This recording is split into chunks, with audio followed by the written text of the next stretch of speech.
Nuestro recinto abre las puertas a experiencias memorables llenas de innovación, tecnología, gastronomía y, por supuesto, cumpliendo cada una de las medidas sanitarias establecidas. Cada vez que sos parte de nuestros eventos, te recibimos atentos para que tanto vos como tus invitados se sumen a esta responsabilidad. Recordá siempre portar tu mascarilla correctamente, ubicar las áreas de desinfección y lavado de manos para que lo hagas regularmente y evitar asistir si presentás cualquier síntoma de riesgo. Nuestro compromiso es sólido. Cada uno de nuestros colaboradores es responsable también de cumplir con las medidas. Y además, nuestro recinto siempre se mantendrá en constante desinfección para tu seguridad y la de los nuestros. Súmate a este compromiso. Diseñemos reuniones de negocios responsables. Cumplamos este mismo objetivo cada vez que somos invitados y demos un mensaje esperanzador de que juntos podremos seguir disfrutando mientras nos sintamos seguros.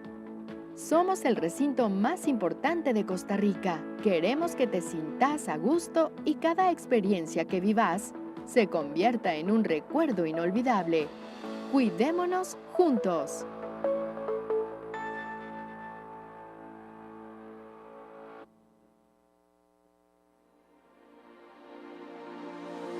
Bienvenidos al Centro de Convenciones de Costa Rica. Su seguridad es muy importante para nosotros. Contamos con el personal capacitado y los equipos necesarios para detectar y atender de forma adecuada cualquier emergencia que se presente.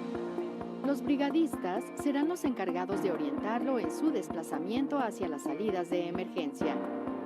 Al momento de ordenarse una evacuación, por favor tenga en cuenta las siguientes recomendaciones. Mantenga la calma, guarde silencio, identifique las rutas de evacuación, salidas de emergencia y ubicación de extintores. Camine, no corra, no intente regresar por ningún motivo. Una vez en el punto de encuentro, verifique que las personas que le acompañaban estén ahí, notificando si alguien hace falta. En el punto de encuentro, espere instrucciones. Nos permitimos informar que no tenemos programados ensayos o simulacros de emergencia el día de hoy. Somos un recinto sostenible y todos los desechos generados serán separados para su correcto reciclaje. Le damos una cordial bienvenida y esperamos que disfrute de su estadía en el Centro de Convenciones de Costa Rica.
Good morning, everybody, and welcome to the International Conference on Promoting the Role of Women in Preventing, Investigating, and Prosecuting Cybercrime. In the first part of this week, some of us participated in the Americas Regional Forum for International Cooperation on Cybercrime and Electronic Evidence, a remarkable event in all respects: organization, content, networking, and of course, the outcome. We will now continue with another very important event organized by the Council of Europe in cooperation with the Legislative Assembly and the Public Ministry of Costa Rica, as well as with the European Union. I know that in order to attend this event, some of you had very long and complicated journeys to get here. I can assure you that you will not regret it. The endless kindness and hospitality of the people in this beautiful country will make your stay in this country an unforgettable memory. I guess some of you already experienced that last night during the dinner. There are a number of organizations that supported this conference with their expertise and by enabling wider participation: EU Cybernet, Global Forum for Cyber Expertise, Interpol, and United States Department of Justice. Many, many thanks to you all. Many thanks also to other partners that will contribute to different workshops and sessions in these 2 days: African Union Commission, Parliamentarians for Global Action, International Association of Women Police, International Association of Prosecutors, International Association of Women Judges. The conference is intended to provide a platform for exchanging experiences and good practices to promote the role of women in fighting cybercrime and obtaining electronic evidence. Whether as policymakers or legislators or law enforcement or judges, women can play a crucial role in effective criminal justice responses to cybercrime. But considering that women are also targeted by perpetrators of certain types of offenses, specifically because of their gender, the conference will also discuss access of women to effective remedies when they become victims. And now I am pleased to welcome the distinguished speakers that will address the conference in the opening session. And I will first give the floor to Ms. Gloria Navas, Vice President of the Legislative Assembly of Costa Rica. You have the floor. Thank you. Good morning. Pero yo hablo español. Muchas gracias por la invitación. En nombre de la Asamblea Legislativa, Congreso Constitucional Costarricense y el Foro de Presidentes y Presidentas de Poderes Legislativos de Centroamérica, la Cuenca del Caribe y México, FUPREL, agradecemos esta invitación a la Conferencia Internacional sobre la promoción del papel de la mujer en la prevención, en la investigación y persecución de la ciberdelincuencia. Sí debo indicar que soy presidente de la Comisión Especial Investigadora de Seguridad y Narcotráfico de la Asamblea Legislativa, y en mi historia profesional fui fiscal del Ministerio Público, juez penal y también en la Jefatura de Defensores Públicos. De tal manera que de alguna manera he estado vinculada a la investigación, a la prevención, a la sanción del delito. Y reconocemos la labor loable de FUPREL en el desarrollo del Estado constitucional democrático, intercultural y social de derecho, utilizado como instrumento de diálogo político y normativas que impulsan la integración regional. Esta conferencia viene a desarrollar un tema trascendental de plena vigencia en estos tiempos para la estabilidad económica y la seguridad de los habitantes. Es un hecho cierto que el cibercrimen, el crimen organizado nos tiene inundados no solo a nivel nacional, a nivel regional, sino también a nivel internacional. Es un tema que está relacionado con la revolución industrial número 4, que nos atropelló sobre todo a generaciones como la mía, que hemos tenido que adaptarnos a los temas de investigación modernos y a todo lo que se refiere a la tecnología de la información. Es sumamente importante también que concienticemos en este tipo de actividades y reuniones que son trascendentales e históricas, que el papel de la mujer es sumamente importante, e incluso mencionaba a la entrada de este magnífico lugar que vi en la prensa un informe hoy precisamente conversando sobre la mujer científica y la mujer tecnológica en Costa Rica. Y se hizo un estudio en el año 2020 del MISIT, en el cual prácticamente se indicó que más del 60% de los costarricenses no conocen mujeres científicas, ni conocen mujeres que trabajan en tecnología. De los grupos que se entrevistaron, prácticamente solo un 13% indicaron que conocían a una mujer trabajando en estos campos.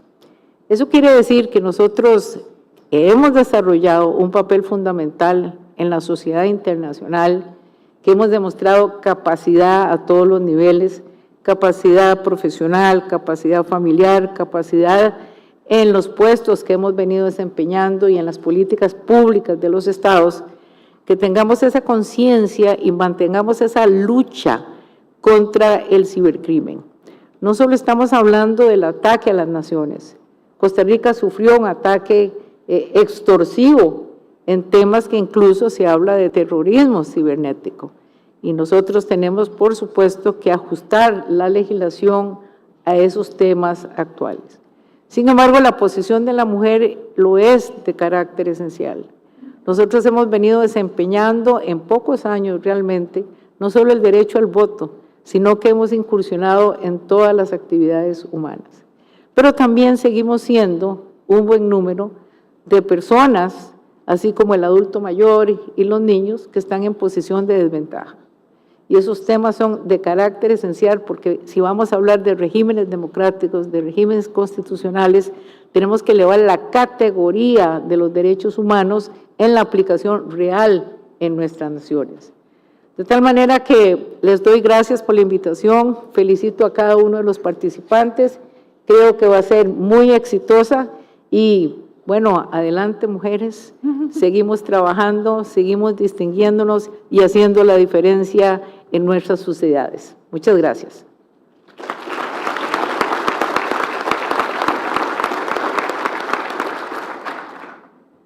Thank you very much for your incredible message to this conference. It's an honor to have you here. The next one on my list, it's actually a video message. Carolina Delgado, President of the Permanent Special Commission for Women of the National Assembly of Costa Rica and President of FOPREL Interparliamentary Committee. Buenos días a todas las personas que durante estos 2 días nos acompañan en el desarrollo de esta importante conferencia internacional, que pone de relieve el papel de la mujer en la prevención, investigación y la persecución de la ciberdelincuencia. Un fenómeno mundial que no reconoce fronteras y que afecta por igual a países, instituciones y ciudadanos y ciudadanas. Como presidenta de la Comisión Permanente Especial de la Mujer en la Asamblea Legislativa de Costa Rica y como presidenta de la Comisión Interparlamentaria de la Mujer de FOPREL, es un gusto poder compartir con ustedes estas palabras de bienvenida. Agradezco asimismo a las instituciones organizadoras de este evento y a las que nos ofrecen un importante soporte logístico para la adecuada conducción de los diferentes talleres temáticos que se tienen programados. Quiero iniciar con un mensaje alentador. Cada vez somos más las mujeres las que participamos activamente en los roles de la sociedad que tradicionalmente han estado asignados a los hombres. Cada vez somos más las mujeres en la política local y nacional, en la educación, en la ciencia, en las artes y en el emprendedurismo. Estamos hechas para romper moldes y para derribar barreras. Esa ha sido la constante de una lucha que nos ha acompañado a lo largo de la historia.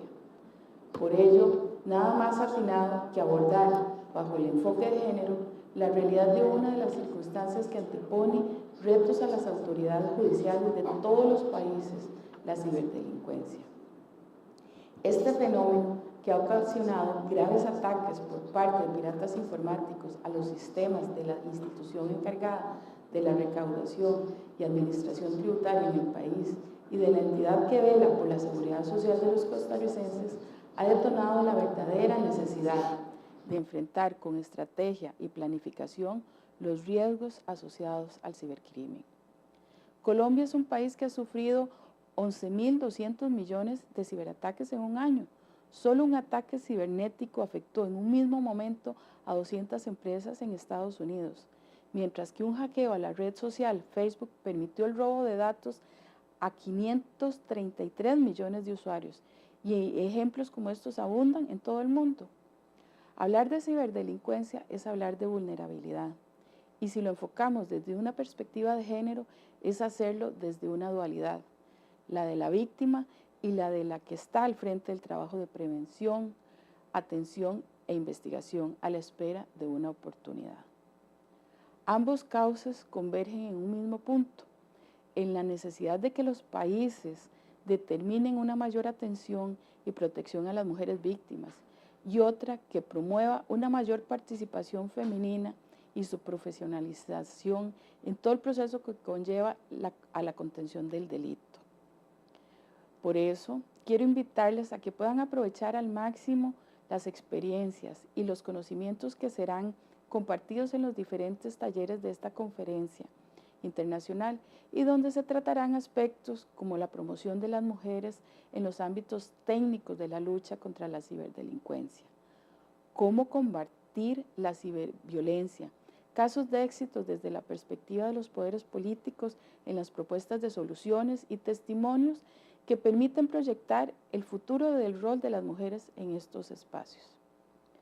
Todos estos insumos son sumamente valiosos, no solo desde la perspectiva de lo que se ha venido haciendo, sino también desde la visión de hacia dónde debemos avanzar en este tema, para alcanzar un mayor grado de igualdad en la participación de las mujeres en este frente de lucha y de cómo mitigar los riesgos a los que nos vemos enfrentadas. Dentro de esta dualidad que les comentaba, se encuentra el papel de las víctimas que nos ha correspondido afrontar a raíz de la explosión de una revolución tecnológica que avanza vertiginosamente y que nos sorprende día a día con innovaciones que quizá nunca imaginamos. No es de extrañar, por eso, que de acuerdo con la Organización de las Naciones Unidas, se haya identificado que un 73% de las mujeres de todo el mundo hayan estado expuestas o hayan experimentado violencia en línea, o que el 90% de las víctimas de la distribución digital no consensuada de imágenes íntimas sean mujeres. Estas son las realidades de un universo interconectado que no dará marcha atrás en esta tendencia vorágine. Pero es la realidad también de la otra cara de la moneda, de los obstáculos que muchas mujeres enfrentan para acceder a oportunidades reales en el campo profesional y judicial del ataque a la ciberdelincuencia. Curiosamente, es un sector que a nivel mundial no logra aún cubrir la demanda de profesionales con las habilidades necesarias para desempeñarse en este campo, pero que encuentra una situación de mucha desigualdad cuando lo vemos desde la perspectiva de género. Estamos hablando de un déficit de hasta 130,000 profesionales en la región de América Latina, a modo de ejemplo. La paradoja de la desigualdad se ha fomentado por los estereotipos sociales que han excluido a las mujeres de la posibilidad de tener mayores oportunidades de formación en esta área y por la falta de promoción curricular de las carreras que se denominan STEM. Las tecnologías no son carreras de hombres y ese es el mensaje que debe permear en nuestros estudiantes y en nuestras próximas profesionales. debe permear en las escuelas, en los colegios, en las universidades, en nuestros hogares, en nuestros círculos sociales, en las políticas públicas de nuestros gobiernos, en las empresas e instituciones y en la mente de cada persona. Como ejemplo de ilustración de esto que les menciono, es el ejemplo de lo que ocurre en mi país, Costa Rica, donde apenas el 27% de la fuerza laboral en las áreas de las tecnologías de información y comunicación son mujeres, de acuerdo con cifras del Ministerio de Ciencia, Innovación, Tecnología y Comunicaciones. Mucho debemos avanzar en el cierre de brechas desde ambos enfoques, los cuales refieren a los derechos que tenemos las mujeres de no ver vulnerada nuestra seguridad personal y de abrir nuevas oportunidades para el desarrollo profesional en este ámbito. Mi invitación es para que puedan aprovechar los contenidos de los talleres que veremos en estos 2 días y que darán énfasis a estas temáticas. La sociedad de la información en la que vivimos nos invita a ser visionarios y a repensar las formas de convivencia digital en una era tecnológica, donde el riesgo de la ciberdelincuencia está y seguirá latente, y donde debemos apostar por una mayor igualdad de género con justicia para todas las mujeres. Gracias por estar y por participar, por ser aliados del cambio y por decir presente a la absorción de conocimientos que contribuirán al ataque de esta problemática que a todos y todas nos involucra.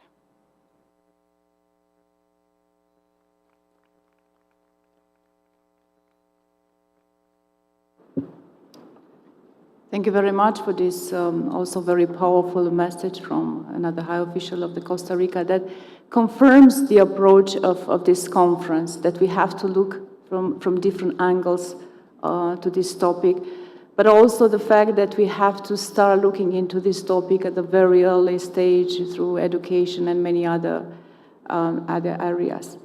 I continue now with Eugenia Salazar, Deputy Prosecutor of the Public Ministry of Costa Rica. You have the floor.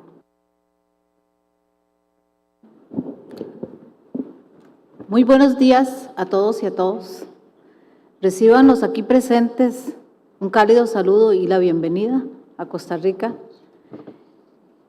Es un país pequeño, pero que tiene el corazón muy grande y de verdad muy complacida y agradecida por la organización de esta conferencia que toca el tema específico de la mujer en un tema tan actual como es la ciberdelincuencia y la ciberseguridad, pero además por permitir a quien les habla, fiscal de 27 años, el espacio para algunas reflexiones.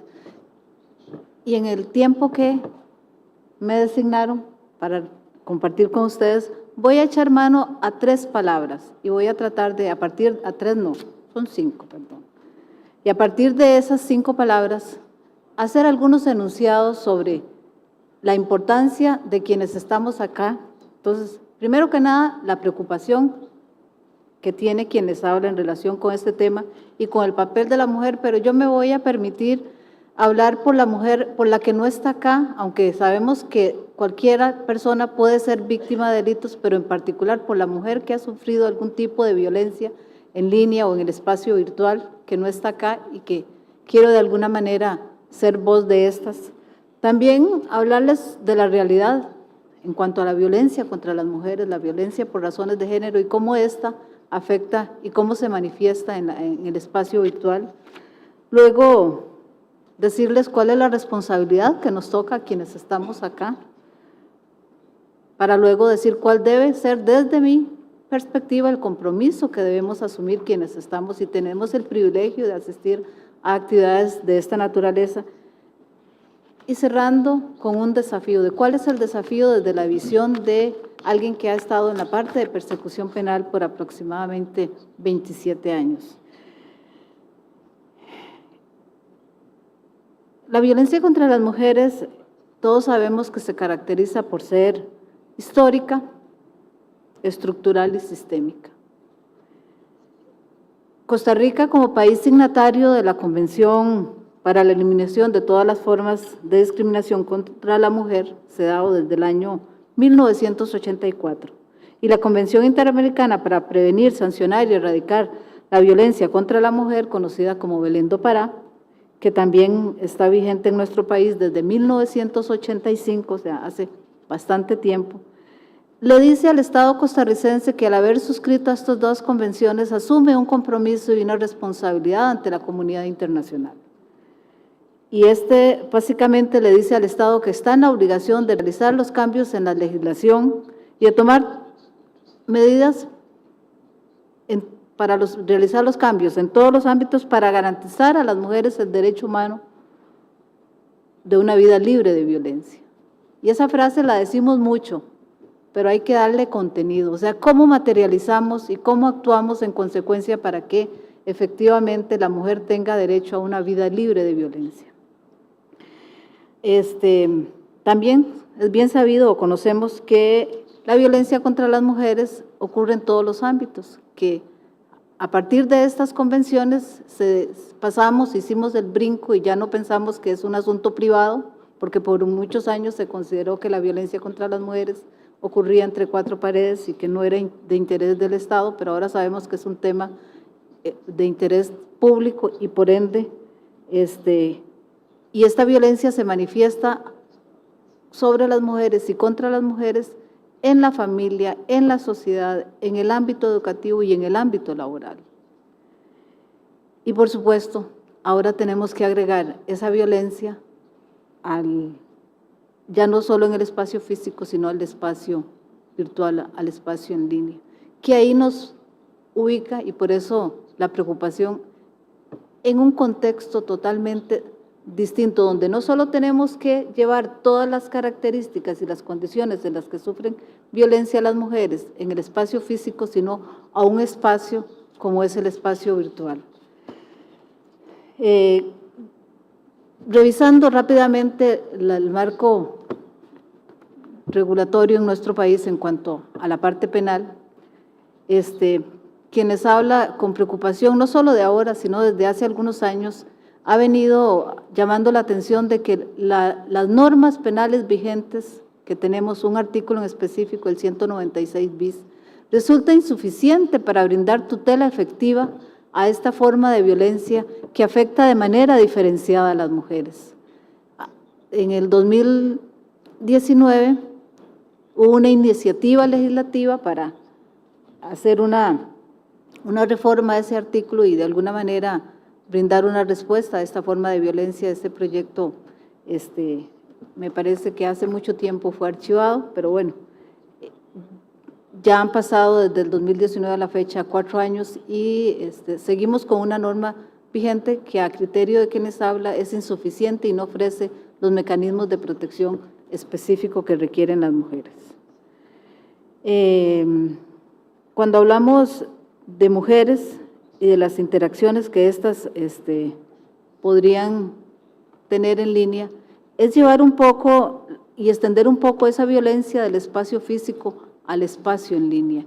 Y es una violencia, bueno, podemos ser víctimas de los otros delitos, pero además hay que sumar este tipo de delito específico que tiene que ver con violencia contra las mujeres por razones de género. Reconocer y entender que esta forma de violencia causa una grave afectación a las mujeres.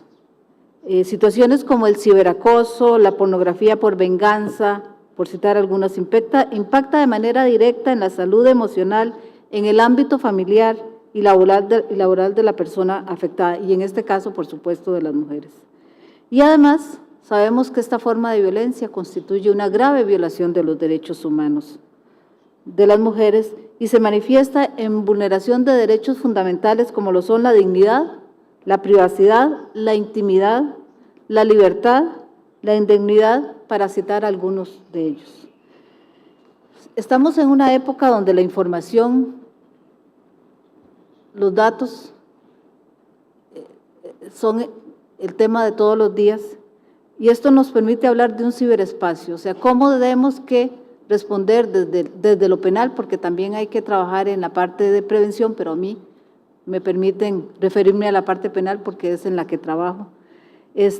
Cómo saber que en el ciberespacio donde se desarrolla una cibersociedad, donde se integran individuos, donde interactúan personas a nivel económico y laboral y familiar. Y en este lugar también se cometen delitos y hay que revisar de manera diferenciada cuáles son los delitos que afectan con mayor impacto a las mujeres. Conforme a lo anterior y considerando en estos 2 días de conferencia donde vamos a tocar el tema de la promoción del papel de la mujer en la investigación, en la prevención y en la persecución de la ciberdelincuencia, con el debido respeto, quien les habla, quisiera dar cuenta de algunos enunciados importantes. Y aquí viene el compromiso, que para mí es importante, asumamos quienes estamos en este evento. Y es determinar, me parece que tenemos que como país hacer una revisión de nuestra legislación y determinar si con esta se está brindando una tutela efectiva y garantizando los derechos de las mujeres cuando sufren violencia en el ciberespacio. Y por ende, si con esta normativa le estamos permitiendo el acceso a la justicia. Desde mi experiencia, en ocasiones, no muy pocas, lamentablemente, he tenido la experiencia de atender a mujeres que se acercaron a la Fiscalía de Género, en la que estuve por muchos años, con una situación específica a querer denunciar y a la luz de la revisión de varios artículos de la Ley de Penalización, del Código Penal, de algunas leyes especiales, la respuesta es que esa situación en específico, que era sumamente grave, no tenía una respuesta en nuestra legislación. A lo sumo había que orientar a esa mujer y decirle, mire, sí, existe la querella, que es un delito de acción privada, donde quien establece la querella tiene que tener recursos, ¿verdad? Donde no está el impulso de oficio del Estado que realiza la investigación como función esencial del Ministerio Público, y de repente esa situación de mucha gravedad no tiene una tutela efectiva. Y además, a partir de esa revisión de si garantizamos o no esa tutela efectiva, me parece que surge el siguiente compromiso. Bueno, habrá que reformar o crear una nueva legislación. Eso es un compromiso y es una pregunta que me parece que yo no me atrevo a dar la respuesta en este espacio, pero sí creo que se deben generar espacios de discusión para determinar la posibilidad de construcción de leyes de tipos penales que respondan a esta necesidad. Y entonces me di a la tarea de revisar, no encontré mucho, no tenía tanto tiempo, no soy investigadora, soy fiscal, investigadora académica, y encontré una ley que me pareció interesante, que es la Ley Olimpia de México, que data del año 2020. Esta ley viene a reformar el Código Penal y la Ley de Acceso a la Justicia, que me parece que como país, y en este caso hablo por Costa Rica, podemos tenerla como referente para empezar a analizar la viabilidad de crear legislación específica en este tema.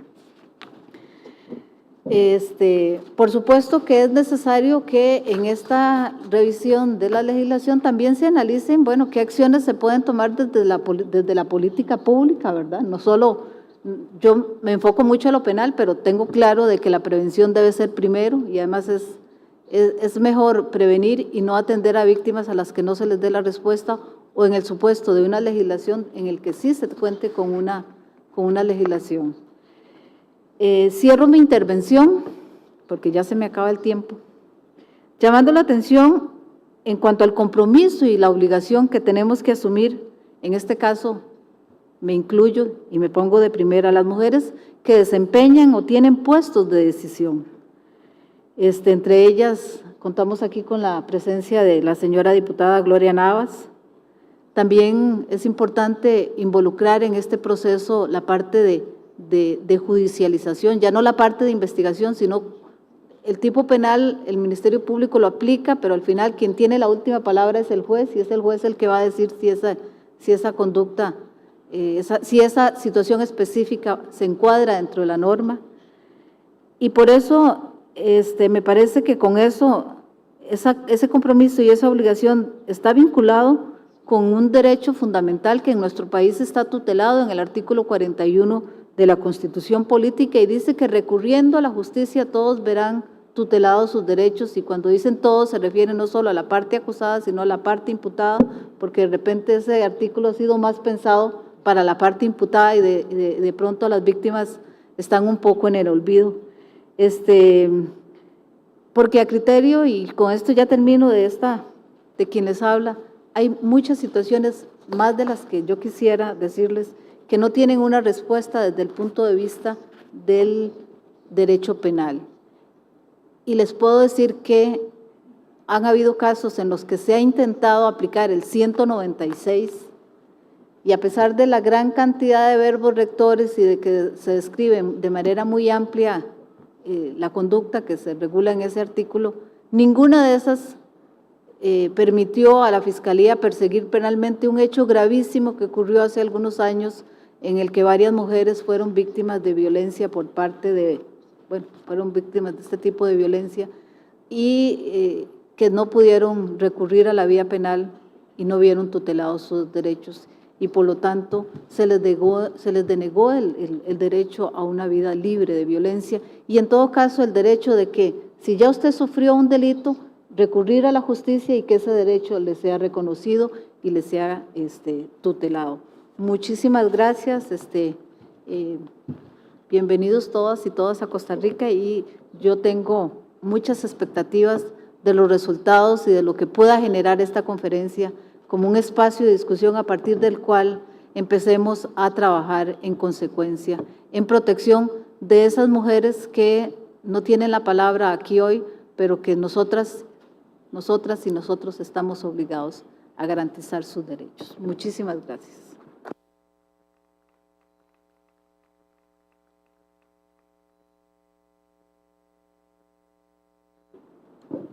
Thank you very much for these excellent points made. Some of them even can be conclusions of this meeting and action to be taken in many countries, not just in Costa Rica.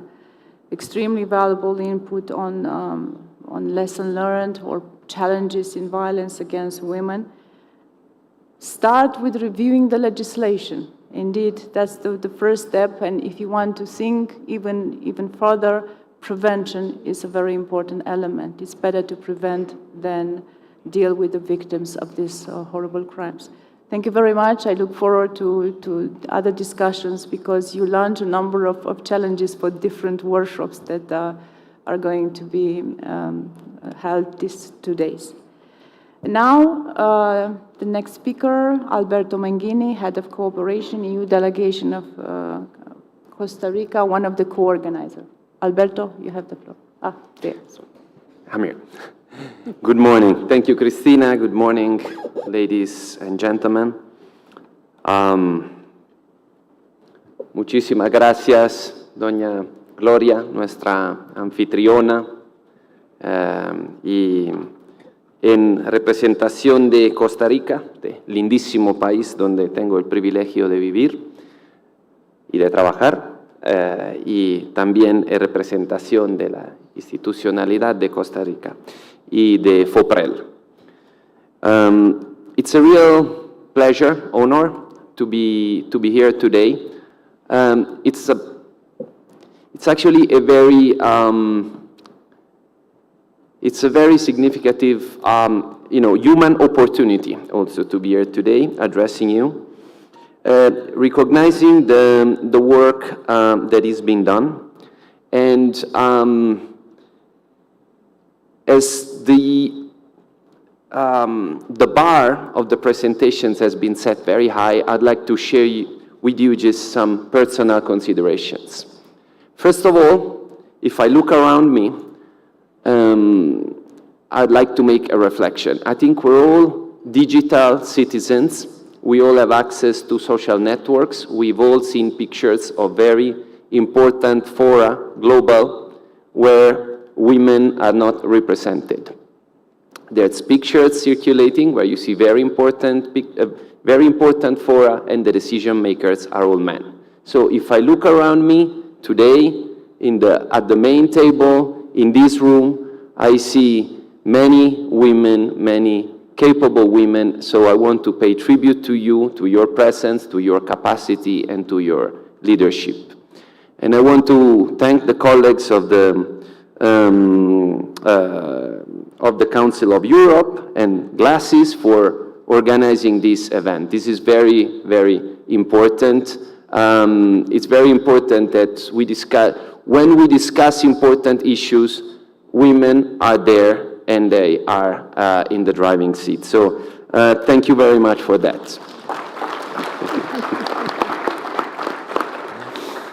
I would also like to recognize here the presence today of our colleague, Natalia Chakchuk. I hope I've pronounced it well, who's got a very important and difficult job in Ukraine at this very moment. So I really want to take time to appreciate your presence here, to appreciate the bravery of the Ukrainian women and men. And, you know, I want you to feel our support in this very difficult moment. Thank you very much.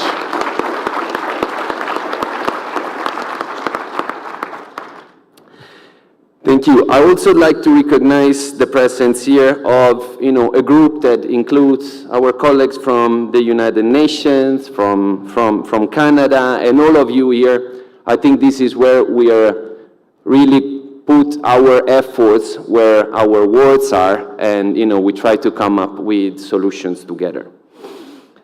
I think the COVID pandemics has really exposed the global system to our fragility. What started as a health crisis spiraled into an economic crisis, and it spiraled into a social crisis. We know how households have been affected. We know how women have suffered the most. The pandemics has worsened inequalities. The pandemics has worsened social exclusion, access to services, and unfortunately, it has also worsened violence, the most vicious expression of exclusion, and cybercrime. So as we're getting back to our normal lives, I think we should not forget what was the buzzword, right, in the middle of the crisis: build back better. This is something that we use very much. This is an expression that we used very much a couple of months ago, but it's less common now. So I think we need to still keep it in the radar. And build back better also means learning from the past, projecting ourselves towards the future, and avoid making the same mistakes. And one of the main mistakes that we had made is not being sufficiently inclusive with the most vulnerable parts of our population, and especially with women. That is very important. I also think that being digital, in a way, makes us all global. The moment that we enter into the digital world, we all become global. And the moment that we become global, we cannot fight the battles with the same instruments and tools that we had when we were not global. Starting from the law, we cannot address global problems only with national laws. Of course, they're very important, but national laws stop at the border, while global problems don't. So I want to stress the importance of being here together in one room. I'm very happy to see that we can be here in presence, that even we could share some dancing yesterday evening with some of you. It's very important, thanks to the fantastic cordiality of the Asamblea Legislativa. So I think what we need to do is put our heads and our experiences together to find common solutions, because if we don't find common grounds, then we've already lost the battle. So again, thank you very much for the opportunity of supporting this initiative through the program Glasses, with the Council of Europe, with all of you today.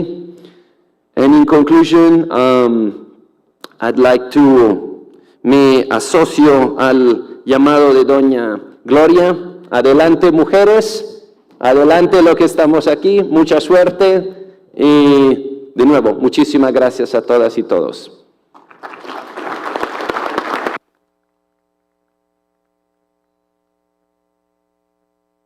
Thank you very much, Alberto, for your words. Indeed, today it is not a man world, but only because the organizer fought very hard to bring women from all over the world here today, from Tonga, from Sri Lanka, from Botswana, from Ukraine.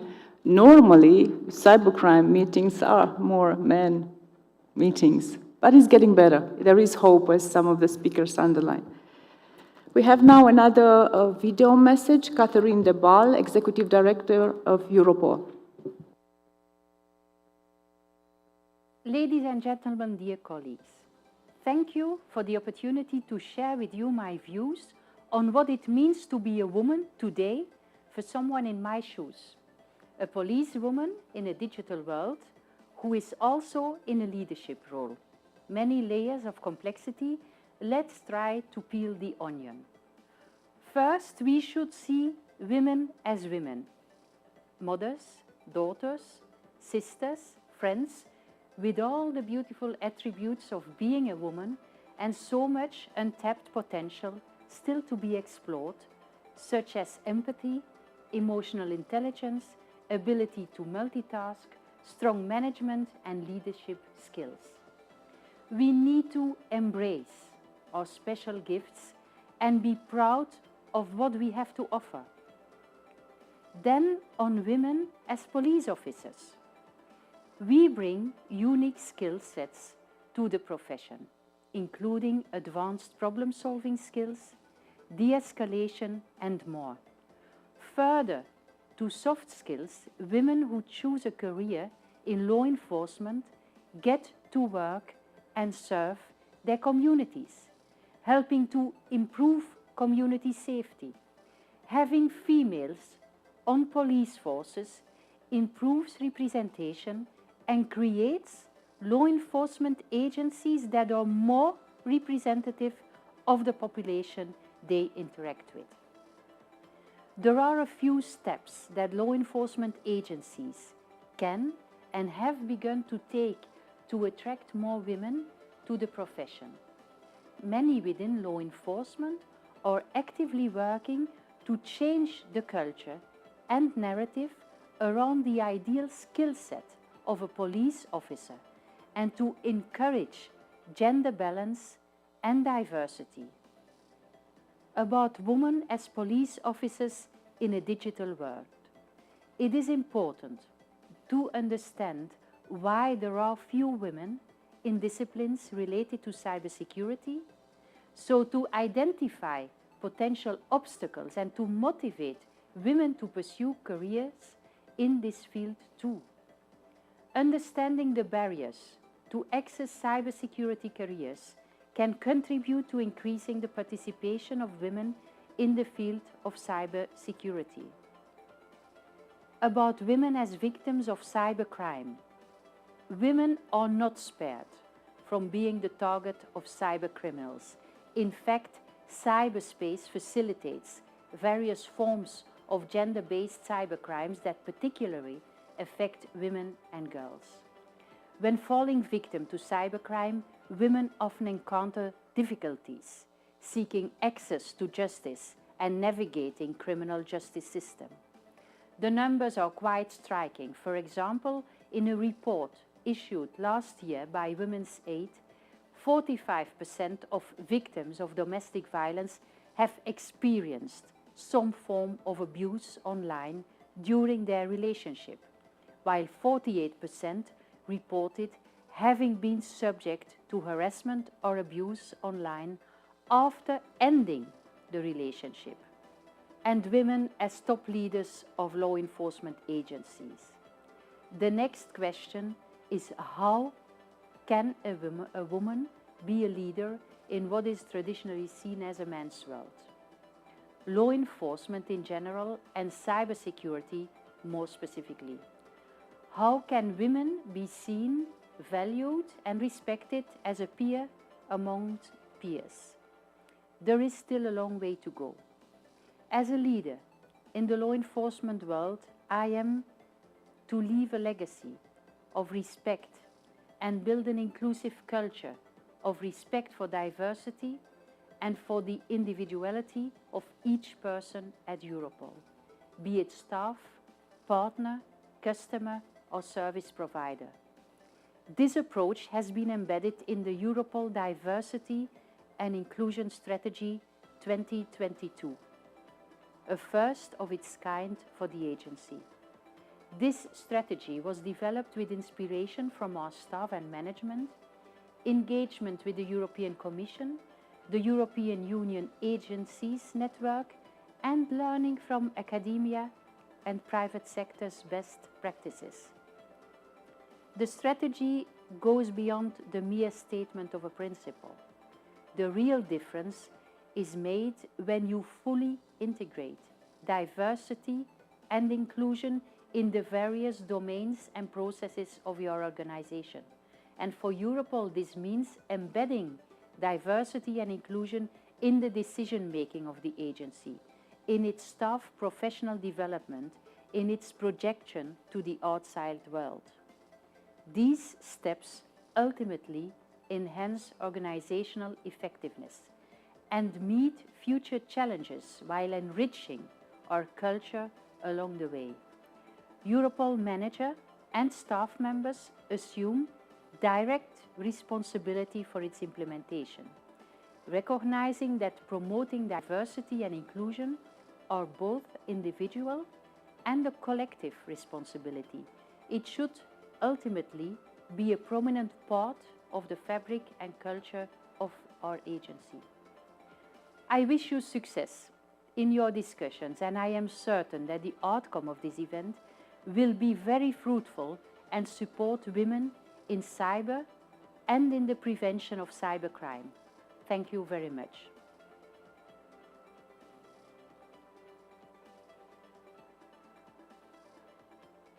Many thanks to Europol.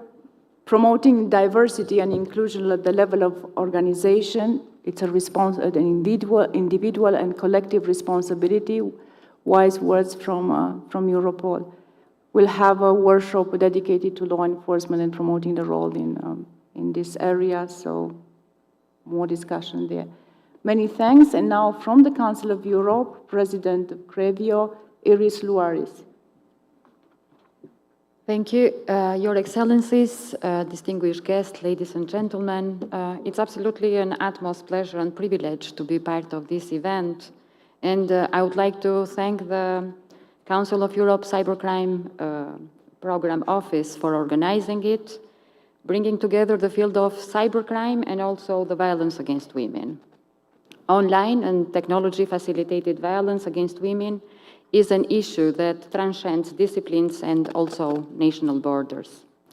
We as Grevio could not ignore the fact that the use of internet grows, and so does the violence against women and girls. The increasing need to address all forms of online and tech-facilitated violence against women became even clearer, mostly in the past years. Many studies in the field clearly show that marginalized groups are at the center of those frequently attacked. They experience various forms of digital dimension of violence, ranging from insults and defamations onto the disclosures of their personal data, such as their private address. Women and girls are not only the largest, but also the most affected groups. Digital violence against women is common practice on the internet, especially on social networks. At the outset, it is important to highlight that the online violence is a continuum of the offline violence against women and girls. The physical, sexual, and psychological violence that takes place offline every day, on the streets, at home, at work, is widely amplified, spread, and worsened in the online world and by the new technologies. Their root causes are the same: gender inequality, harmful gender stereotypes, in particular stereotypes around male and female sexuality, misogyny, and the notions of women's inferiority to men. The nature and the extent of the problems reveals that much more needs to be done on addressing it, by preventing from happening, by protecting and supporting women and girls who experience it, and by holding perpetrators accountable. And this is where Istanbul Convention offers a huge potential, and for this reason, almost exactly 2 years ago, Grevio sets out its journey to provide guidance to state parties of the Istanbul Convention to respond to the digital dimension of violence against women, taking the Convention as its foundation and basis. After this preparation process, where we sought free feedback from the internal community, civil society, and academia, we published our digital general recommendation on the digital dimension of violence against women exactly a year ago in November. The Istanbul Convention is the most far-reaching legally binding instrument to prevent and combat all forms of violence against women. The Convention specifically requires the criminalization of forms of violence such as psychological violence, Article 33, stalking, Article 34, and sexual harassment, Article 40. The explanatory report of the Convention says very clearly that, in particular, stalking may include behavior on social media sites and in the virtual world more generally. So that's why our general recommendation looks very closely at the behavior to be criminalized or otherwise sanctioned under these 3 types of offenses. It offers, in relation to each of them, detailed example of online and tech-facilitated behavior that comes into their remit. Let me give you an example of the Article 33 of the Convention that relates to the psychological violence, which is of fundamental importance to our discussion here today. All forms of online and technology-facilitated violence impact psychologically on the victims and could therefore come under this definition. Stalkerware, tracking devices, smart toys for children, or living in a smart home gives abusive partner or ex-partners ample opportunity for psychological abuse or to invoke fear or to locate the victim. Specialized support services for domestic violence victims are spending more and more time and energy on counseling on this aspect of the abuse. This includes offering technical help and support to disable spyware or GPS trackers from their client devices and to collect evidence for criminal complaints. Very often, this is time and energy they do not have because of the chronic underfunding of these services and the ever-changing tactics of domestic abusers. What it is important to note is that in many countries, expertise among law enforcement agencies around this aspect of intimate partner violence is only slowly building up. A recent judgment of the Court of Human Rights, Buturuga versus Romania, drew attention to this issue. Stalking, as covered by the Article 34 of the Convention, may include in its online dimension spying or contacting the victim on their social media profiles, stealing their password or hacking their devices to gain access to their accounts, installing spyware or geolocalization apps on their devices, or simply stealing them. A relatively new form of violence is the monitoring and control of the victims via technological devices connected through the Internet of Things, such as smart home appliances. This is again a particular relevance in the context of intimate partner violence, but also it happens in the post-separation abuse and gives these types of violence a chilling dimension with obvious consequences on the safety of the victims. Last but not least, sexual harassment online constitutes one of the most prevalent forms of violence against women in the digital sphere and includes a wide range of online behavior such as any image-based sexual abuse, creep shots and upskirting, deepfakes, forced sexting, sextortion, rape threats, and sexualized bullying. Many women and girls, including very young girls, are exposed to these forms of behavior, and for many, this has far-reaching consequences for their personal and professional lives doing great harm. Seeing how much of this online behavior actually comes within the remit of existing definitions of criminal behavior of the Istanbul Convention, our general recommendation proposes actions following the holistic approach of the Convention, covering all 4 pillars: prevention, protection, prosecution, and coordinated policies. More detailed recommendation can be found in our general recommendation. I'm very hopeful that the guidance that we are providing on how to apply this important treaty to the vast digital dimension of violence against women and girls will provide policymakers, legislators, government authorities, and many, many others with impetus to act. Thank you.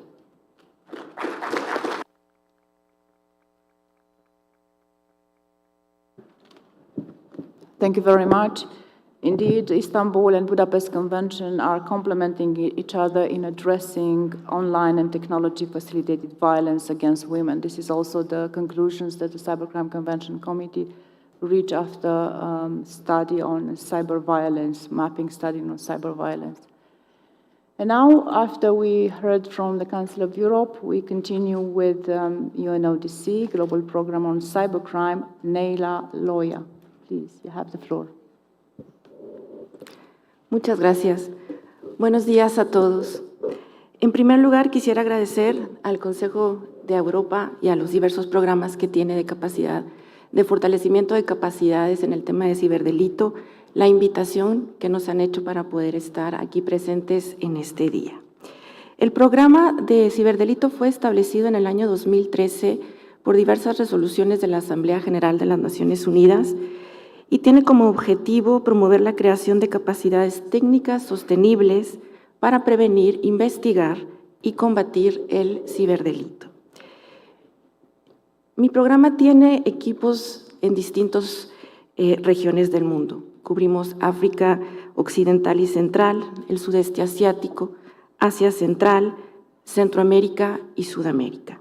Y nuestros proyectos de creación de capacidades mantienen un enfoque centrado en 4 pilares: creación de capacidades para la investigación, persecución y adjudicación del ciberdelito, cooperación internacional y cooperación con el sector privado, prevención y fortalecimiento de los marcos normativos. En nuestro trabajo hemos ayudado a crear unidades de investigación tanto dentro de las policías como también unidades dentro de las fiscalías, así como laboratorios forenses. Y lo que he observado es que mientras las unidades de investigación del ciberdelito están conformadas naturalmente por más hombres, obviamente también están así los laboratorios forenses, pero cuando hablamos de las fiscalías y cuando abordamos el tema de la Fiscalía de la Mujer o de las fiscalías que se ocupan de los temas de los menores, vemos que hay más mujeres en estas fiscalías.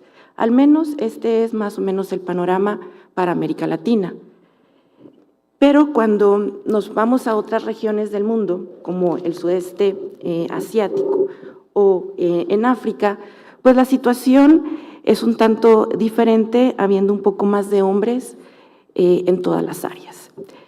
Eso sí, si hablamos de víctimas, las mujeres son la constante en todas las regiones en las que trabajamos y no me detendré aquí porque, bueno, creo que todos coincidimos en eso. Entonces, considerando este escenario, ¿cómo promover la participación de la mujer en esta área?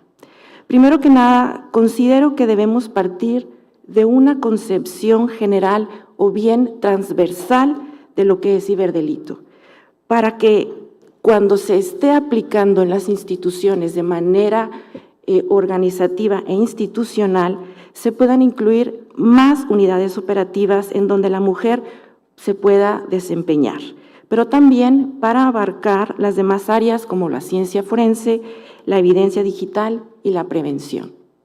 En segundo lugar, creo que debemos de partir de los distintos niveles de capacidades que tienen los países para investigar este fenómeno. No solo a nivel institucional, sino también a nivel tecnológico. Así, por ejemplo, no todos los países, las fiscalías tienen unidades fiscales de investigación del ciberdelito. Y las unidades que la tienen, como ya les decía, al menos en América Latina, muchas de estas son lideradas por mujeres. Y por otro lado, los países no tienen la misma tecnología para investigar los delitos.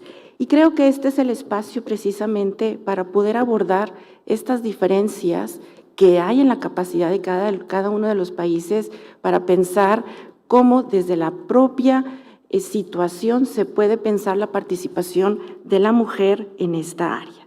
En tercer lugar, creo que debemos transmitir el mensaje de que nuestras acciones, tanto de hombres como de mujeres, no solo tienen espacio en el mundo físico, sino también en el mundo virtual, y que alternamos y convivimos con ellos todos los días de nuestras vidas. Esto, a mi juicio, permitirá concretar, aterrizar la idea de que lo virtual o el ciberespacio no se acaba o se reduce cuando me desconecto, sino que tiene casi vida propia. Y partiendo de esta idea, se podría entender que el involucramiento de la mujer no estará circunscrito únicamente al ámbito de la prevención, sino que también irá más allá, pues permitirá, por ejemplo, que una enfermera pueda entender que la programación que hace, la programación computarizada que hace de la medicina que le tiene que dar al paciente, podría estar sujeta a un ataque si no toma las medidas de seguridad necesarias en dichos dispositivos. Ahora bien, ¿cómo nosotros como organismos internacionales podemos jugar un rol en favorecer los espacios de la participación de la mujer en la materia?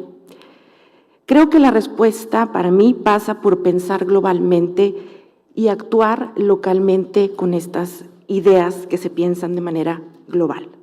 En otras palabras, no favorecer soluciones únicas. La configuración de las instituciones del sector justicia, el contexto social y el contexto legal en el ámbito de ciberdelito varía y es bastante distinto entre los países del mundo. En algunos países tendremos que actuar desde arriba, generando políticas y sensibilizando a los tomadores de decisión. Pero esto lo podemos hacer únicamente en los lugares donde ya exista este sustrato de capacidades ya creadas.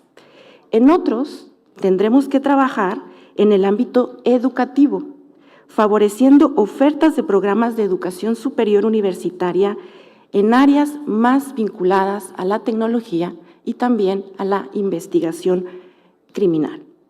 En otros más, tendremos que trabajar directamente con las mujeres y fortalecerlas con conocimientos específicos en el tema de ciberdelito desde una percepción amplia, pero también en áreas de conocimientos un tanto más generales como los temas de coordinación, liderazgo y temas gerenciales.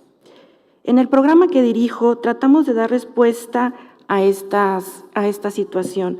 Por ello, por ejemplo, en África hemos creado un grupo de mujeres que recientemente tuvimos un evento donde juntamos a mujeres que trabajan en el ámbito de ciberdelito y de ciberseguridad. Hicimos un evento en Tailandia uniéndolas con mujeres que trabajan en este tema en el sudeste asiático. Pero, por ejemplo, en Centroamérica, lo que hacemos es un trabajo directo con los ministerios de educación para capacitar a los profesores en la prevención del ciberdelito y al mismo tiempo empujando para que las currículas de estudios primarios y secundarios vayan incorporando materias de prevención y de ciberseguridad. Finalmente, quisiera volver a expresar mi gratitud por esta invitación y deseo que de aquí salgan nuevas ideas de cómo ampliar la participación de la mujer en la investigación, la prevención, persecución del ciberdelito desde la propia situación que cada una de ustedes viven. Muchas gracias.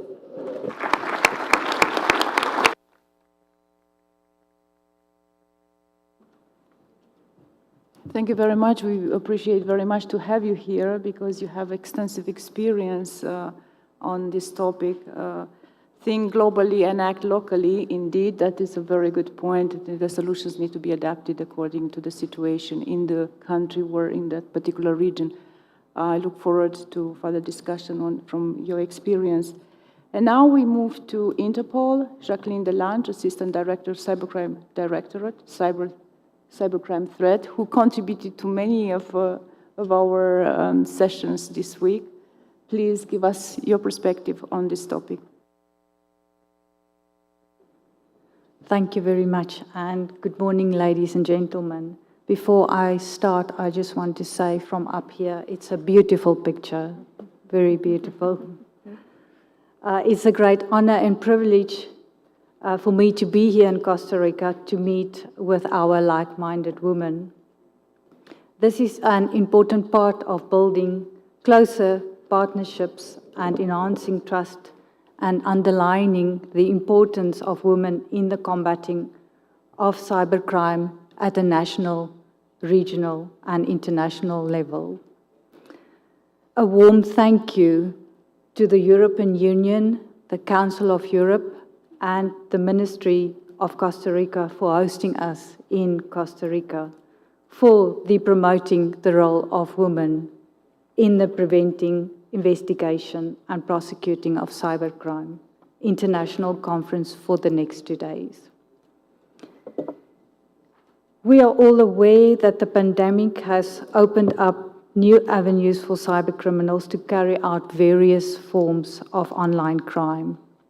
And there has been a huge growth in scale and impact of cyber threats as criminals and fraudsters exploit fundamental social needs and anxieties in cyberspace, specifically targeting women and children as well.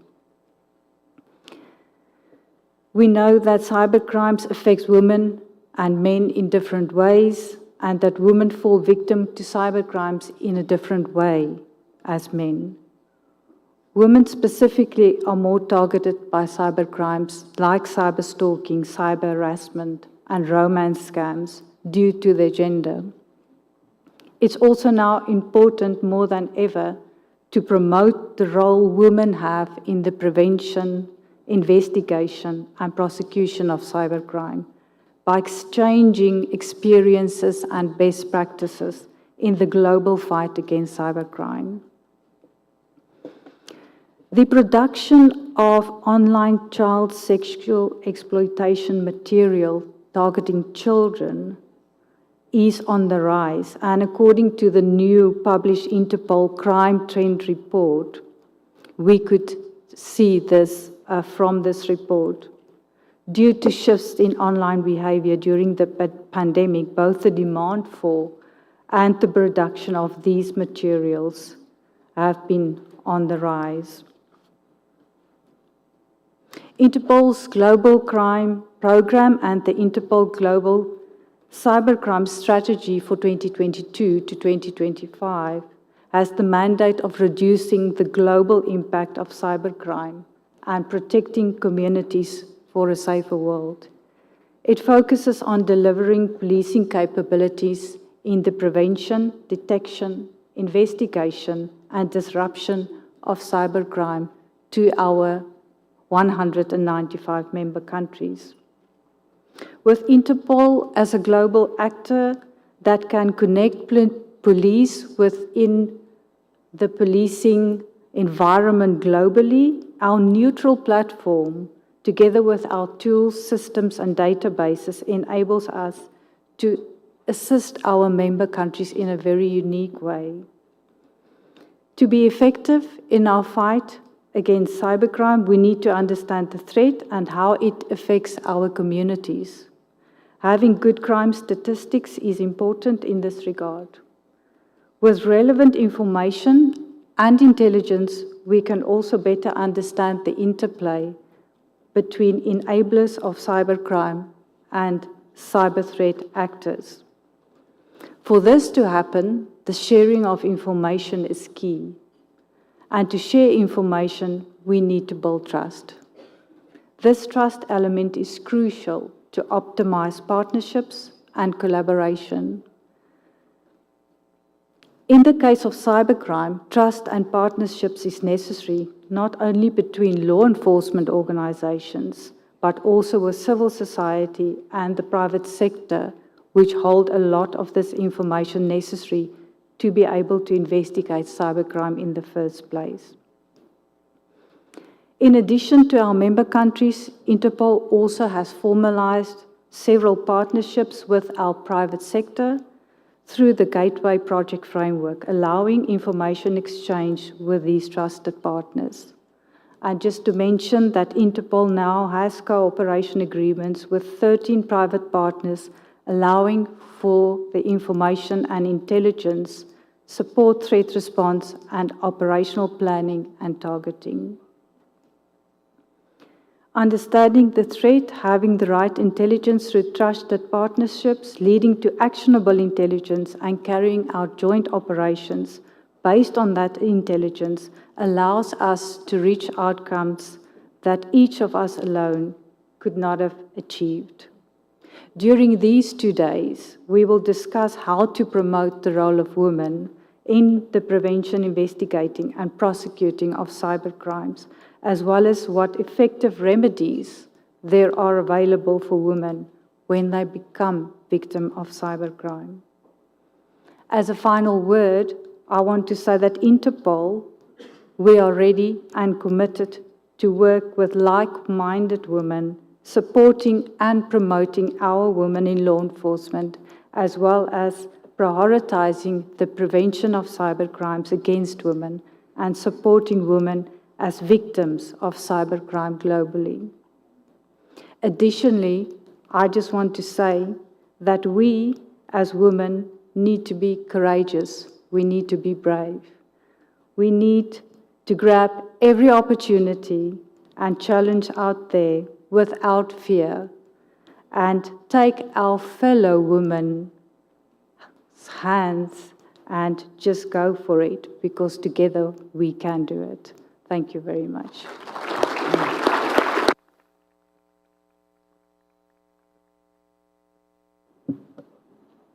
Thank you very much, Jacqueline, for your message. And now from a country that gained admiration and support of the whole world, we really appreciate that we have you here, Natalia Kashuk, Head of Information and Cybersecurity Directorate of the Office of the National Security and Defense Council. You have the floor. Good morning, ladies and gentlemen. It's a great honor and pleasure for me to be here, though really my trip to Costa Rica was very long. As you probably know that there is no air connection from Ukraine to any country because of this war. And not only air connection, we don't have electricity, light, hot and cold water constantly. And can you imagine, this is going on in a modern European city with 2 million of citizens. And all these things are being accompanied with the First World Cyber War. And that's why, for us, it's very important to be ready and to protect Ukraine. I would like to draw your attention that in Ukraine, we have totally different cyber threat landscape. And for us, it's not the ransomware which is the main crime, but it is the state-sponsored cyber attacks against our critical infrastructure. They are very sophisticated, well planned by our enemy, special services of Russian Federation and hacker groups affiliated to them. But Ukraine, we are not losing, we are winning in this cyber war. And also because of our women in this sphere, who are fighting really hard to protect our cyberspace. I'm talking about talented women in the security service of Ukraine, MOD, cyber police. Together with me is Evgenia Valivnik from Ukraine. She is the head of National CERT of Ukraine, and she is very talented. Also, we have an IT army, and there are lots of volunteers, girls join this army, and we are hitting the aggressor back. And we are doing good. But of course, it's still not enough for women in this sphere. I've been in law enforcement, in national security about 20 years, and all the time I was talking about equal rights and opportunities and obligations for men and women. But when this war came, I understood that still there are differences. And let me explain. Today, Ukrainian men under 60 years old cannot leave the country because they need to do military service. And many women left the country to save their kids and to be safe. So you see, there is the difference. But in Ukraine, if you're a woman and you want to do your military service in the armed forces, nobody can take this right away from you. And that's why in my country there are thousands and thousands of girls who are fighting shoulder to shoulder with men on the front line. And I think that the same we need to have in cybersecurity, because there are many talented, intelligent young girls who want to obtain IT education, who want to do their career in combating cybercrime, in prosecution, to become judges, whatsoever. And we need to share this message that nobody can take this right from them, because being a woman is an advantage. Women are smart, intelligent, we are empathic, and sometimes it's very important to solve some very difficult criminal case in cybercrime. And so I would like to thank the Council of Europe for organizing today's event. I would like to thank all of you for your support for my country. It's very, very important to us. And I would like to wish you good luck. Thank you for your courage to be here and to fight for women's role in cyber. Thank you.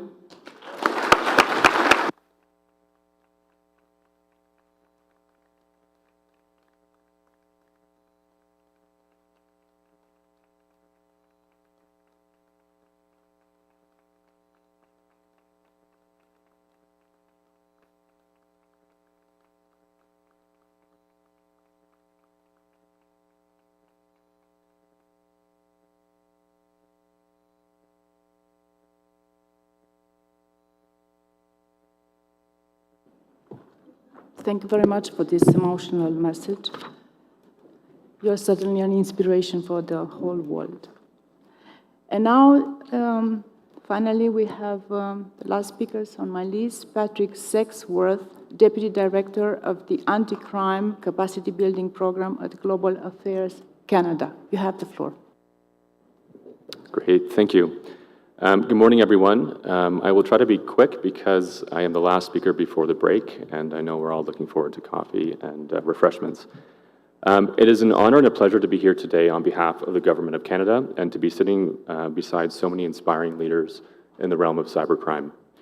I would like to first offer a special thanks to the Council of Europe and all other supporting organizations for hosting this important conference on promoting the role of women in preventing, investigating, and prosecuting cybercrime. This event would not have been possible without your significant contributions.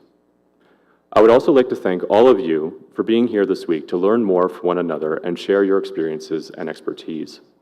These exchanges will enhance our capacity to counter cybercrime here in the Americas and around the world.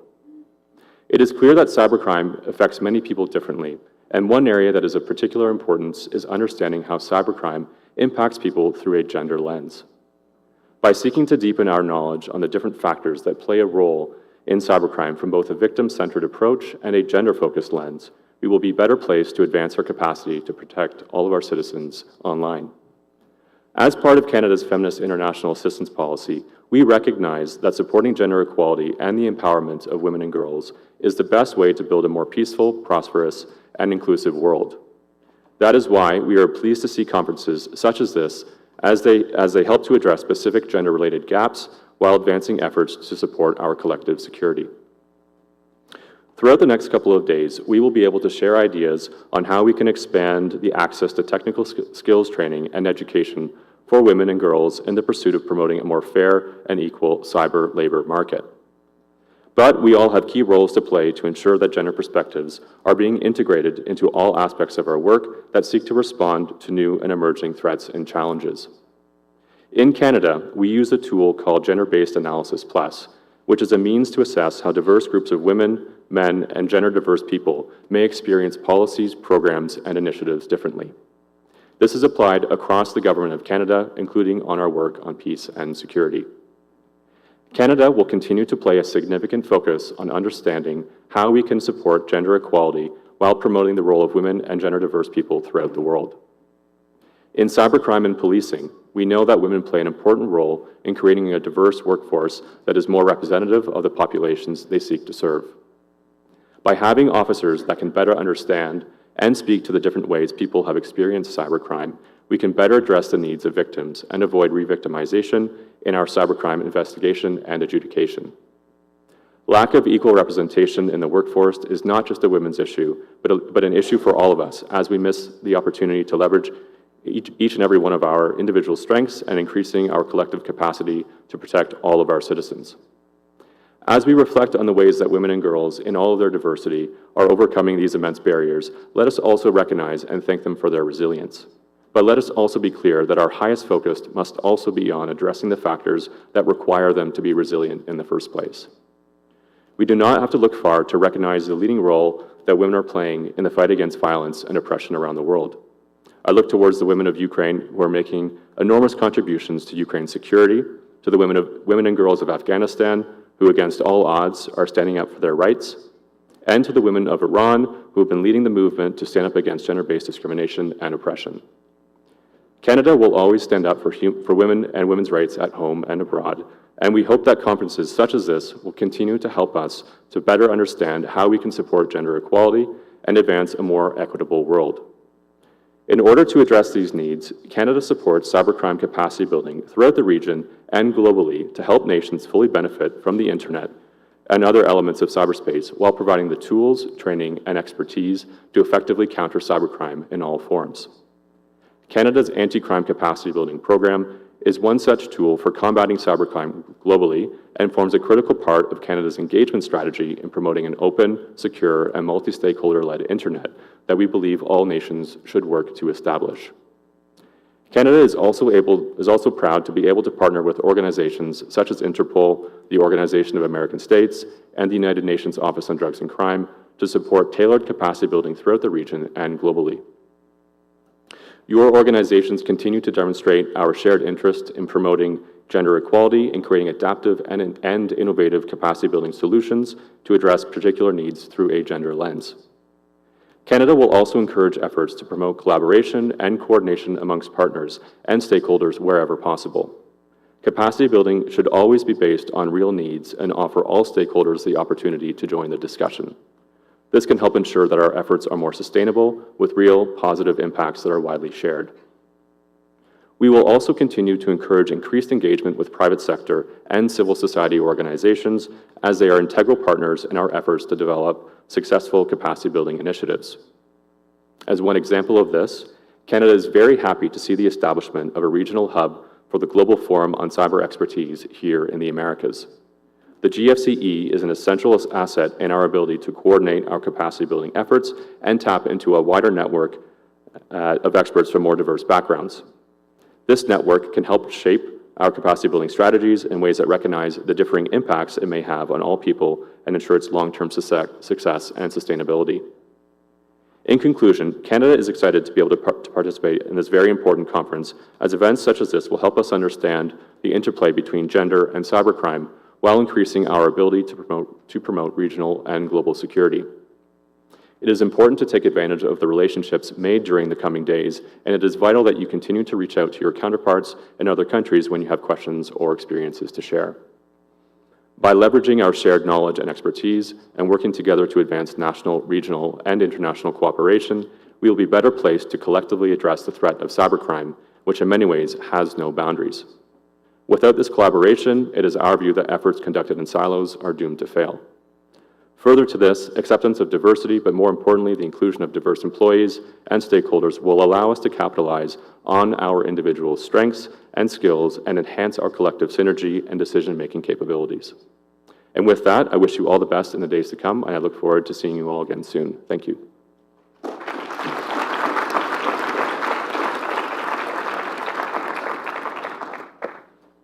Thank you very much, Patrick, and thanks to all the distinguished speakers that took the floor. We heard about a number of valuable initiatives and experiences aimed at enhancing gender balance representation in different areas. We heard also about some advice and guidance how to approach this topic, and definitely we will discuss all this in detail workshops and come back tomorrow with your findings, your conclusions, your solutions. But please take the advice that you heard here today because they were very valuable ideas. There is an extraordinary diversity of speakers and participants from all over the world in this event. It is a unique opportunity to learn from each other and identify together concrete steps to further enhance the role of women in combating cybercrime. It's what also Alberto asked us. Let's put all of us the minds together to find the right solutions and then go back home and do something with what we discuss and the conclusions that we reach here today.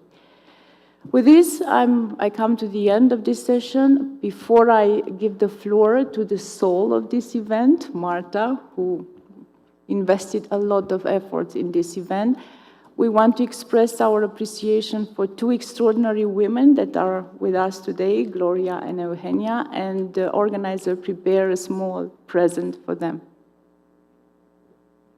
If you can bring them.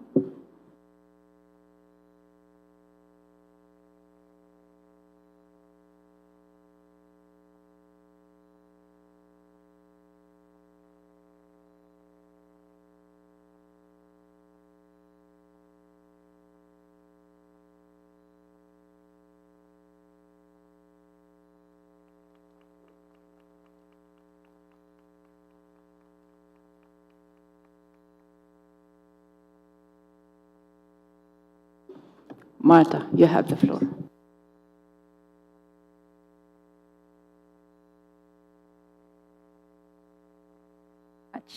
Christina, and should also say that it's very much not only my efforts into this event, but absolutely those of a huge and extremely dedicated pool of largely women, and I will let you decide whether that's a coincidence or not, who have pulled together this event, both people who are present here and people who are watching from back in the office in Bucharest, and really delighted to see that all of you could join us for this event.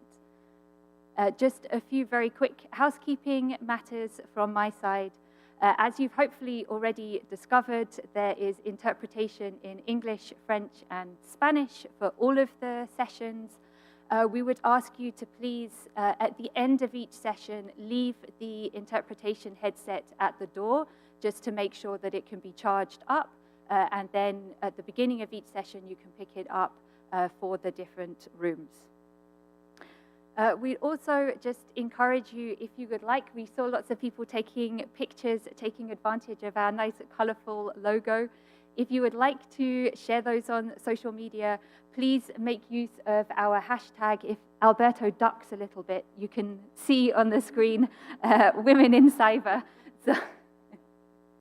So please do take advantage of that. Now we're going to move to the break, but we would like to start the break with the family photo. So please, if everyone can gather at that end, by the entrance of the foyer, that is where we will do the photo, and we will be back in this room at 11:20 to start the plenary session. Thank you.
Welcome back. Please take your seats.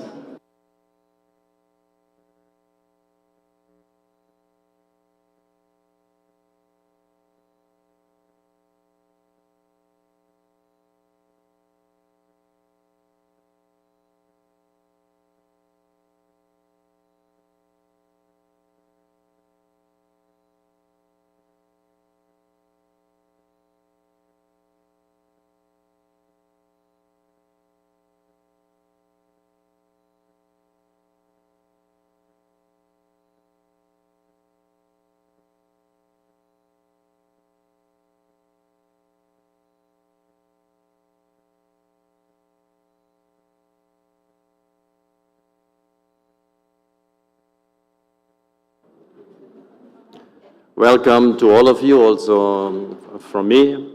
We had a great opening session with wonderful ideas, very strong words, and many of you participated in the forum earlier this week, and of course a number of the messages that came across earlier this week are also valid here, including the use of the Budapest Convention and its new protocol to investigate cybercrime and secure electronic evidence, and it is also relevant for crime and evidence related to violence against women. I would like to thank in particular here my colleagues, Marta, as Christina said, the soul of this event. There are many other souls involved and people working very hard on this from our colleagues. But she has been taking this initiative to hold this conference. The idea was raised some months ago. Initially I had something smaller in mind, but the whole thing developed its own momentum. And now we have here a major event with 190 participants registered for today from 50 different countries. This is quite extraordinary. And people that came from all over the world, from as far away as Tonga, and from very difficult countries in a difficult situation like Ukraine, and so on. So since you made such an effort to come here, since we invested so much in bringing you here, please make best use of this event. Share your ideas, share your experience, ask questions, make proposals, and recommendations that we can also take home. 15 years ago, I've organized, must have been the first or second Octopus conference that I organized in Strasbourg, and there was a TV production. Euronews made a program, an 8-minute program that was broadcasted 40 times in 1 week about the conference, and they also did interviews throughout Europe and so on. The problem was, at the end, that all the victims in the documentary, victims of cybercrime, were women. And all the answers were given by men. And this has changed a lot, and this is why we also want to underline in particular in this session that we have now, how this has changed, how it is women who give the answers, women who are extremely active in the criminal justice response to cybercrime. In this session, we will have a panel of the distinguished speakers, very experienced people here. They will focus on the differences from their experience, how cybercrime affects men and women differently, or does it? Or does it affect different gender? To show how women are involved in the criminal justice response and giving some examples, to share their views on what the type of challenges that women face when seeking an active role in the criminal justice response, and how those challenges could be overcome. And more broadly, what is needed to improve the criminal justice response to violence against women. Whatever you are saying here, be careful, because we will follow up on it.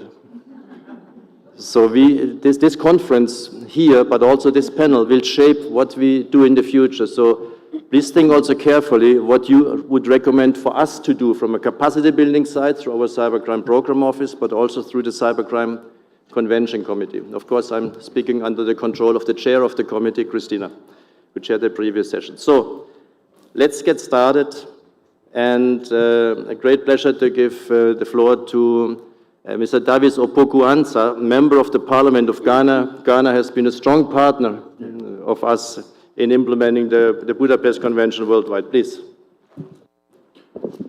Thank you very much, Alex. And I'm super excited to be here. I must say it's been some 21 hours of a journey to get to Costa Rica, but it's been quite interesting. A lovely city, and we are grateful.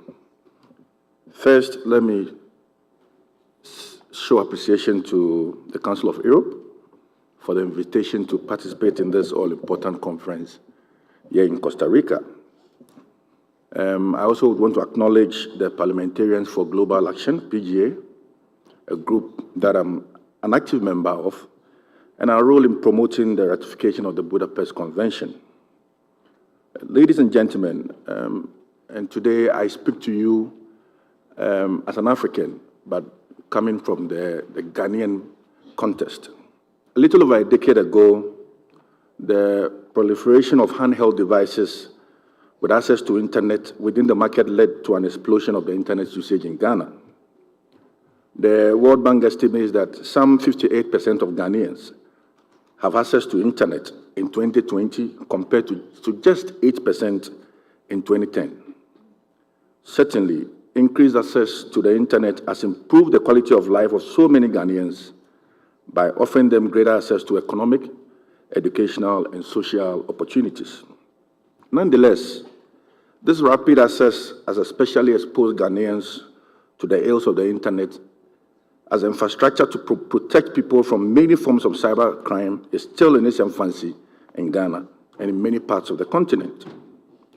What we have subsequently seen is an exponential growth in the incidence of cybercrime, and unfortunately, women have borne the brunt of this rise. Indeed, online gender-based violence against women has been on the rise. This includes cyber stalking, cyber harassment, revenge porn, honey traps, dozing amongst others. To wit, 27% of the cases reported to the emergency response team of Ghana's Cybercrime Security Center related to the non-consequential publication of explicit images and online child abuse. Worse still, the social consequences victims face, coupled with the dominance of men within the criminal justice system, dissuades victimized women from reporting and thus distorts our knowledge of the real scope of the problem. Ladies and gentlemen, this suggests that it is imperative for women to be at the helm of the criminal justice response to cybercrime. The relative absence of women in the criminal justice response to cybercrime in Ghana and Africa, as elsewhere, can be traced to two misconceptions about the nature and scope of the cybersecurity field. One, the first questions the competence and suitability of women in the cybersecurity field. The other suggests that cybersecurity is solely a technical field, to the exclusion of the judges, legislators, prosecutors, and other actors who constitute the criminal justice response to cybercrime and the regulation of the cyberspace. This self-affirming truth discourages willing women and girls from pursuing the space as a viable career option, which fact is then used as evidence of their validity. Nonetheless, there's cause for hope due to the encouraging work being done by the private and the public sectors to protect women from cybercrime and boost the involvement of women in the cyberspace in general and the cybersecurity space specifically. A great deal of commendation is deserved by many women and women-led groups who are doing the work to facilitate inclusivity. For instance, in my country, the Minister of Communication happens to be a woman. The Deputy Minister of Communication is also a woman. The chairman of the Parliamentary Select Group on Communication is a woman. Chairman. Or the chairperson.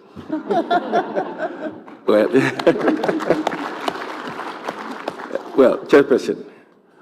And the interesting bit is that the recently formed cybersecurity unit in Ghana is directly under the Minister for Communication. and she's so much into it and would want to see the success of it. Vodafone Ghana, which is a telecommunication firm which is led by Patricia Obodai, sponsors an annual ICT Girls Camp for high school girls and awards scholarships to deserving women in the engineering fields through the Female Engineering Student Sponsorship Program. Today, the Police Ladies Association, a group comprising women in the Ghana Police Service, works to foster the recruitment of more women into the police service, providing greater representation of women across all departments in the service and to ensure the welfare of women already in the service. This is particularly key in a country where the police service is primarily in charge of public prosecutions. As parliamentarians, our role in this regard is to push for the enactment of laws which protect women from cybercrime and remove legal impediments to the inclusion of women in the cybersecurity space. The enactment of the Cybersecurity Act 2020, Act 1038, was a mammoth step in this regard as it boosted existing legislation to protect women and children online. Section 62 and 65 of the Act contain various provisions to protect and prosecute child exploitation, whereas Section 66, 67, and 68 prohibit sexual exploitation, revenge porn, and even the threat to publish revenge porn. It is crucial to the enactment of progressive laws that the intended beneficiaries are themselves included in the process of legislation. Regrettably, women only constitute 40 out of the 275 available seats in Parliament. This is why we continue to push for the laying of the long-due affirmative action bill to guarantee a number of seats for women candidates in our Parliament. On our part, the government of the Republic of Ghana has undertaken several initiatives to restructure the educational system in the country to emphasize on STEM education and guarantee the place of girls in this restructuring. This includes the implementation of an educational strategic plan 2018 to 2030, which refocuses education curriculum to STEM, and attendant construction of STEM high schools, and the implementation of Girls in ICT initiative in various senior high schools to basic computer literacy, coding, programming, and HTML to encourage them to pursue STEM fields at higher levels of education. This year, the target to reach 3,000 girls with the program was revised forward to 5,000 girls due to the attainment of the earlier target. And this is primarily because of the commitment of the Minister for Communication. Besides measures being taken to draw more women into the cybersecurity field, there's a need to address the risk for cybercrime in general and cyber targeted at women and girls in particular. Accordingly, 20,000 high school girls were trained in cyber hygiene and on the relevant provisions of the Cybersecurity Act. Ladies and gentlemen, whereas these steps are encouraging, there still remains much work to be done in order to develop the requisite infrastructure in developing countries to rebuff the unscrupulous activities of criminals and improve the resilience of vulnerable persons against cybercrime. Unfortunately, in times of economic hardship, such as the world is currently facing, necessity drives governments in countries like mine away from these concerns to attend the pressing bread and butter issues that this crisis presents. This increases the risk factors of vulnerable groups, such as women, to cybercrime. And it is in difficult times like this that the international community needs to step up and fix the financial system which put African countries at a disadvantage in these attempts to access reasonable means of financing initiatives as those mentioned. Ladies and gentlemen, I am confident that if we are to work together, we will not only improve the role of women in preventing, investigating, prosecuting cybercrime, but we will drastically reduce the incidence of cybercrime itself. Thank you very much for this opportunity.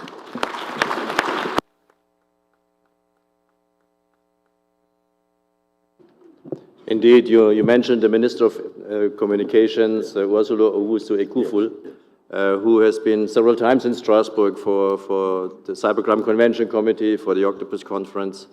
an extremely strong personality that has been crucial for our cooperation with Ghana and in West Africa.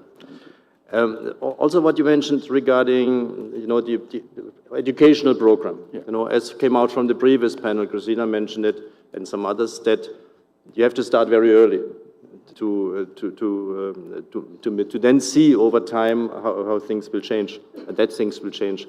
But there's one question that came up that we should all think about. We had, under the Cybercrime Convention Committee some years ago, a mapping study on cyber violence.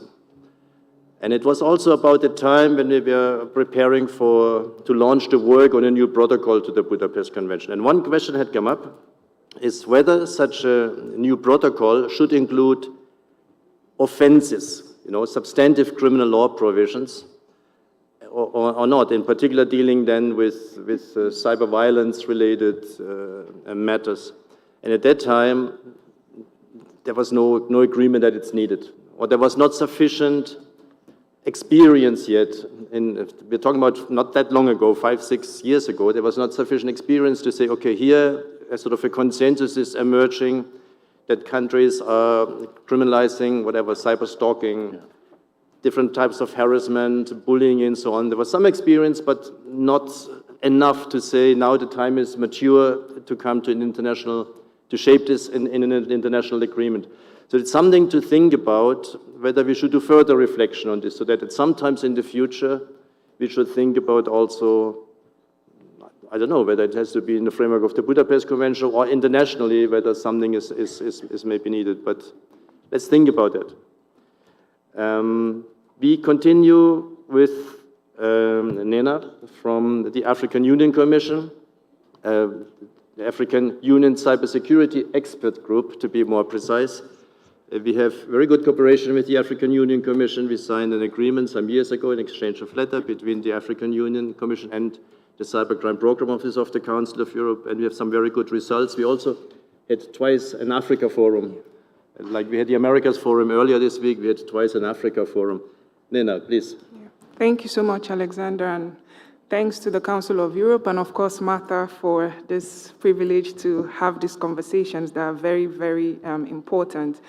I want to start off by saying thank you to Nayeli Loya of the UNODC for hitting the nail on the head as the situation is in Africa. The discourse about the differences in the way cybercrime affects women and men is firstly an overt expression and application of the gender discrimination and inequality that exists offline. Of course, we know that global inequality will always lead to inequality in other aspects, and I can't deny, I know that other African women can't deny that gender inequality, and being more emphatic, patriarchy in Africa has led to an exacerbation of the issues we're discussing today in an African context. So it's important to also weigh the issues related to Africa in the context of gender disparity. And as we see in Africa, criminal acts are very gendered in many respects, and that sort of also reflects in how cybercrime is disproportionately targeting women in many parts of Africa. But beyond listing these crimes that target women, revenge porn, I think it's also important that we contextualize the impact of these cybercrimes on how women participate online. First of all, it silences women in online spaces, silences their voices, and takes away the ability to safely participate online. Another important aspect is that these issues then further exacerbates existing gender disparities in political, social, and economic participation, as it should be in the digital era. So it then implies that women themselves cannot play an active role in combating cybercrime. For example, research undertaken by a civil society organization in Uganda last year, Bonita Nyewere, they found out that a huge percentage of African women deleted or deactivated their accounts, and many women stopped using digital services after they experienced online violence. We can't also emphasize the human rights restrictions and the liberty for women, even if they wanted to serve as key actors in protecting, prosecuting, investigating cybercrime. And from an African perspective, there are so many challenges for women. Gender stereotype, of course, the presumption, this was said earlier, that those spaces are particularly for men, and it's overemphasized in Africa in terms of the criminal justice sector, and women hardly express an interest to participate in these roles themselves. And so in that aspect, it's also important that education is not just needed to emphasize how women can keep themselves safe in terms of participation online, but how women can also be involved in terms of combating cybercrime. Also, we see that African women are pushed out of combating an interest in combating cybercrime because of fear of victimization, fear of retaliation, and fear of being stereotyped as, in terms of cultural perspective, that woman who is not respectful or that woman who is not culturally inclined, and these are existing realities. Now, Alberto, the European delegation to Costa Rica, highlighted two very important things that I think is very necessary when we consider Africa in this discourse. First, inclusion. The other point he mentioned is that you cannot tackle global problems with national laws, and this is a situation in Africa. First of all, I think in Africa we must underscore a people-centered approach to tackling cybersecurity, and thanks to Honorable Opoku for mentioning what is being done in Ghana. Ghana is one country, including Mauritius in Africa, that sees cybersecurity from a people-centered approach. For many other African countries, cybercrime, cybersecurity is a security sector. It's just focused on the security sector, and it has not allowed for appropriate involvement of different actors. So curtailing and tackling cybercrime against women in places like Africa still needs multiple concerted strategies. For example, social media companies, they need to take appropriate steps to ensure their space does not enable this sort of crimes. We need to involve them in these conversations. During the Kenyan election, for example, just this year, we saw how women were disproportionately targeted. And it took civil society organizations like ELOG to go back to social media companies, not the government doing this, to say, look, certain posts have to be taken down. Again, policymakers in Africa need to understand and recognize the way online and offline spaces are inextricably enmeshed, and the responsibility that technology developers have. As we have these conversations, we have to think about technology design. Can technology be designed in a way that recognizes that cybercrimes target women disproportionately? And from the inception of design, technology can be designed in a way. And a good conversation was the Global Cybercrime third session. One of the questions was, how do we ensure obligation for the private sector in terms of public-private partnership in international cooperation? While I may not say that is a particular approach is the best, but I think we have to start thinking about the obligations we provide or establish for private sector. Again, the Budapest Convention, I can't talk about this enough. My fellow African heads of state, I'm not an African head of state, but I mean Africans, they are very wary of ratifying the Budapest Convention for various reasons.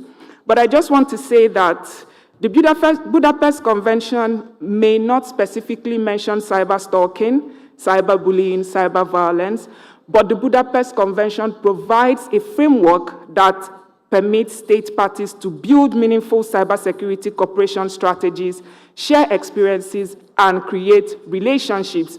And that is what we're doing here today. So beyond the belief that you're just ratifying an European convention, it is more about the platform to cooperate and discuss very important issues. Again, when you have women in the criminal justice sector, I think it's important to encourage African states to ensure a clear and targeted effort to educate and empower those women. We have some of them in the criminal justice sector, but the approach has been that relegation of empowering them or encouraging them.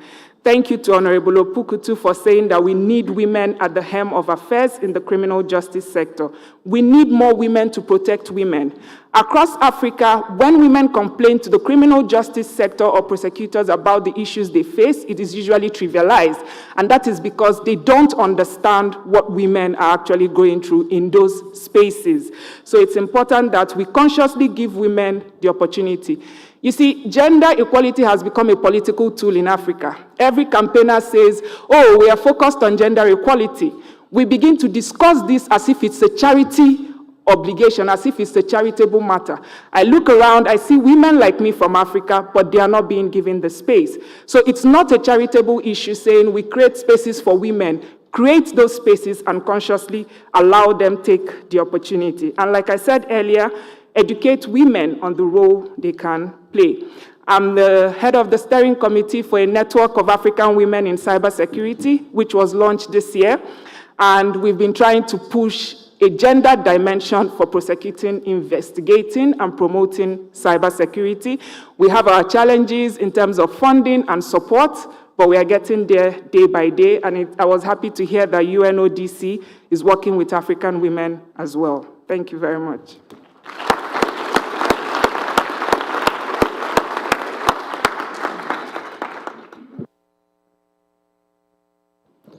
Thank you for your powerful words.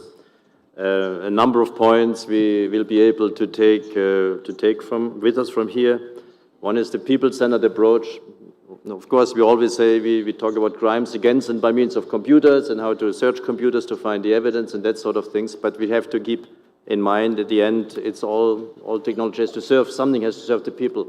So we have to figure out how we can promote people-centered approaches. You also talked about the role of the private sector, and of course, it's very complicated to come up with global regulations, obligations to private sector, to companies that work across borders, because at the end, you may have, there are a lot of risk involved in that, in terms of cutting internet freedoms and so forth. But we should think about partnerships. Partnerships also where you then work with companies to say, okay, here we don't have an obvious crime that we have here, but we have here a situation where women are, whatever, targeted in elections, or where women stop participating because ABC. Let's figure out how we can solve this. So I think there's a lot of room for such partnership at different levels. And also what you said about the Budapest Convention, yes, there is a text. The text is getting bigger and bigger. As we said earlier this week, you all have to study it, with the protocols, with the guidance notes, but it's also a platform, a framework, a mechanism that is there where organizations cooperate with each other beyond the text of the convention, or we have all these capacity building programs that are not mentioned anywhere in the text of the convention. So thanks a lot for that. We continue now, moving from Africa to Asia. We have the Deputy Solicitor General of Sri Lanka with us, Suhashi Herat. Good morning, everybody. I'm thankful to the Council of Europe for including us in this program, including Sri Lanka, and including me in the plenary sessions. I'm going to talk to you about this wonderful topic, cybercrime through gender lens. We have included it to be a female lens today. First of all, I will explain in few seconds the Sri Lankan perspective, and I will go directly to the practical aspect, what is happening in Sri Lanka. Sri Lanka has an adversarial system. The investigations are done by the police. I'm attached to the Attorney General's department. I'm a prosecutor, criminal prosecutor. We do not get involved in investigation at the investigation stage. So you can understand, if the investigation fails, if there are flaws in the investigation, it's difficult to see to it that a conviction will be taken place at the end of the day. And then, talking about the laws, we have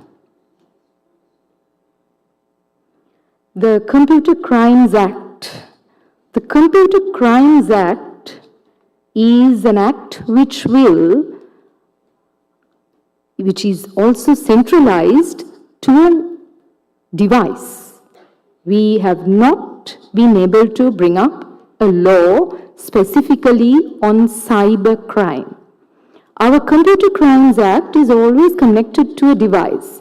If you have unlawful access, if you deal with data which is stored in a computer, if you erase data, if you take out data, or if you are manipulating with that data, if you're having unlawful access and doing some activity on the computer, such activities are identified as offenses. And then, in this context, and in the context that everybody spoke so far, the unconsensual uploading of images, still images or video images to the cyberspace, our publication perspective is falling back to the archaic law of penal code about obscene publication. So we have to go by the obscene publication provisions where it involves any form of publication which we have categorized and included the cyber publication also to be a publication. And then we fall back into that section and try to charge them under that. And going back to the procedural aspects, we have the criminal procedure as well as the evidence procedural aspects. The criminal procedure code specifically identifies, talking about the gender perspective, a female victim to be handled by a female investigator. And if is retained to have under the custody of the female investigator. And if a statement is recorded when it is a sexual offense, to be done by a female investigator. That is identified in the two laws, which is there on the slide, which you can see. If at all, I would just say as a procedural aspect, it is identified by our law. And then, thereafter, we have this evidentiary provision where it says, anything electronic, you should give access to the accused to see to it whether this has actually happened in the way that the prosecution is trying to prove. So these are the procedural aspects, I would say some obstacles also, and the offenses that we have identified. And our system is such that adversarial and the prosecutors are in a different office, different place, different level, I would say, and the investigators are in a different level. In this given backdrop, I will now go to the practical aspects of the Sri Lankan perspective. Sri Lanka was one of the pioneer countries who was a signatory to the Budapest Convention, and thereafter we have shown our interest to sign into the first additional protocol and to the second additional protocol as well. Second additional protocol is very important to us. We faced the Easter Sunday attack some time back in 2019, where prosecutions are still pending in Sri Lanka. So in that backdrop, if I say our procedure, as I explained to you, now I'm talking about the practical aspect, as I told you. If a girl is faced with an uploading problem, would go to an investigator, the investigator will have to take two steps immediately. One, going by the Budapest Convention, seek a preservation order. Two, go also to the relevant cyberspace, to the service provider, and also to the cyber, whatever the provider, to say to remove the relevant whatever image or the video from the cyberspace. Of course, we are happy to say that Facebook has had a very cordial relationship with Sri Lanka throughout.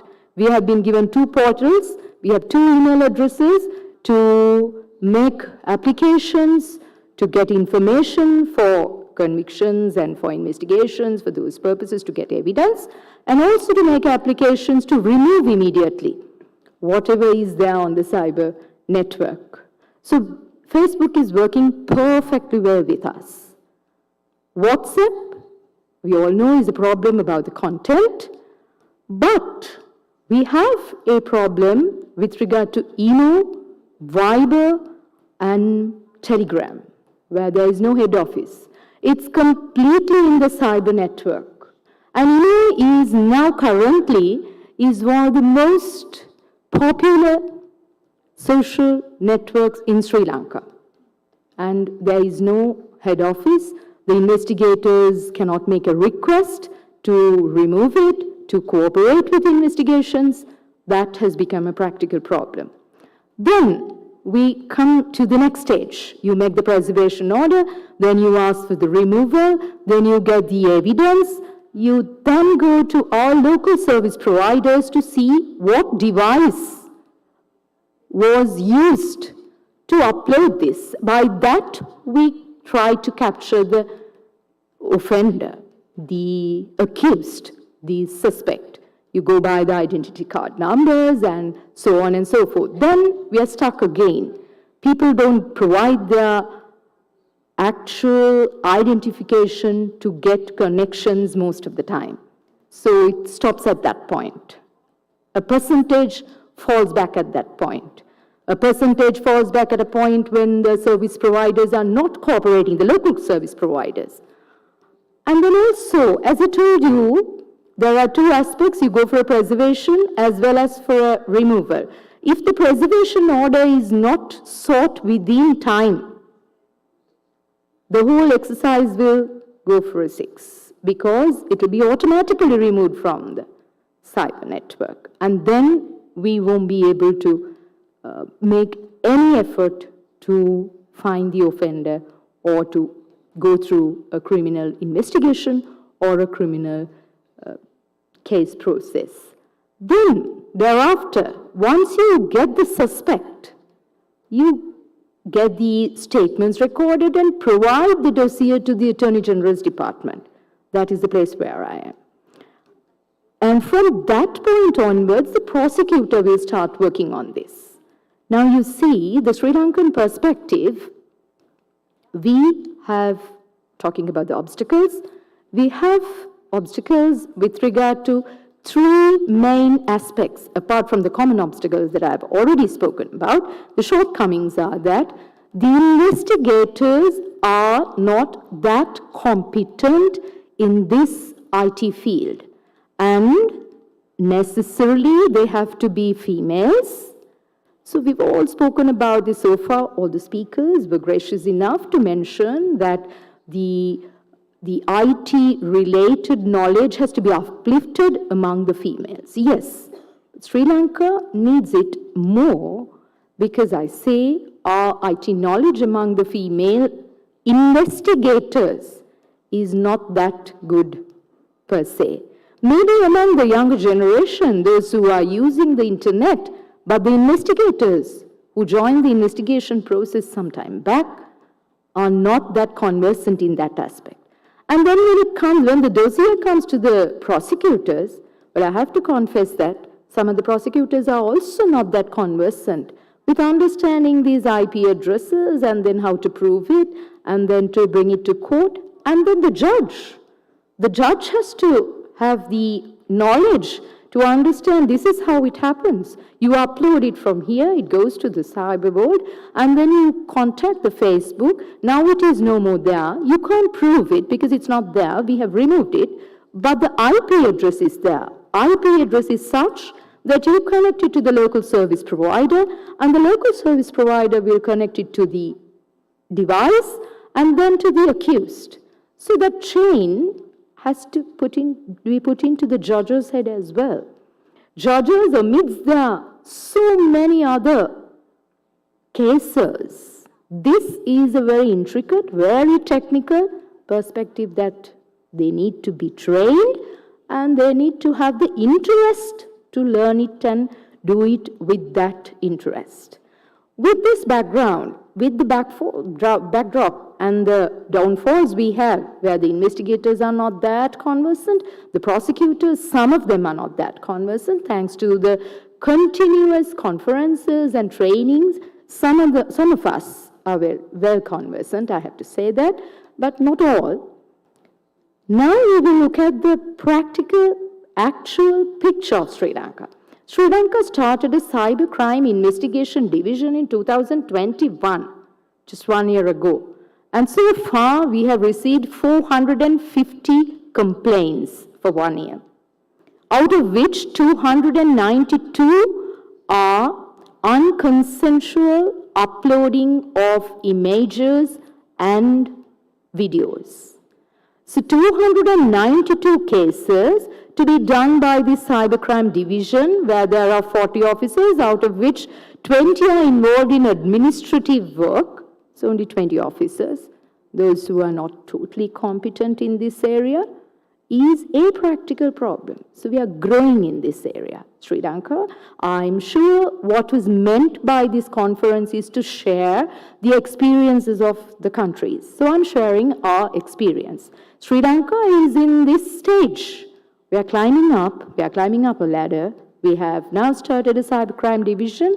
We are now having officers being trained. We are now having prosecutors trained. Judges need to be trained. I don't think there was a judges training program so far.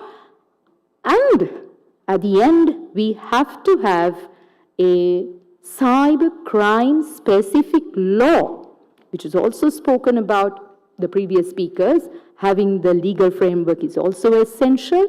This legal framework, what we are having at the moment, we have made it a practical framework to overcome the problems that we don't have of a specific law. But we need. And that is also underway. I'm happy to say that my colleague who is present here with me is from the Legal Draftsman Department. The cybercrime law is now at the drafting stage. So we will come up with that no sooner. Then I will share a food for thought for you all. A different aspect about the victim of a female cyber crime victim. Who is a victim?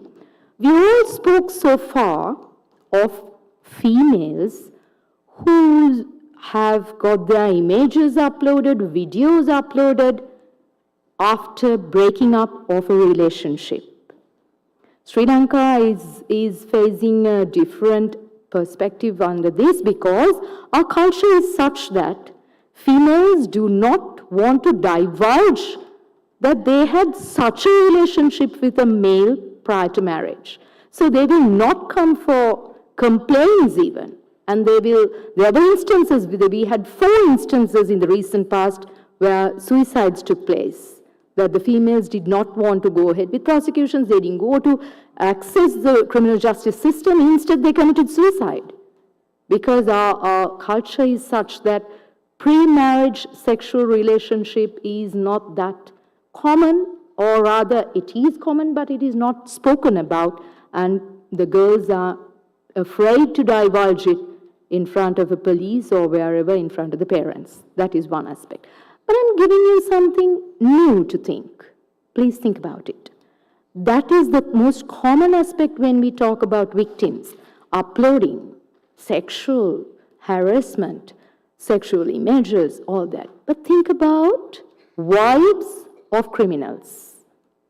It's more or less the point that I'm trying to raise here is something more or less similar to passive smoking. The criminals make use of their wives to become crimes. So in the context of law, they also become crimes, offenders, and then we charge them, we get convictions, but at the end of the day, we are all lawyers, we know positivism, we go by the letter and we say they are offenders, they are criminals. But how did it happen? By virtue of being the wife of the criminal. So they are made use to operate the cyber world, to send messages, because the females are very patient sometimes. So the criminals, the entire operation, the sending out messages, getting messages, images, all that is done by the wife. And we charge the wife. We get the conviction also. Isn't she a victim of crime as well? That's a socio-economic aspect I'm talking about. Not legally, of course, as a prosecutor, I will make sure that I will get the conviction. I will see to it that that's an adult, they have the intention, all that I will address court and say, she has to be convicted. But socio-economically, She became a criminal because she was the wife of that criminal.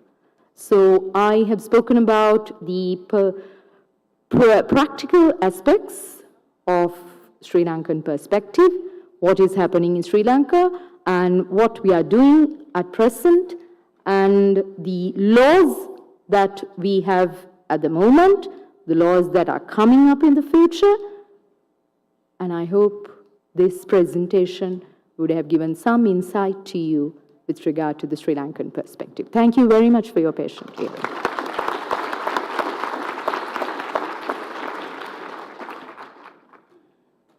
Thank you very much, and also thank you for putting some solutions forward, training programs for women investigators, and then also prosecutors and judges, strengthening the investigative units to have them also decentralized in different regions, and then the passing of a specific law to cover cyber offenses against women. Maybe we can discuss later what that law would address, because that is also one of the questions that you would have. What would a law look like that addresses cyber violence against women specifically?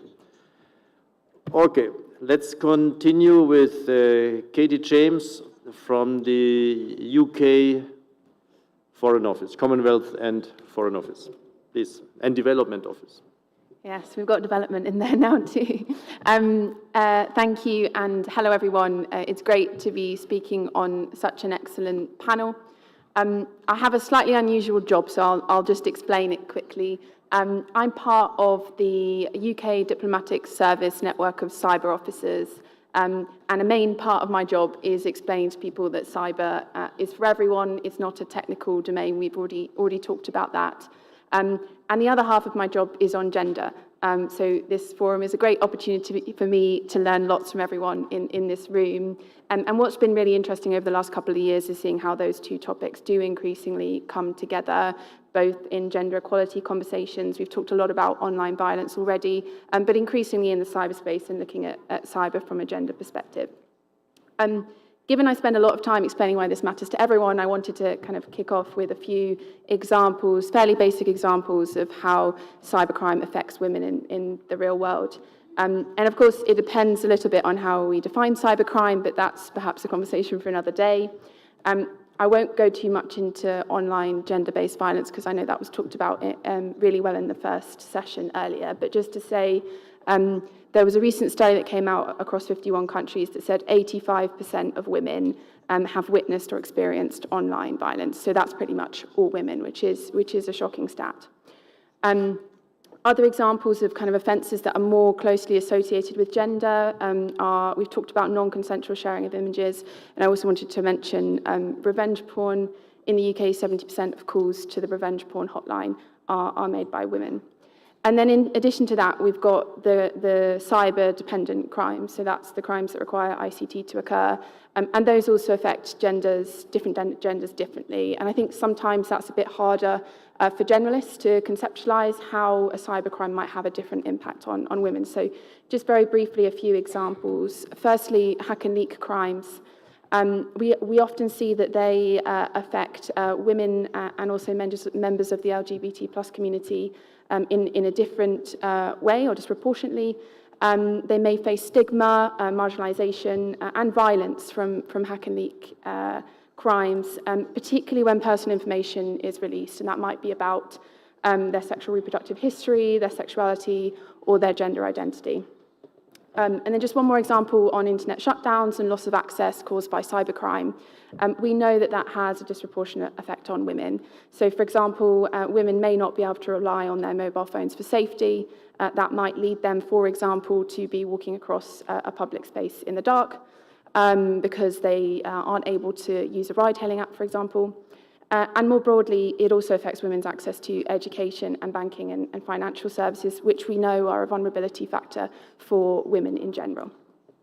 Again, a fairly basic point, but I think it's important to say it. Cyberspace and criminal justice systems are based on the world we live in. They're based on our societies, and our societies have pre-existing patterns of gender equality. So we're starting from behind. We've got to kind of catch up. And linked to that, tech is not gender neutral.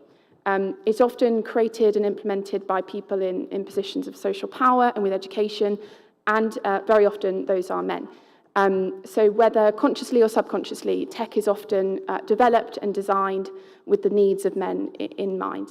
That does, however, mean we also have an opportunity. We know tech is developing really quickly, and so we have a chance to change that. The more women we have involved in designing and developing tech, the more likely it is to take into account the needs and priorities of women. That is then all compounded by the digital divide. Again, we've already talked about it, but there are 250 million fewer women online than men globally. And in addition to that, women have less access to education, meaning they're less technically literate and aware of cybersecurity best practice, which in turn makes them more vulnerable. And just one specific example of how that can have an impact on a woman's real-world life. The hacking of digital accounts and devices by partners and family members can be used as a form of surveillance.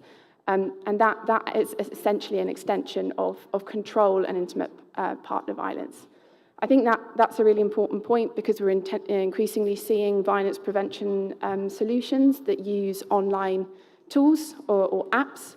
And if controlling coercive partners have access to those devices and are seeing that women are reporting through an application, then we risk causing more violence to victims. So what does all of that mean for the women in this room, the women that are looking to play an active role in cybercrime? Well, firstly, there's not enough of us. We've already said it, but only 20% of the cyber workforce is women. We've obviously beaten that stat today, and I think we beat it earlier in the week as well. So just to shout out to the organisers for putting the two conferences together, because I think that really helped to get a good participation of women across the whole week. And also just wanted to recognise that the men in the room, these 1.5 days are also for you. So it's great that you've stayed with us. And then I just wanted to mention our National Cyber Security Centre. We currently have 35% of women, which may not sound that impressive, but half of our leadership positions are filled by women. And that's really important because it means that it's not just a tick box exercise. You've actually got women in decision-making positions and positions of power. And I think that's really important. And just a side note, I wanted to just mention the intersectionality between youth and gender. I think just about say I'm still a young person, although I just heard there's a new social media app called Be Real that I'd never heard of, so I'm definitely behind the times. I think this can be a really challenging sector to work in as a young woman. You can often be faced with a room of extremely experienced senior men, and that can be really intimidating. So I think there's a lot of work for us all to do to make sure we've got new talent coming through the pipeline, young women that are taking an interest in cyber. And in the UK, we have a program called Cyber First Girls that looks to get girls more interested in careers in cyber and tech through kind of fun competitions. So I think just wanted to make a plug for that. And then finally, I just wanted to touch on our Women in Cyber Fellowship Program, which is a program to get more women involved in the international conversations on cyber and cybercrime. It was initially started to get more women in the open-ended working group on responsible behaviour in cyberspace, but we've now expanded it to also include the new cybercrime treaty. That fellowship does two things. Firstly, it gets women in the room, like you are all here today, but it does more than that. It's not just about having women in the room, it's about having women that have the knowledge and expertise to be able to fully contribute to the conversations. So that fellowship also includes some dedicated training and networking opportunities, and I think we've also got some of those cyber fellows in the room today, so please do come say hi. There are 50 fellows across 6 countries, and we're increasingly looking to join up with other networking groups for women on cyber. I'll stop there. I've got a long list of things we could do, but I'll save that for the discussion.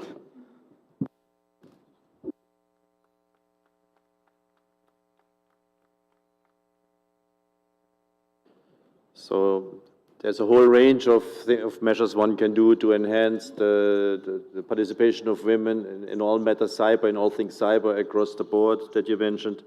Perhaps later on you can tell us more about this particular program because I didn't fully understand what this is about.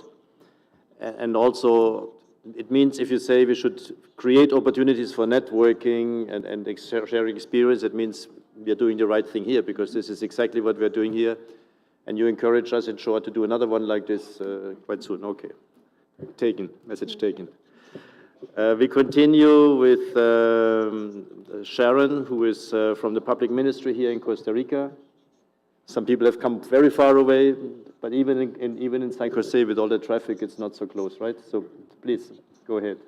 Maybe if we can limit ourselves to 7-8 minutes so that we have also time for some Q&A. Thanks. Muchas gracias.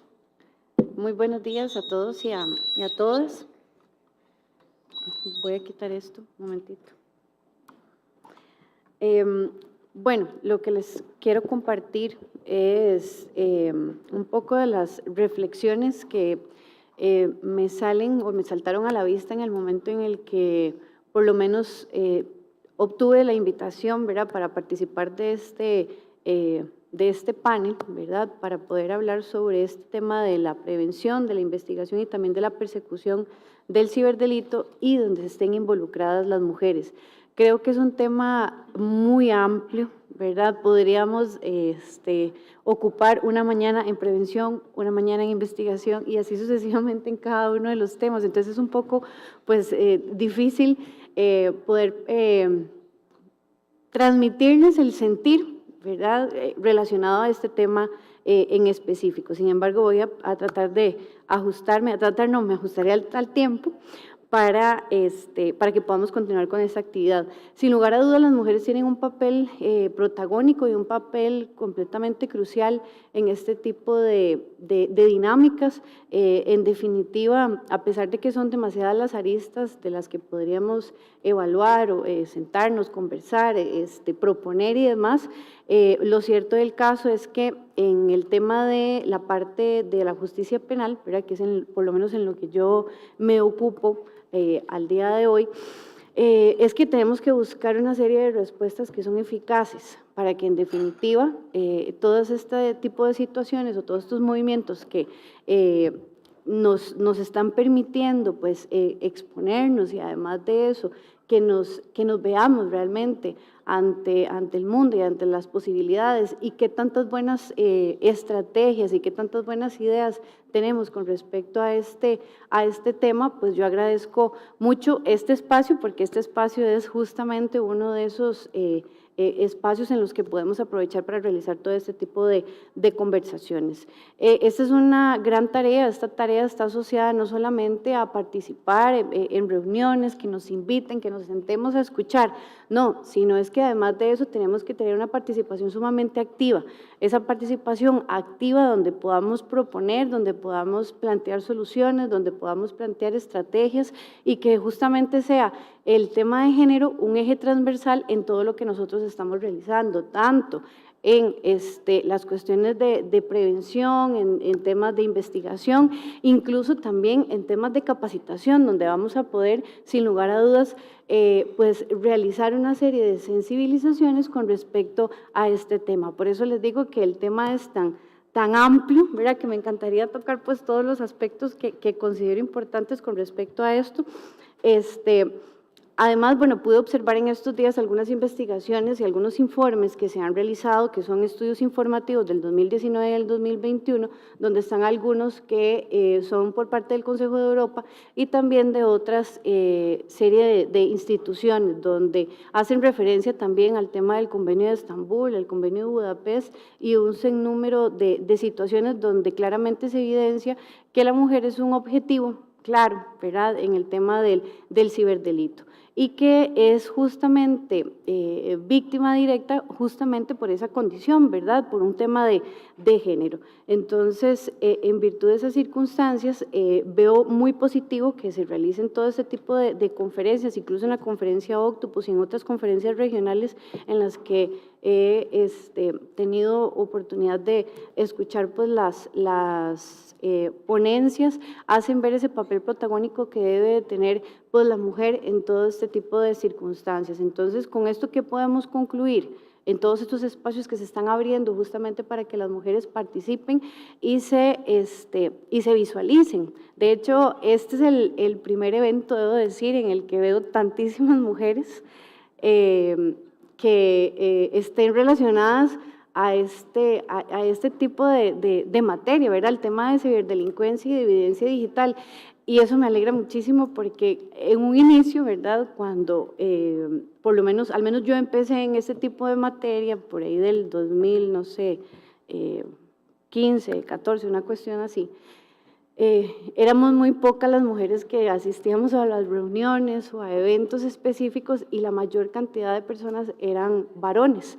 Y eso, pues, como ha venido cambiando el tema de la tecnología y demás, también afortunadamente ha venido a cambiar esa representación femenina. Entonces, ¿esto qué quiere decir? Que debemos de visibilizar esta situación, decirle pues al mundo que definitivamente las mujeres están contribuyendo de una forma muy positiva, ¿verdad?, en respuestas eficaces justamente para el tema de la persecución, en el tema de ciberdelincuencia, donde vamos a poder realizar una serie de intercambios, como por ejemplo en este espacio, donde vamos a poder hablar sobre experiencias, sobre una serie de o mejores prácticas o incluso quizás, de acuerdo a lo que nos dijo también don Alexander, salgan algunas ideas que en un futuro próximo podamos materializar todas de manera conjunta. Sin lugar a dudas, el tema de la violencia digital mediante las redes sociales es lo que más nos está atacando pues al día de hoy, ¿verdad?, en contra de las mujeres, en contra de las niñas, donde esto pues viene a representar claramente un obstáculo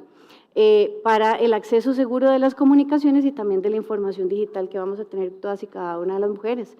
Entonces es importante recordar que no se debe pues tampoco culpar a las niñas ni a las mujeres de que son víctimas justamente de esta violencia mediática a través de la internet en la que estamos cada vez pues más involucrados y en definitiva ninguna mujer pues busca justamente o ni provoca o no induce tampoco a que se provoquen justamente esos actos de violencia en su contra mediante plataformas digitales.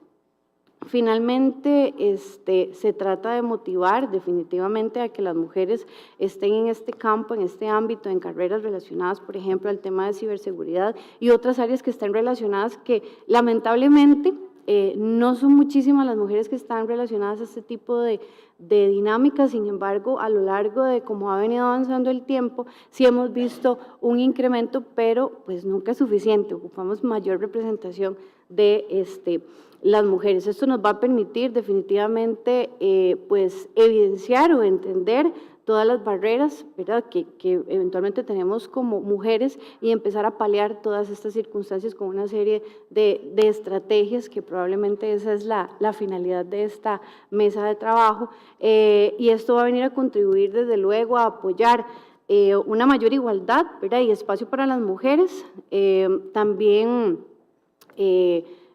donde tenemos que dejar en evidencia que tenemos que tener en definitiva una tutela suficiente para proteger y mecanismos necesarios, ¿verdad?, para poder proteger a las mujeres y en definitiva pues creo también que el tema de la pandemia pues causó un antes y un después.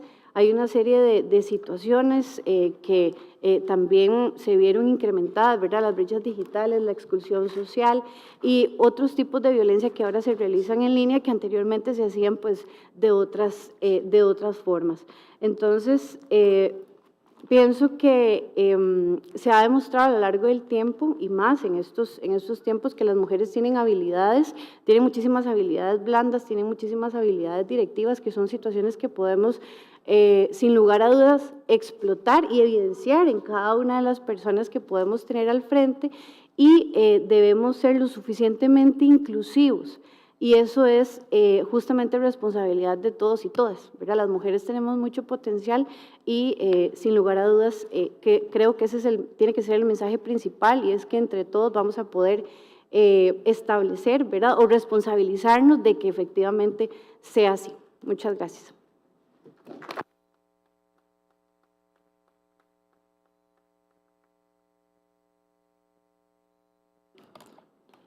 Thank you, and also thank you for your personal experience over a number of years here.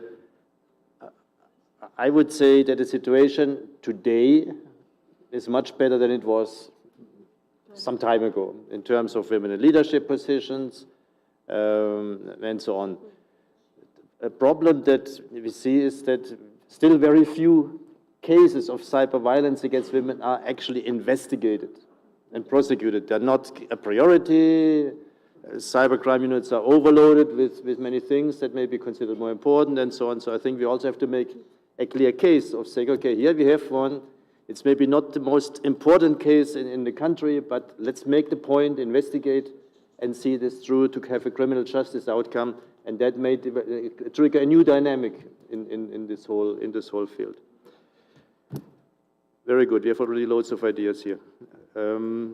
Let's move again from Central America back to Africa, specifically to the Gambia, and we have with us the Honorable Justice Sidi Jobade from the Gambia.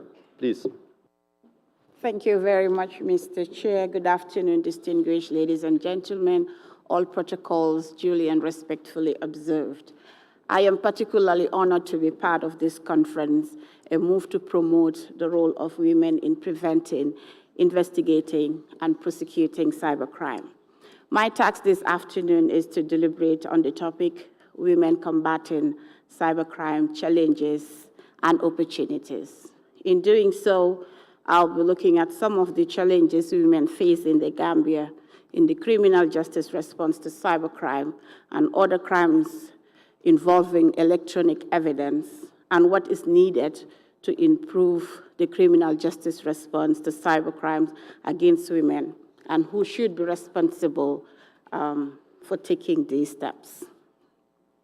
The Gambia is and continues to face computer-related crimes, but most of these crimes cannot be prosecuted or charged due to lack of sufficient procedural measures on obtaining e-evidence.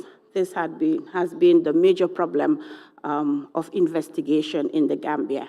However, the Gambia has taken the bold step in launching the Gambia Police Forensic Lab, which has been established and equipped to investigate cybercrimes. It is funded by the EU. It has recently been inaugurated last month, that is the 19th of October, 2022.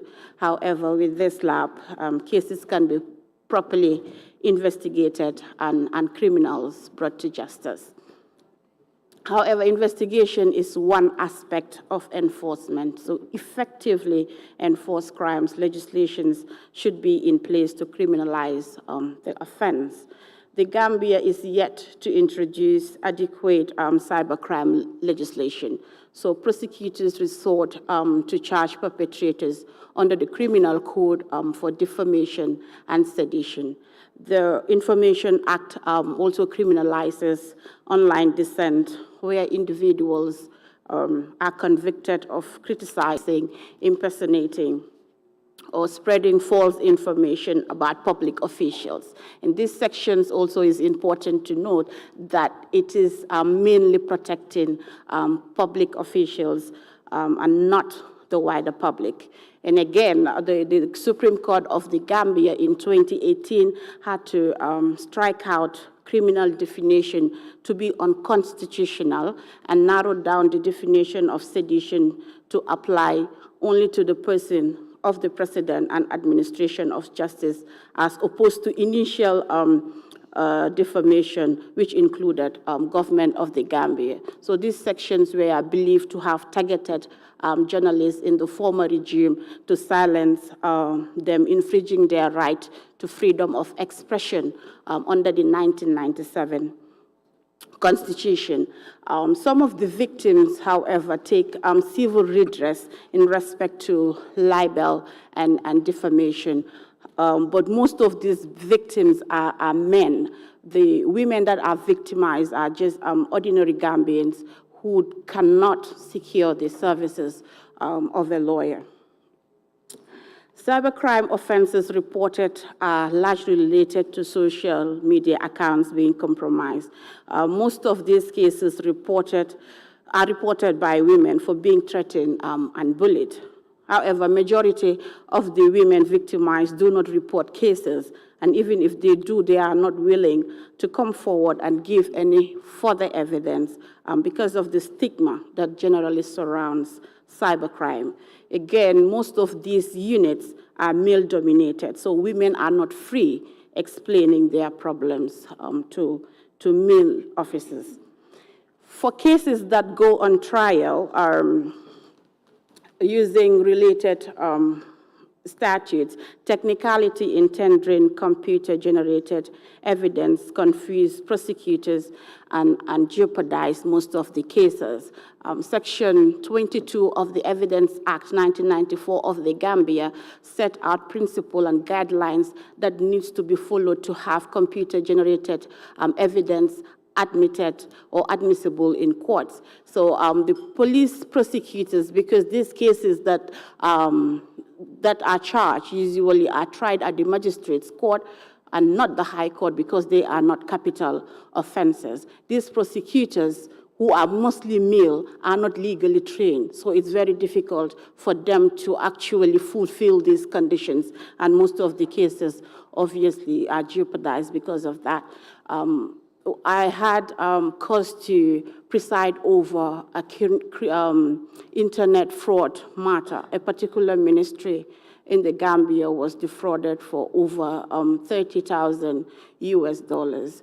So most of the perpetrators actually were not within the country, so only one was charged for theft. He could be charged for theft because, like I said, there is no specific statute to actually charge these perpetrators. So the main evidence that the prosecutor relied on was obviously the bank statements, which were not admitted in court because it did not fulfill the requirements in admitting this evidence in court. Obviously, the accused was finally acquitted and discharged.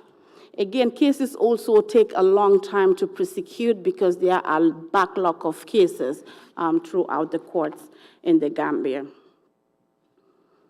There's also low budget allocations to respond in a timely manner to issues. This, I believe, because the political will is not there to actually address these. So to improve the criminal justice response to cybercrime against women, I believe is everyone's responsibility. The Gambia needs international, legal, financial, and technical assistance to combat cybercrime. There is a draft bill presently in Parliament in respect to cybercrime. It is yet to be passed. Hopefully, if that is passed, that will help in successfully charging perpetrators for cybercrime-related offenses. Capacity building is key to improve the criminal justice response to cybercrime against women.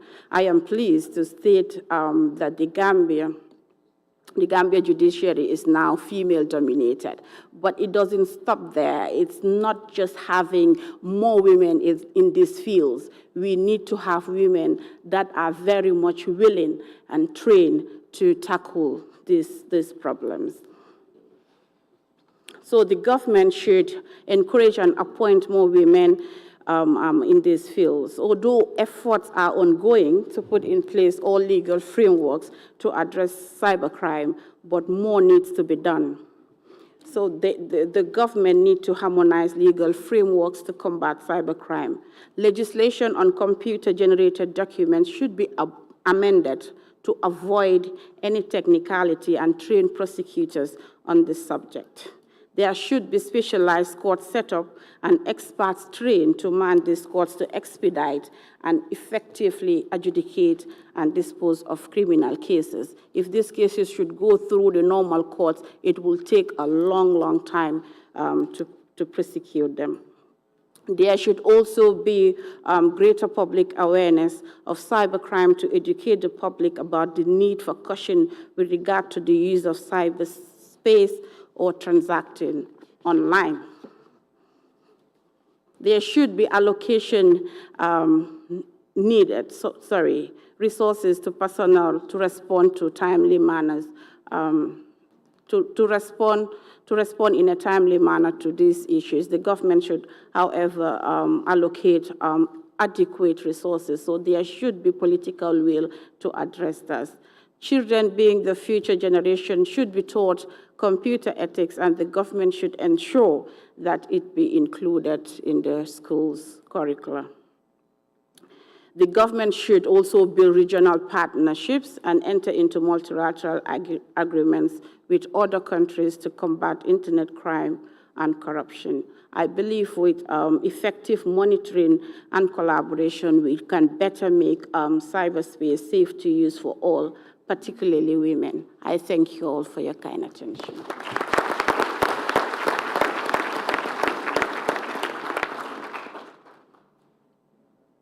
Thank you. Thank you also for pointing out the specific problem of procedural powers to obtain the evidence of crime. And this is something we've been discussing earlier in the week in the Americas Forum, but which is also the reason why we constructed this new second additional protocol to the Budapest Convention, to give more powers, more tools to obtain evidence. And those tools are also there to investigate and prosecute and cooperate across borders when it comes to violence against women. And I think we've been working with the Gambia on the cybercrime bill. Okay. So it's easy, you know, just move ahead, adopt it, and then we come and through the Glacier and other projects, we work with you on the capacity building side, and we take your recommendations into account. Thank you very much. If you pass the bill tomorrow, then next week we are we hope so. We are there. Thank you. I think we have also been working with the Gambia on a data protection bill, which is also, of course, here important in this whole context. So happy to proceed with that as well. Last but not least, we have Selene Gioponi, who is from a council member of Women for Cyber. Tell us what this is about. And Thank you. Go ahead. Okay, thank you so much. Thank you for the invitation in this beautiful country. We cannot start speaking about women combating cybercrime challenge and opportunity without speaking about some challenge. Some challenge to bring women into cybersecurity field also, from different kind of perspective, but not only in cybersecurity, also into this specific field of cyber investigation. Women for Cyber was born in 2019. Okay. It's not changed, the slides.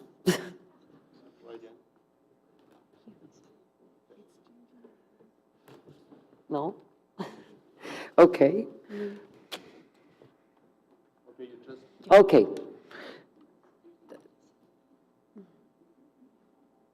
Okay, don't worry. So we cannot start speaking about this part. Women for Cyber, what is? Women for Cyber was born in 2019, was under the European Cybersecurity Organization, EXO. And EXO is the first public and private partnership into the European Union. There was signed, I'm honored also to be one of the founders of the European Cybersecurity Organization, and it's very useful to collaborate with the university, with the private sector, with the public sector. Women for Cyber now is an association and foundation, and take place all around the world, and we help them into the gender gap. So first of all, for us, it's very important to have some training awareness to bring ladies into this kind of field. In Italy, I'm the Secretary General of Women for Cyber, and we decide, I'm coming from the cyber investigation world on digital forensics and cyber intelligence. And we decided to set up also thanks to some ladies of public prosecutor in Italy and person that is coming from private sector, public sector, and so on, some teams dedicated to the cyber investigation. we already know nowadays that there is a different kind of approach from cybersecurity, that we are speaking about men and women. In fact, I starting this is not like a project, but an experiment into my team to have women and men together, but that can solve different kind of crimes.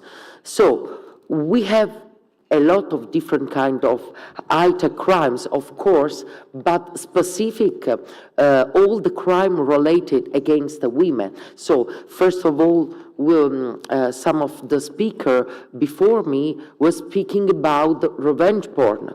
We had a big case in Italy of revenge porn, and the girl now, it was not still with us anymore. So there are different kind of criticity.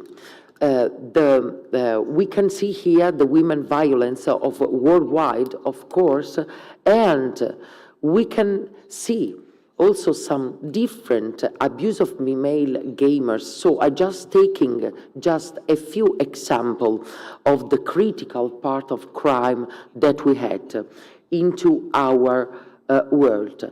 But specifically, we decided with our foundation, with our association, to not only to fill in the gender gap into cyber investigation or computer crimes or cybersecurity, but we decided also to go deeper. In fact, we have a project into Women for Cyber that it's called Youth for Cyber.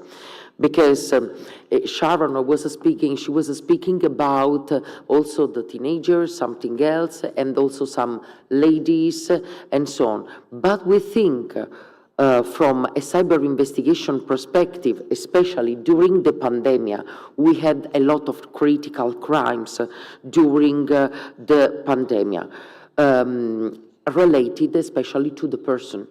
And we decided to open a part and to be focused into our organization to a project that is called Youth for Cyber, dedicated to the children. So it's not just related to cyberbullying, thanks also to the Italian authority, but also related to how to increase the digital knowledge and the problem that can have some child or ladies also during the teenager time.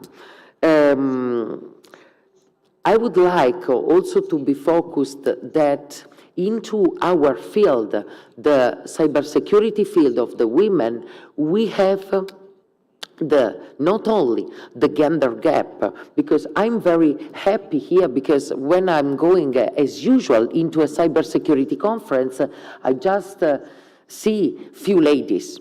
This is another approach of the conference, and I'm very happy to see that we are a lot of ladies, that we can speak about the technical part, public prosecutor part, or judiciary part, or some public and interesting part.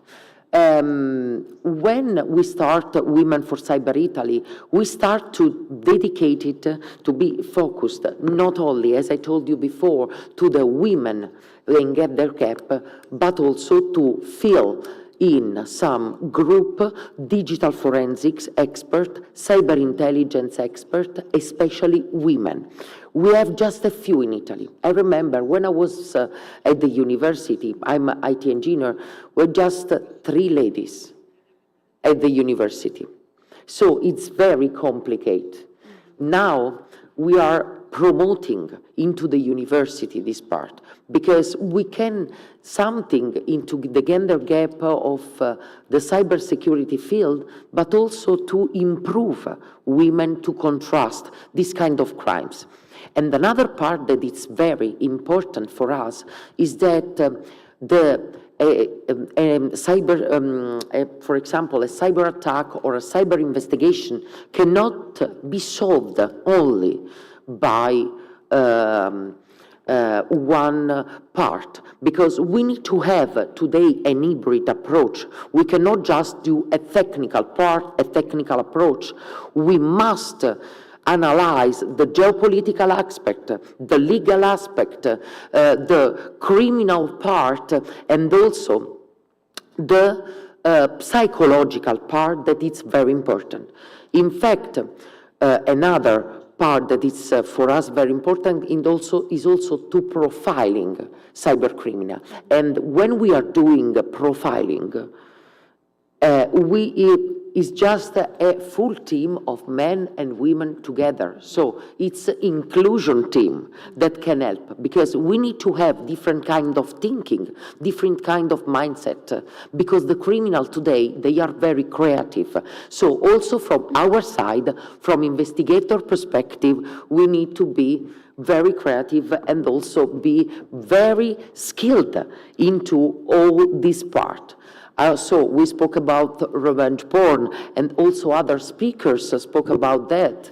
So it's not just this crime against the lady, but in Italy we have this kind of cases also. So there is a real newspaper about the body shaming. So all the crimes related to the ladies. So today, a lot of these girls I know personally, because they called me and they decide, okay, we would like, as a consultant for doing digital forensics investigation and take some evidence, we would prefer a lady. A lot of time, it depends case by case. From a psychological perspective of the victim, they would like a lady. But also happened to me to some guy that they was victim. He was one specific. He was a victim of cyberbullying. He asked for a lady that that doing the investigation. So of course it depends case by case. So I would like to say thank you again to be here. I'm very happy to be here because we have different kind of exchange our idea, especially into this world. So thank you so much.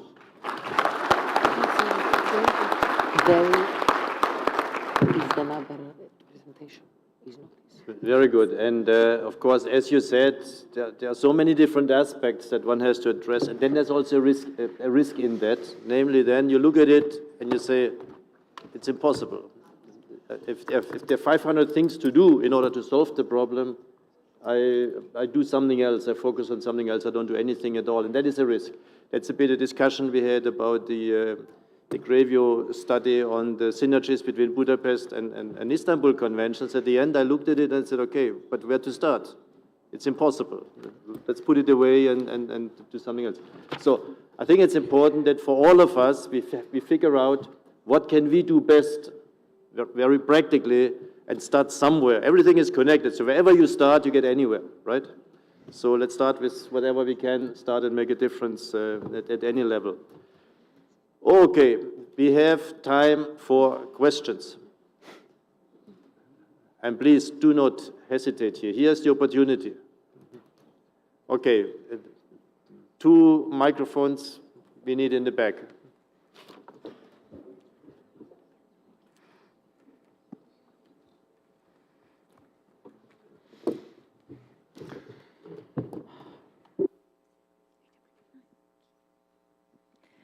Hello, everyone. My name is Priscila. I'm a federal prosecutor in Brazil.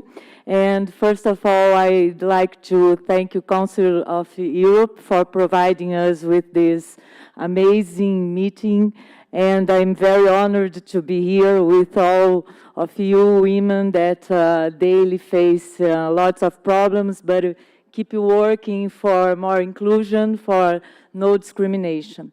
And congrats for the panel. Thank you a lot for sharing with us your experiences, your ideas. And my question is focused on the victims, the women that are victims from crimes that are committed online. And also focus on the eventually on the convicted people from committed this crime. As a federal prosecutor, I'm worried not just about in the solution of a specific case that we have in our hands, but to maybe even show to the collective world, to the collective, how we can make this an example, how we can change the mind of the one who was convicted. So my first question is, in your countries, is there a program focused on the victims? Because as a federal prosecutor, we must be sensible with their problems and to incentivize them to come to make notices for us of their crime. So is there a program in the federal prosecution with the judges, with the police, that focus on treating these victims, socially speaking, psychologically speaking? And my other question is related with this. If there is a person who is convicted by a crime, how can we change their mind? How can we change his mind? Is there a social program that shows him, oh, I was wrong, I want to change, I want to not repeat the same conduct? So it's this. Thank you and gracias. Okay, we also collect the second question from over there so that people can start thinking about the answers. Thank you very much. I will not make a question. I just wanted to make a comment. Ana Maria Pinilla from the Ministry of Foreign Affairs of the Republic of Colombia. And listening to this panel and before, I'm also part of the fellowship, of the Cyber Fellowship by Canada. And with that, I have the opportunity to be in international meetings, such as the Open-Ended Working Group at the United Nations. And in that, I wanted to tell some figures that represent what we are talking about today.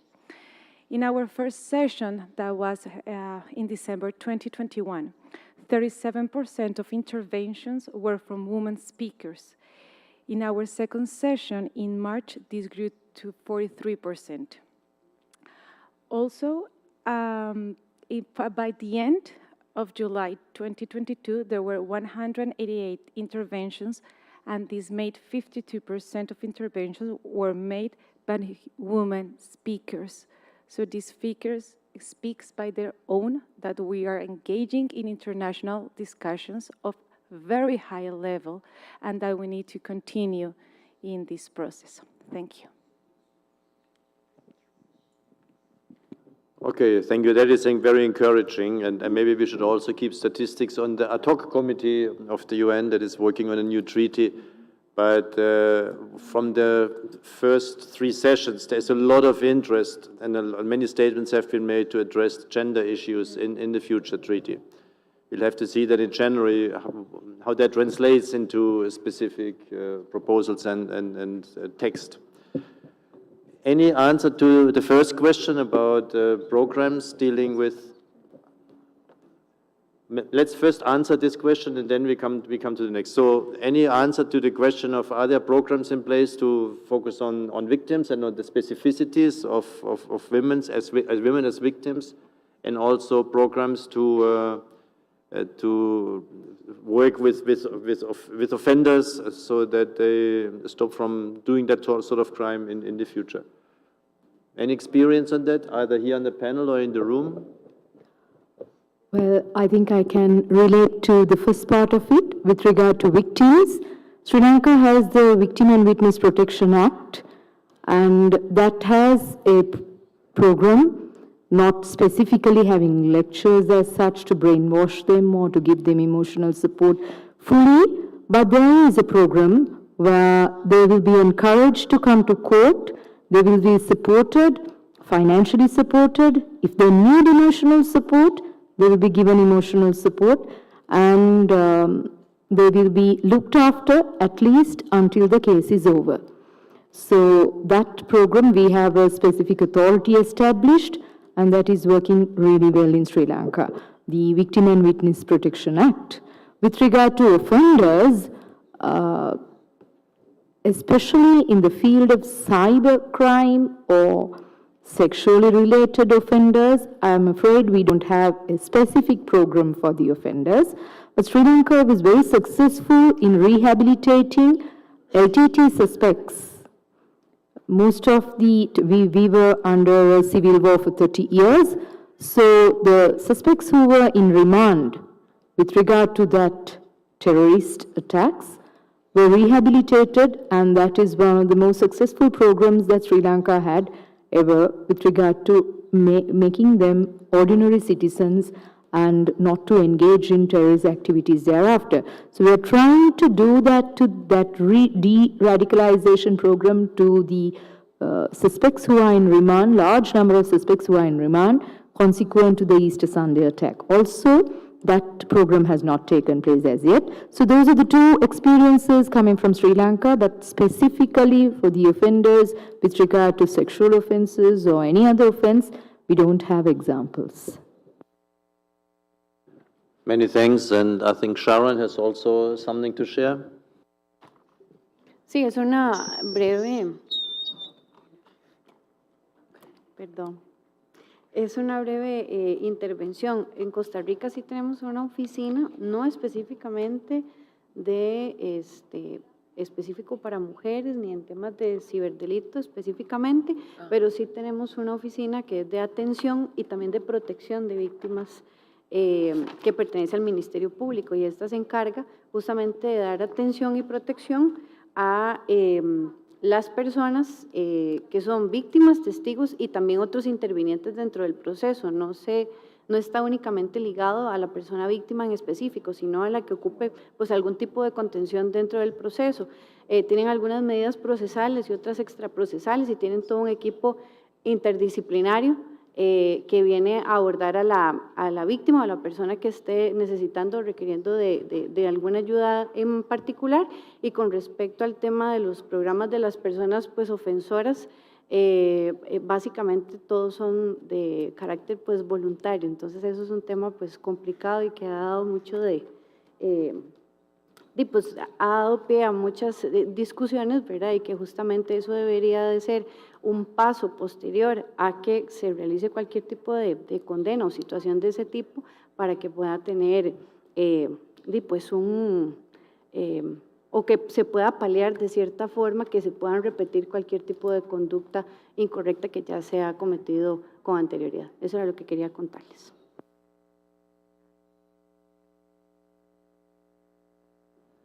Thank you. Then we have a question over there, and afterwards over here.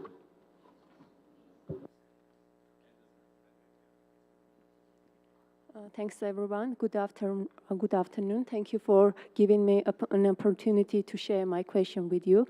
Thanks, everyone, for their presentation. They were really interesting. I'm Milena Manukyan from Armenian delegation, and I have a question for you. In Armenia, cybercrime investigating trainings for investigators, including women investigators, are being organized in order to include them in investigating cybercrime. So I'm interested, what other practical methods are being used by you in order to include women in combating cybercrime? Okay, thank you. So we have one question, and then there was one here, so we also collect that one.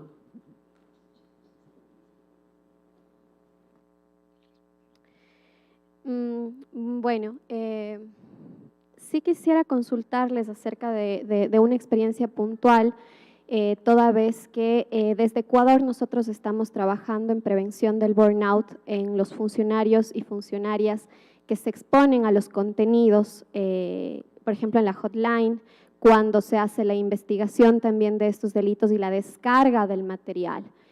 Creo que es importante ese desafío como países, porque la salud ocupacional y la salud mental de los funcionarios, jueces, fiscales, policía, que está todo el tiempo expuesto a estos contenidos al momento de la investigación y de la persecución del delito, necesitan también estos espacios de contención emocional. Entonces, creo que eso es parte también de la garantía del acceso a la justicia. No sé cómo se está trabajando desde sus países, sí quisiera conocerlo, porque una cosa es trabajar desde el ámbito técnico y la formación del personal en el ámbito técnico, pero otra cosa es también fortalecer esta deconstrucción desde el ámbito ya sensible y de inteligencia emocional en la atención a los casos de violencia de género y más de violencia en el espacio digital.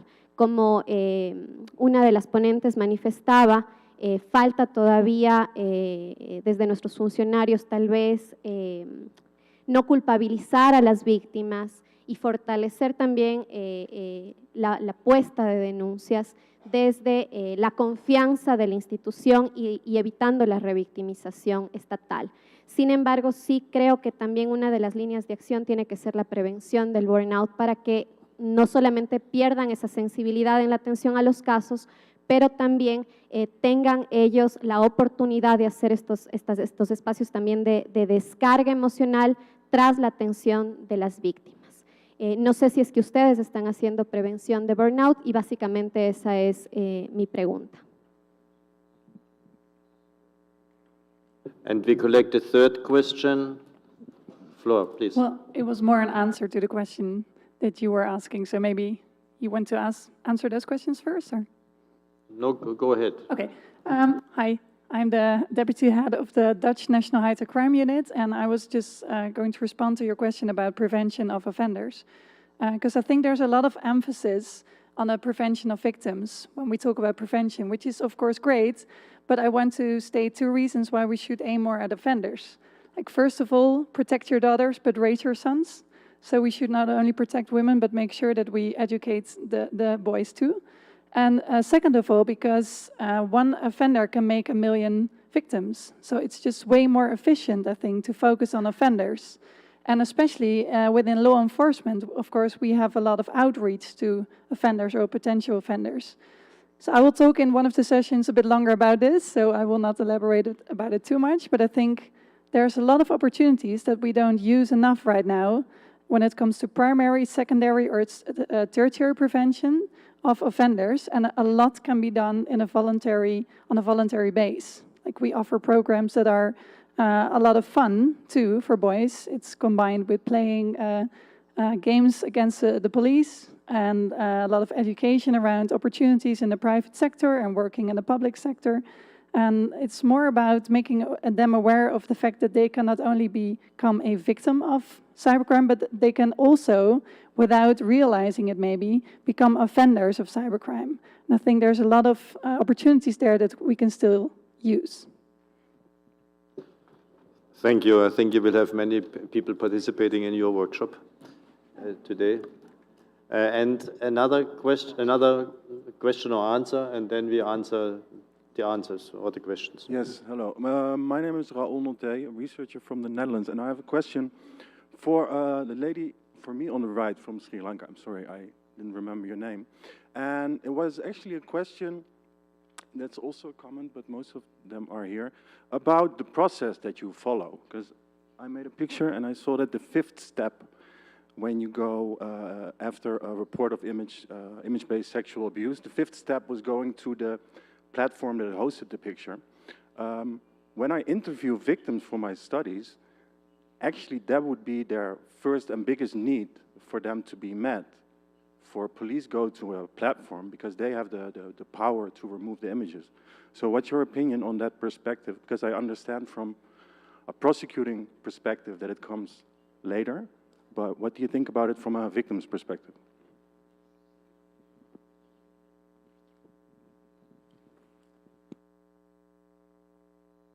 Okay, let's start answering some of the questions. We have about 5-6 minutes left. Otherwise, unless you want to skip lunch, of course.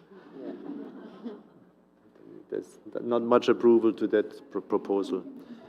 The first question was about specific measures, if I understand correctly, from Armenia. What specific steps can be taken in order to have a stronger role of women in combating, in investigating, prosecuting, adjudicating cybercrime? Any proposals? So, thank you for the question. About the inclusion into, especially for the trainings, it is very interesting how to understand if it's a basic officer or not. Also in a law enforcement school, to engage and encourage a lot of women to follow this kind of new cybersecurity field or cyber investigation to contrast cybercrime. So, a lot of time, as I told you before, we starting previously.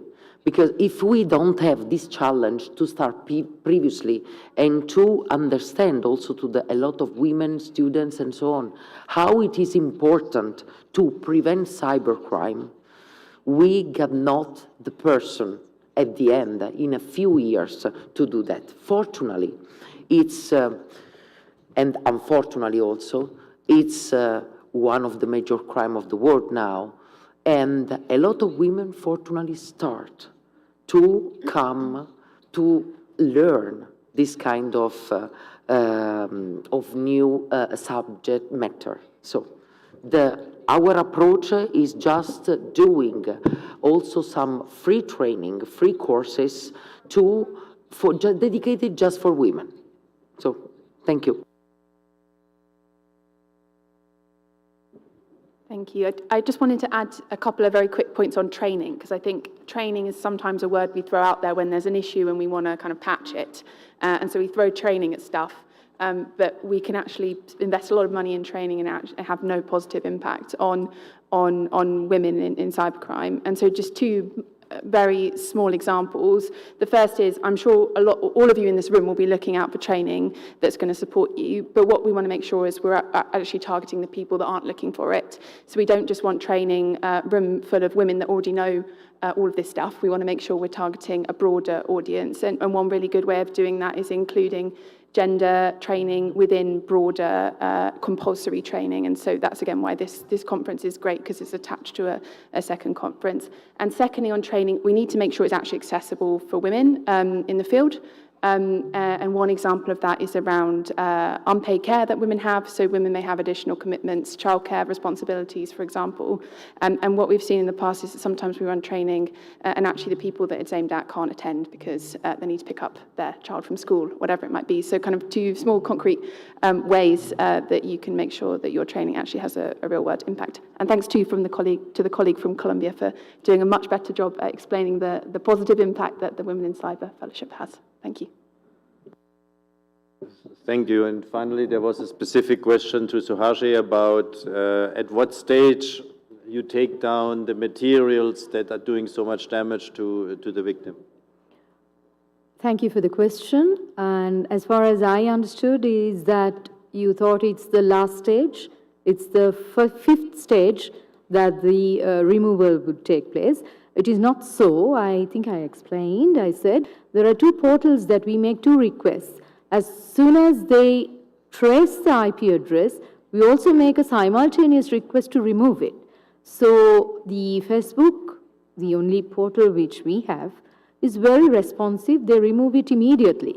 That has taken place with immediate effect. So the investigations continue thereafter. Moment they provide us with the IP address and the relevant necessary other IT-related data, we will do the local investigations to see the device and then to trace the offender thereafter. So the removal takes place immediately. Yes, because we've been given two portals. Sri Lanka has an understanding with Facebook, so that's how it happens. Okay, this is great, because many years ago I was in Sri Lanka. We had an event, a workshop. There was something on that on TV. And then I got an email from a nurse in northern Sri Lanka saying my life is being destroyed because somebody has hijacked my Facebook account and is publishing all sorts of things and so on. What can I do? And I was back in Strasbourg, but then I reached out to Jayanda and the third, and they then, via Facebook, had the account closed, basically, so that no damage could be done, at least. So I'm happy to see that cooperation with Facebook is on a good track in Sri Lanka.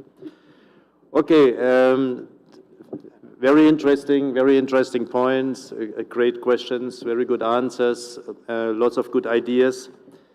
I just try to summarize in 1 minute some of the points. They are not very well organized because I just scribbled them down as we went along. Of course, start with education at every stage, and to bring across the range of women that can take on this challenge over time. We should think about people or victim-centered approaches, not just IT-focused approaches. We should see how we can engage into partnerships with private sector organizations, to use frameworks like the Budapest Convention, not only the text of the treaty, but also the frameworks, the platforms that are there to interact, to create relationships. Should think about specific laws dealing with cyber violence, although we still have to figure out what those laws would contain. In this connection, I would like to point out that after the mapping study was done by the Cybercrime Committee some time ago, we created an online resource on cyber violence, where we also collect legislation, where we collect different information about different initiatives and so on. Anything you have, any resources you would like to add to that cyber violence resource, please contact us, and we will definitely then include those in that cyber violence resource.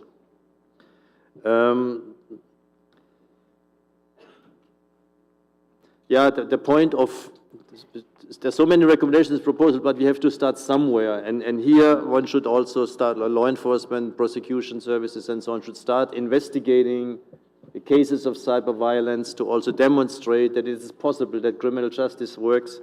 And that will also then hopefully encourage victims to come forward and report, because right now they may not get justice, so why should they expose themselves and so on. So start investigating some cases. A major obstacle that has come out for investigations is how to obtain the evidence. That means procedural measures. And here to call again on all countries, implement the provisions, the procedural law provisions of the Budapest Convention, join the second additional protocol, implement it so that the tools to secure electronic evidence that can also be used to deal with violence against women are there. Find ways of to increase reporting by women of violence, to find a secure way, maybe, have female investigators as addressees, as you mentioned, or other solutions. But there are lots of other points. I think it's time for lunch. We'll try to structure them and eventually produce a report, and so that we exactly know what to follow up and what we commit ourselves to. Okay, enjoy lunch. Let's meet again at 2:30 in the different thematic workshops. Thanks a lot to everyone.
Test.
Tres sí.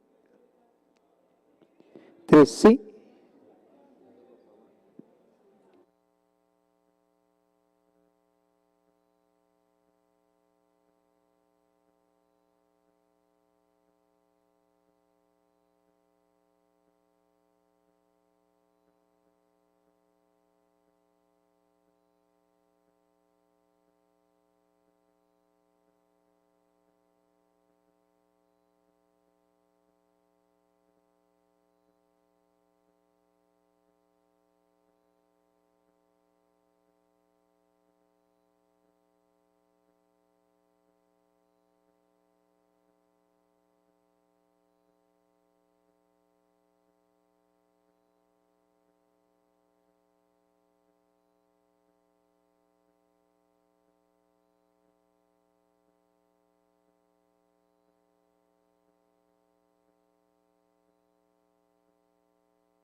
Good afternoon. Buenas tardes a todos y a todas. My name is Lina Areng, and I'm from the EU CyberNet project. And I try to moderate this fabulous panel today. The title of the panel is It's a Man's World, as James Brown sang in 1966. The question is, have we changed since then?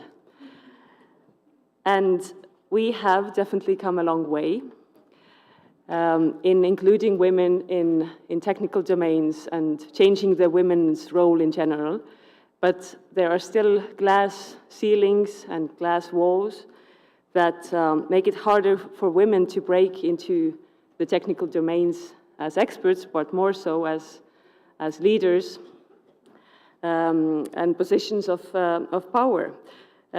This panel is intended to share positive examples from across the world on how women can build careers in technical domains, how they have achieved that, what kind of challenges they have encountered, and first and foremost, to share positive stories and examples on how to increase and encourage gender diversity and inclusion in tech domains. And I am extremely proud and happy to be among these 6 fabulous ladies from 4 continents who excel in what they do in very serious, traditionally masculine jobs. And they have vast experiences to share with you. So we will start with a special guest, very appreciated guest, Yevgenia Volynuk from Ukraine. She's the chief of the Computer Emergency Response Team of Ukraine, where she has worked since 2015. And for the past 3 years, she has served in the role of the team chief. It is really rare to find women being part of the CISO teams, and it is even more infrequent to find a woman in the team's leadership role. And therefore, I'm extremely happy to welcome 3 women who have these roles in their countries in this panel today. So, Yevgenia, please, you are from Ukraine, operating in the front line of European, in the war of between the European freedom and tyranny.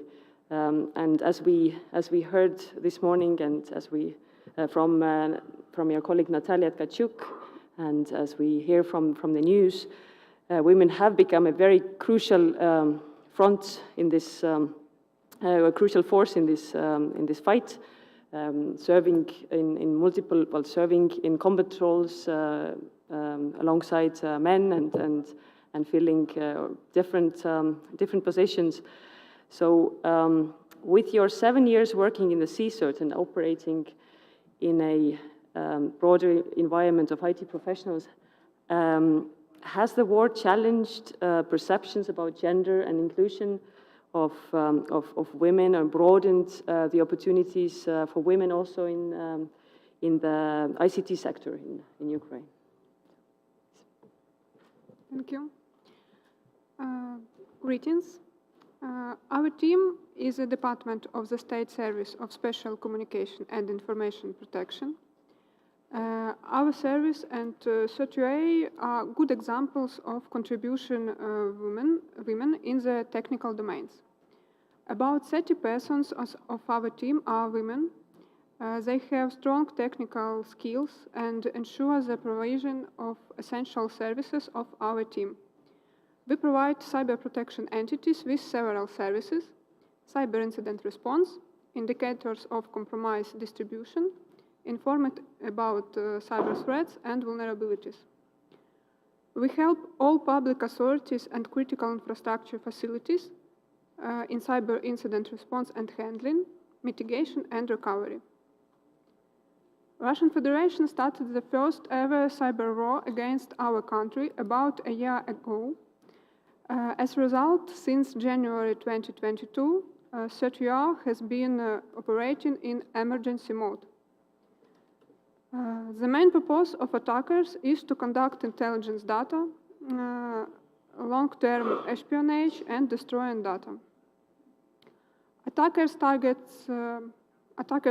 ministries and other public authorities, critical infrastructure, especially energy sector, IT and telecommunication, and also mass media.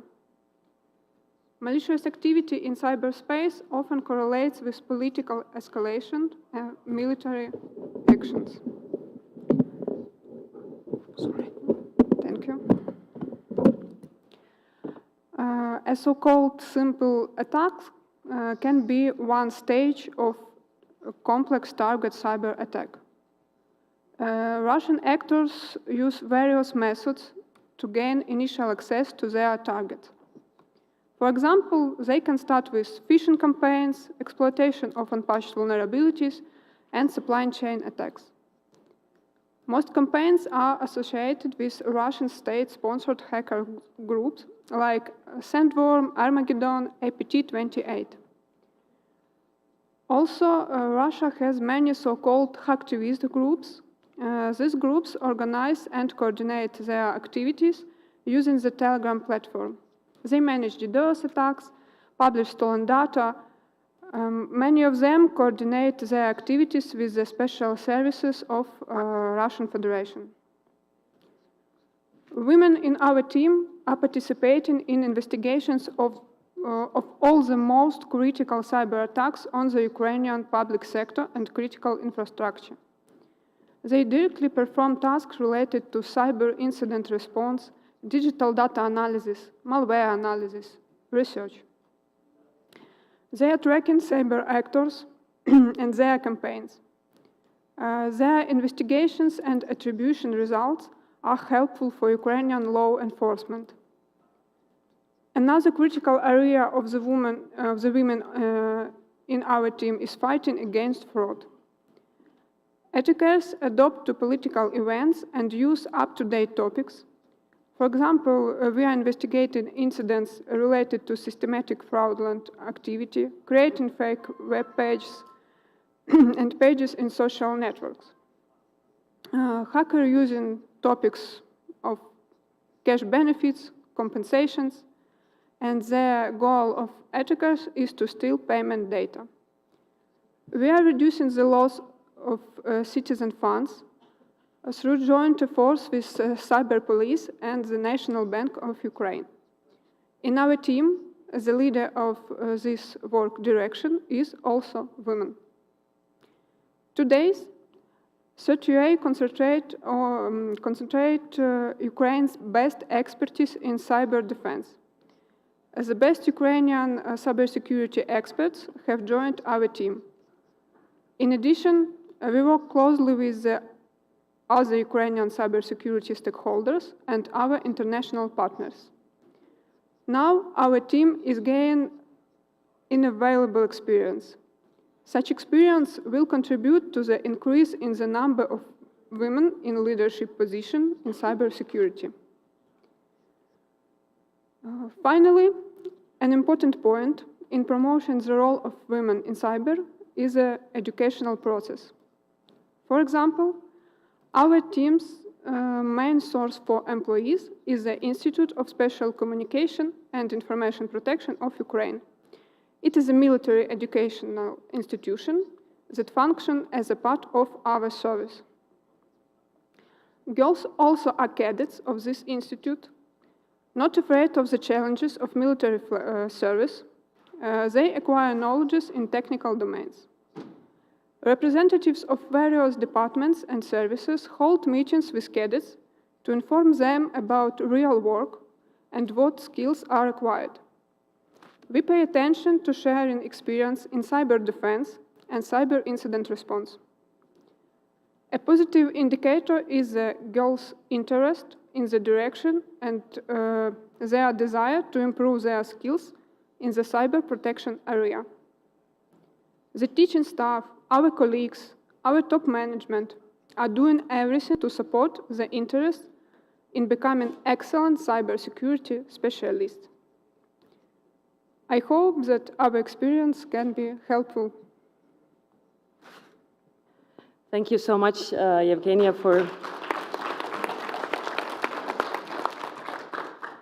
for this most excellent and detailed overview of your daily work in CSERT Ukraine and how it basically is upheld on women, how you have very, very strong women in the team who are able to carry out serious operations, daily operations, and particularly how you also highlighted the education aspects, how you are making very interesting efforts to bring girls into your community of incident response and cybersecurity. And definitely from our project's point of view, we would be very interested if you would be able to share this experience from the front in the future, hopefully in the very near future when things have changed to the benefit of you and for all of you in Europe, also with other countries through different cyber capacity building training events. So thank you very much for this insightful message. And next, I would like to turn to Eneli Lauritz. She's a district prosecutor in Estonia dealing with organized crime and has been doing this arduous work for the past 15 years. She's also a member of Estonian Prosecutors Training Council and the Estonian member in US European Cryptocurrency Working Group. So Eneli, from your perspective in judiciary, what are your experiences in dealing with ICT-enabled violence towards women, and do you think are women better prepared or better placed to prosecute and help to prevent gender ICT-enabled violence? Thank you, Lina. Indeed, lots of women are victims in ICT-enabled crimes, and lots of investigators and some prosecutors, even judges, are female, and therefore they perhaps understand more what those victims are going through, since those crimes are quite frequent and very different in nature. Female intuition and wisdom and patience is always something that every investigation needs, every prosecution needs, or every judgment needs. So I think it's always important to have wise and well-educated women in these spheres. And I'm with my presentation, I'm picking up the thought that Yevgenia left with. I'm talking about education in this field and how through education we can promote women in these technical domains also.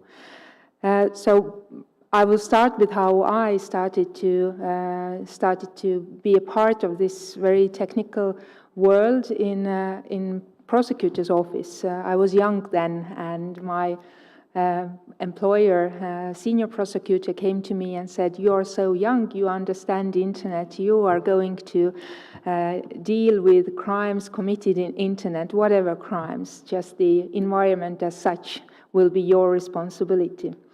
And I thought that, yeah, perhaps I'm young, but this is such a, different place, this environment. It differs from physical world, those crimes differ, the investigation differs. And I felt that there's nothing else to do. I went to school. I went to IT college in Estonia and started to struggle with math and physics and programming and everything like that. And I found it deeply fascinating how everything is, very in place. It doesn't leave any room for interpretation, which is very common to law, because when you want to, in law, you only have to decide pretty much how you want to handle it, and then you start argumenting in that way. But in science, there's no such way. So I found the this side of it very, very interesting. And this has been my goal to introduce it to my fellow colleagues also, to say that there is actually nothing so difficult about it. And I started doing courses in prosecutor's office, which now have developed into police departments and for judges also, and we call the course Zero-Level Digital Evidence. So I try to explain this world in a very, very simple words, because I remember how I didn't understand anything. And I remember how everything seemed so difficult and out of space. And so my goal has been to really, in a very, very simple words, to introduce that this environment, internet, or digital world, is nothing that we can't handle. It's just the same. It has its own rules, and the rules are pretty simple. It's a myth that everything is so difficult, and especially difficult for lawyers. It's not. It's totally comprehensible. I had a C in math also, so it's not like I'm a math genius, but it's achievable. So, and I find this extra knowledge that I received from IT college very useful in court also, because whenever there's a need to interrogate an IT specialist in court, then they speak in their little secret language, and they can't very often be simple. And then I have to do a thing like, I listen to the IT specialist and say, did I understand you correctly that you just said that? And I have to translate it to the judge so that the judge would understand the IT terms and way of thinking.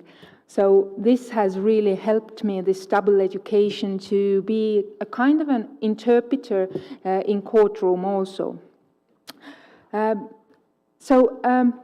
With these courses and with this being very enthusiastic about IT and law, it has developed into having a course in Tartu University. It's an IT law course. It's a master's degree where we also have a subject, digital evidence.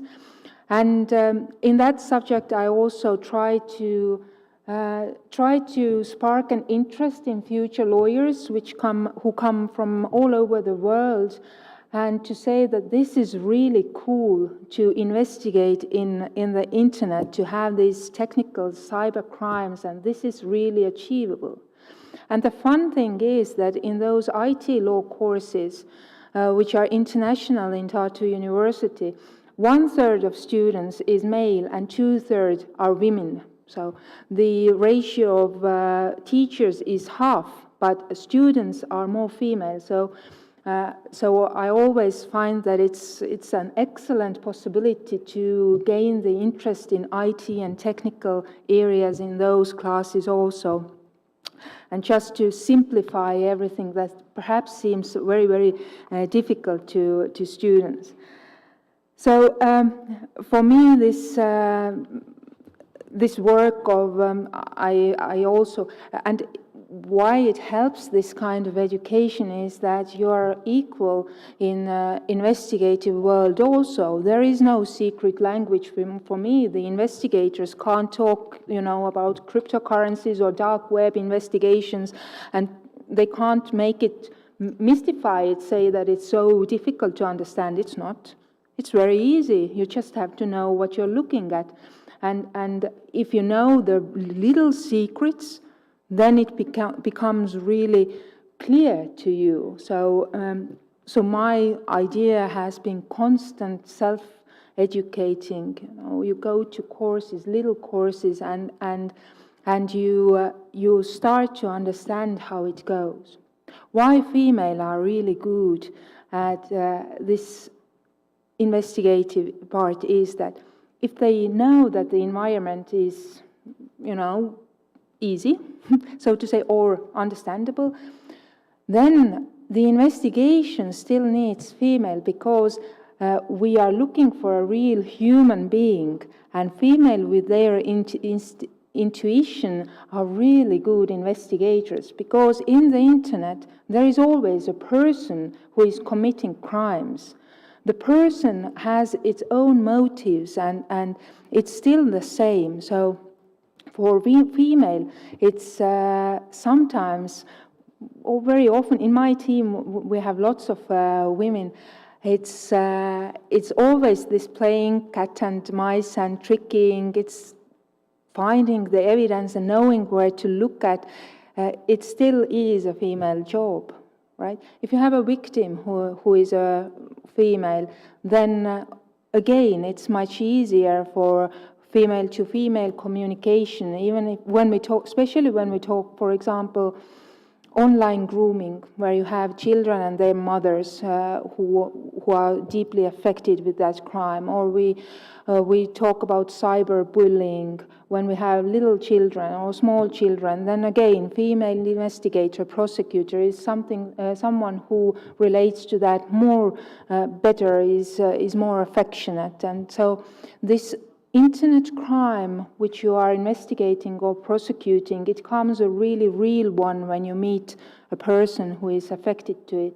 So I really promote everyone in this field in Estonia, outside of Estonia, to invest into education, and then it all, this very technical world becomes understandable, and then we women have an extra something that men don't have. So my advice is to, study it, and then it will be quite simple, achievable.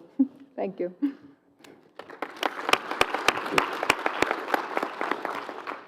Thank you very much, Anneli, and cheers to female intuition and patience. Cheers. And thank you very much for sharing, I guess, encouraging observation that everyone can do math, even lawyers.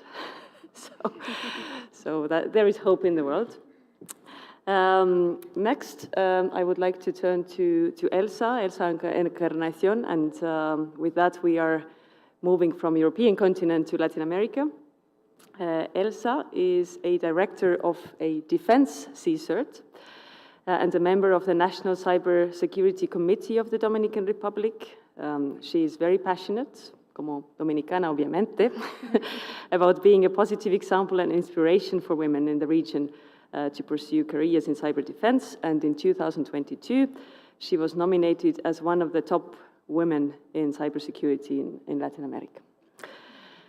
So, Elsa, ¿te resulta difícil ser una mujer en una cultura militar muy masculina? ¿Cómo se valoran tus puntos de vista y tus ideas? ¿Es difícil ser escuchado y apreciado o no? Lina. Ok, muy buenas tardes. Antes de responder a tan interesante pregunta, quisiera agradecer a todos los programas de ciberseguridad que han hecho posible que todos nosotros estemos aquí, en especial el Consejo de Europa, y por supuesto a los organizadores y a ustedes que permanecen en este workshop con el interés de conocer un poco más acerca de cómo se inserta la mujer en estos dominios técnicos, y cuáles son los desafíos y todo lo que enfrenta.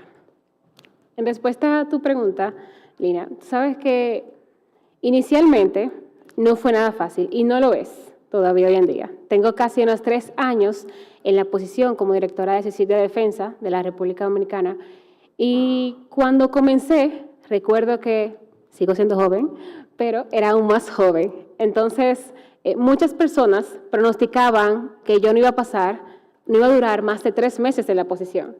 Decían, no, ya no tiene esa madera para estar ahí. Madera quiere decir, en buen dominicano, esa fortaleza para poder dirigir esa gestión de ciberdefensa en las Fuerzas Armadas de la República Dominicana.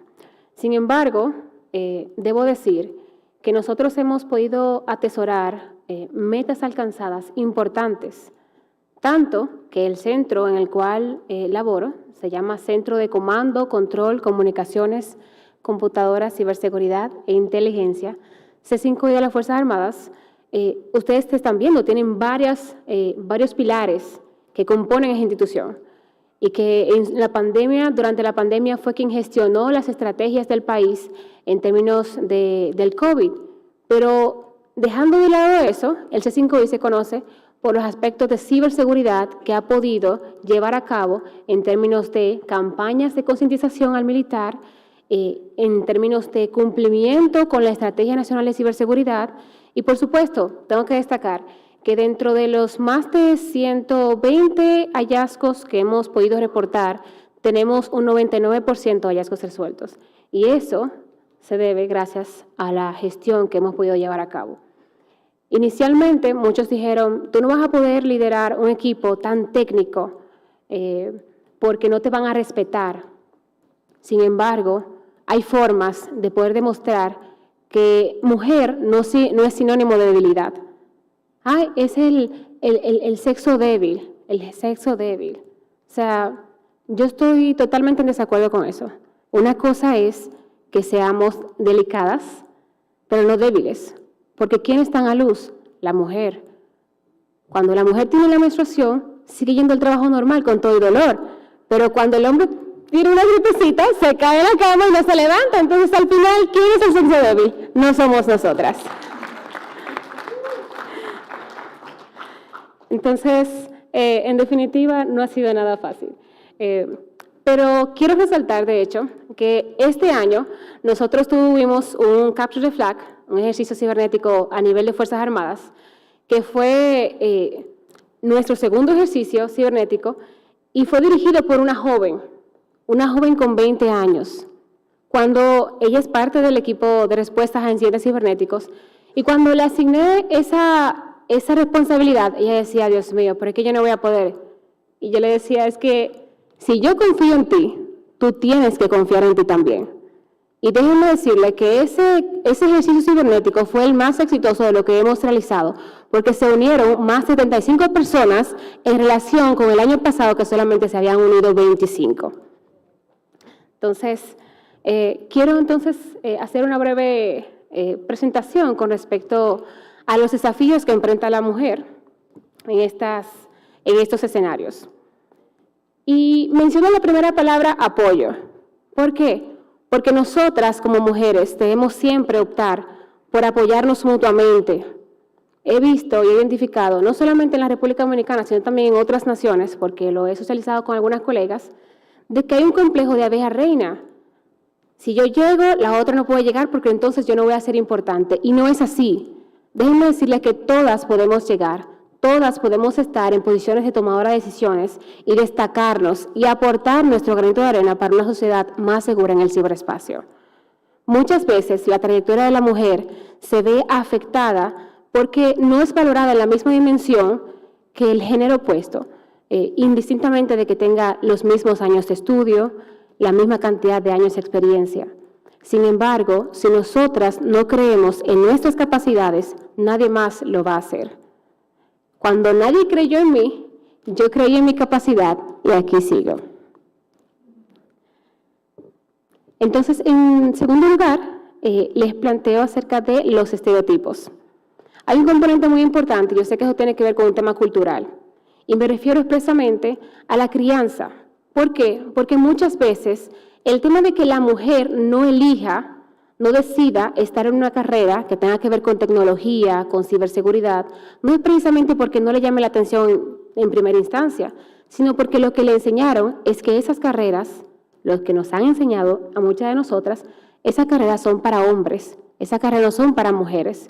Sin embargo, hemos podido ver en el transcurso de la historia cómo la primera programadora fue una mujer, cómo se llevó a cabo las tecnologías de Wi-Fi, Bluetooth, a través de las tecnologías que desarrolló también una mujer, indistintamente de que fue actriz y que tuvo un sinnúmero de otras funcionalidades en su momento. Como vemos que los precedentes de un libro electrónico hoy en día también tiene como precedente las tecnologías que implementó una mujer en su momento. Entonces, al final, no es un tema de que se nos cedan tantas oportunidades o no se nos cedan, las oportunidades están. Nosotras tenemos que decidir tomarlas. Tenemos que decidir creer en nuestras capacidades, creer en nuestro liderazgo y tratar de, por supuesto, predicar con el ejemplo para la generación siguiente.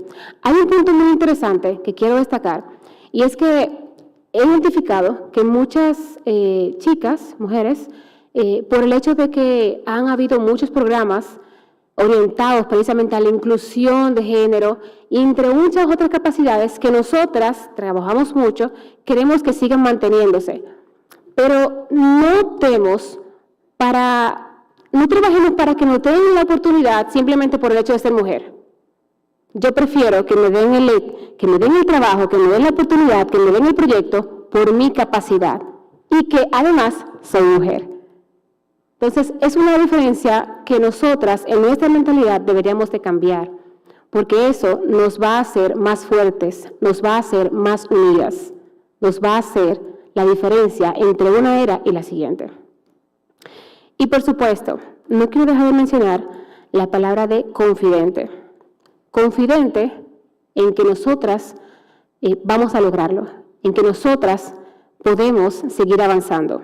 Yo les quiero poner un ejemplo simple, y es, hace un tiempo, una aerolínea, me voy a reservar el nombre, pero estadounidense, tuvo una situación, porque en una época estaban publicando quiénes iban a ser los pilotos que iban a pilotar, a dirigir el avión.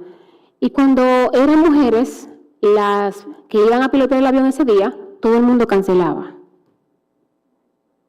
¿Qué hizo la aerolínea? Tomó una decisión de, bueno, vamos a ejercer publicidad para que la gente entienda que la mujer tiene capacidad. Grave error. ¿Por qué? Porque esa no es la solución. La solución es predicar con resultados.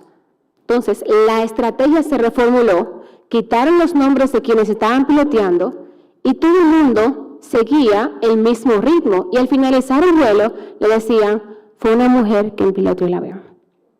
Entonces, ¿tenemos o no tenemos capacidades? Por supuesto que la tenemos.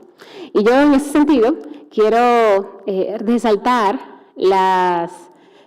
todos los aportes que ha hecho nuestra distinguida magistrada, que quisiera un aplauso para ella, de República Dominicana, quien ha sido una persona, un pilar importante, no solamente en temas de persecución, de cibercrimen, en su calidad de jueza, no solamente en temas de desarrollo de ciertos escenarios para poder tener la inserción de mujeres, de esa equidad de género en su área, sino que fíjense cómo implementó políticas públicas desde la perspectiva de género. Fue vital para el acceso a la justicia para aquellos grupos vulnerables que fueron enfocados puntualmente de aquellas personas en discapacidad, pero también trabajó para evitar la revictimización a través de la implementación de cámaras headset, de cuartos de entrevista, entre muchas otras cosas que en su momento en República Dominicana no se hacían. ¿Y quién lideró? Una mujer. Entonces, antes de finalizar, quiero, por supuesto, mencionar lo siguiente. ¿Cómo promover el papel de la mujer en dominios técnicos?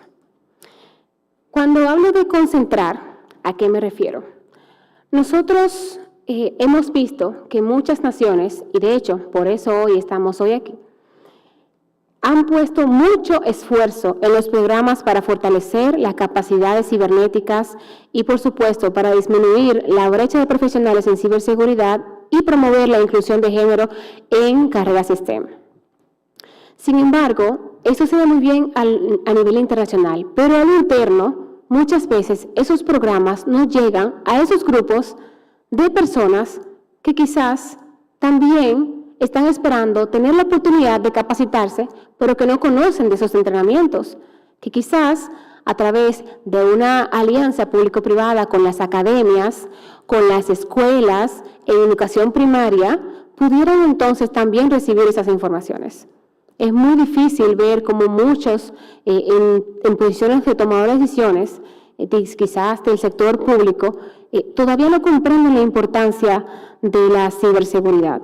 Sin embargo, entiendo que nosotras, en calidad de interesadas en seguir avanzando, de seguir siendo el género que reduzca la brecha de profesionales en ciberseguridad, pues podemos también tomar la iniciativa desde la posición en la que nos encontremos.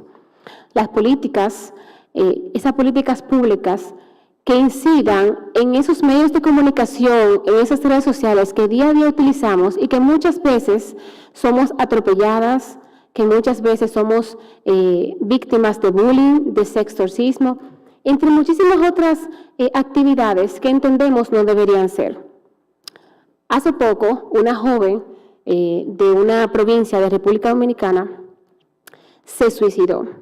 Se suicidó porque ella tenía una pareja, su pareja le había enviado unas fotos desnudas, y él las publicó por todo el pueblo. Ella no soportó la presión, porque ni siquiera la familia pudo apoyarla. Y cuando se dirigía a ciertas instancias, quizás la cultura arraigada, quizás ciertas posiciones de desconocimiento, de ignorancia de muchos, no entendían que es una situación de vida o muerte. Quisiera de verdad que nosotros, todas las que estamos aquí y todos aquellos que nos van a ver a través de la transmisión en directo, podamos implementar políticas públicas para evitar que ese tipo de situaciones continúen sucediendo. Es un tema de cultura, de crear educación. Es un tema de que todos los que utilicemos las tecnologías, que de hecho un estudio de la OEA resalta que no es que la mujer no tenga acceso a la tecnología, es que el uso que le da no es el mismo que le da el hombre. ¿Por qué? ¿Por decisión o por ignorancia? La razón la tenemos nosotras. Entonces, yo entiendo que nosotras podemos unirnos porque somos hermanas, somos tías, somos amigas, somos hijas, somos madres. Yo no todavía, pero podemos compartir todas las informaciones que tenemos, porque si tenemos un tip de decirle activa el doble factor de identificación, no lo compartimos. ¿Por qué no le podemos decir, mira, tu Facebook puede ser suplantado si tú no activas tu doble factor de identificación? ¿Por qué no podemos simplemente comentar esos tips que no nos va a costar nada? Porque juntas entiendo que podemos más. Nosotras podemos romper los estereotipos. Y recuerden que sharing is caring. Muchas gracias.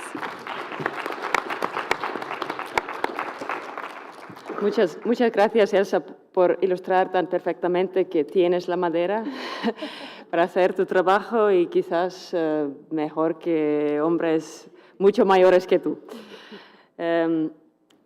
Next, we will cross the globe again and welcome a guest that has arrived here from very far away, Belenita Atoa. She's an acting director for Tonga Computer Emergency Response Team, so the third CSIRT head in our panel. And she has had an interesting career, starting as an assistant licensing inspector in 2004, promoted to senior cooperative assistant in 2008, and assistant secretary in 2017, and she has served as the director of Tonga CERT since 2018.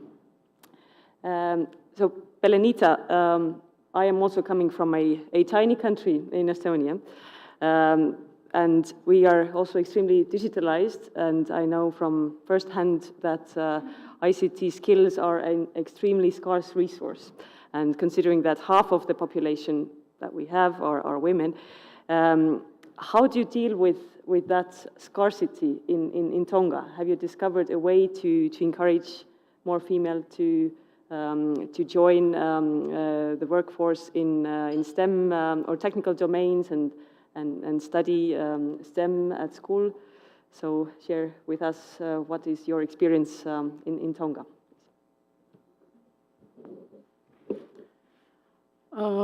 Thank you for the Council of Europe and the organizer for the opportunity for me to be a speaker in this event. It is an honor for me to be here not only to represent my country,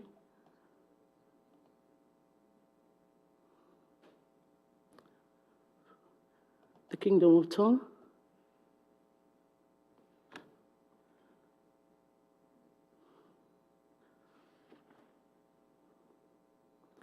but also to echo experience that will represent the Pacific region. I would also like to acknowledge the commitment of the women back at home. And this presentation will focus firstly on the challenge women in Tonga face when trying to build their careers in the technical domain. The second one is the contributions of women in Tonga to the effective criminal justice response to cybercrime, so as effective prevention, investigations, and prosecution of cybercrimes against women. And lastly, will be what needed to promote the role of women in the technical domain and whose responsibility. And I think that will cover your question. This one.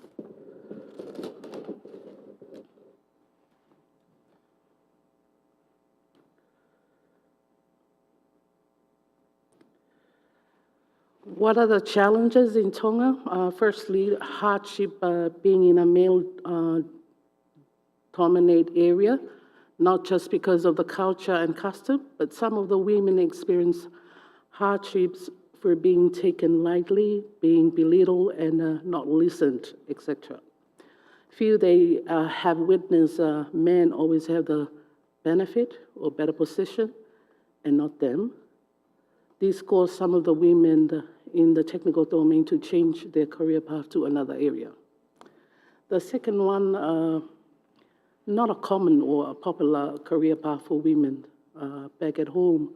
For example, I remember being in high school, how the teacher advised students and people those days that home economics subject is mainly for girls because they are the one looking after the home and do the cooking, whereas industrial art is for boys for construction and plumbing.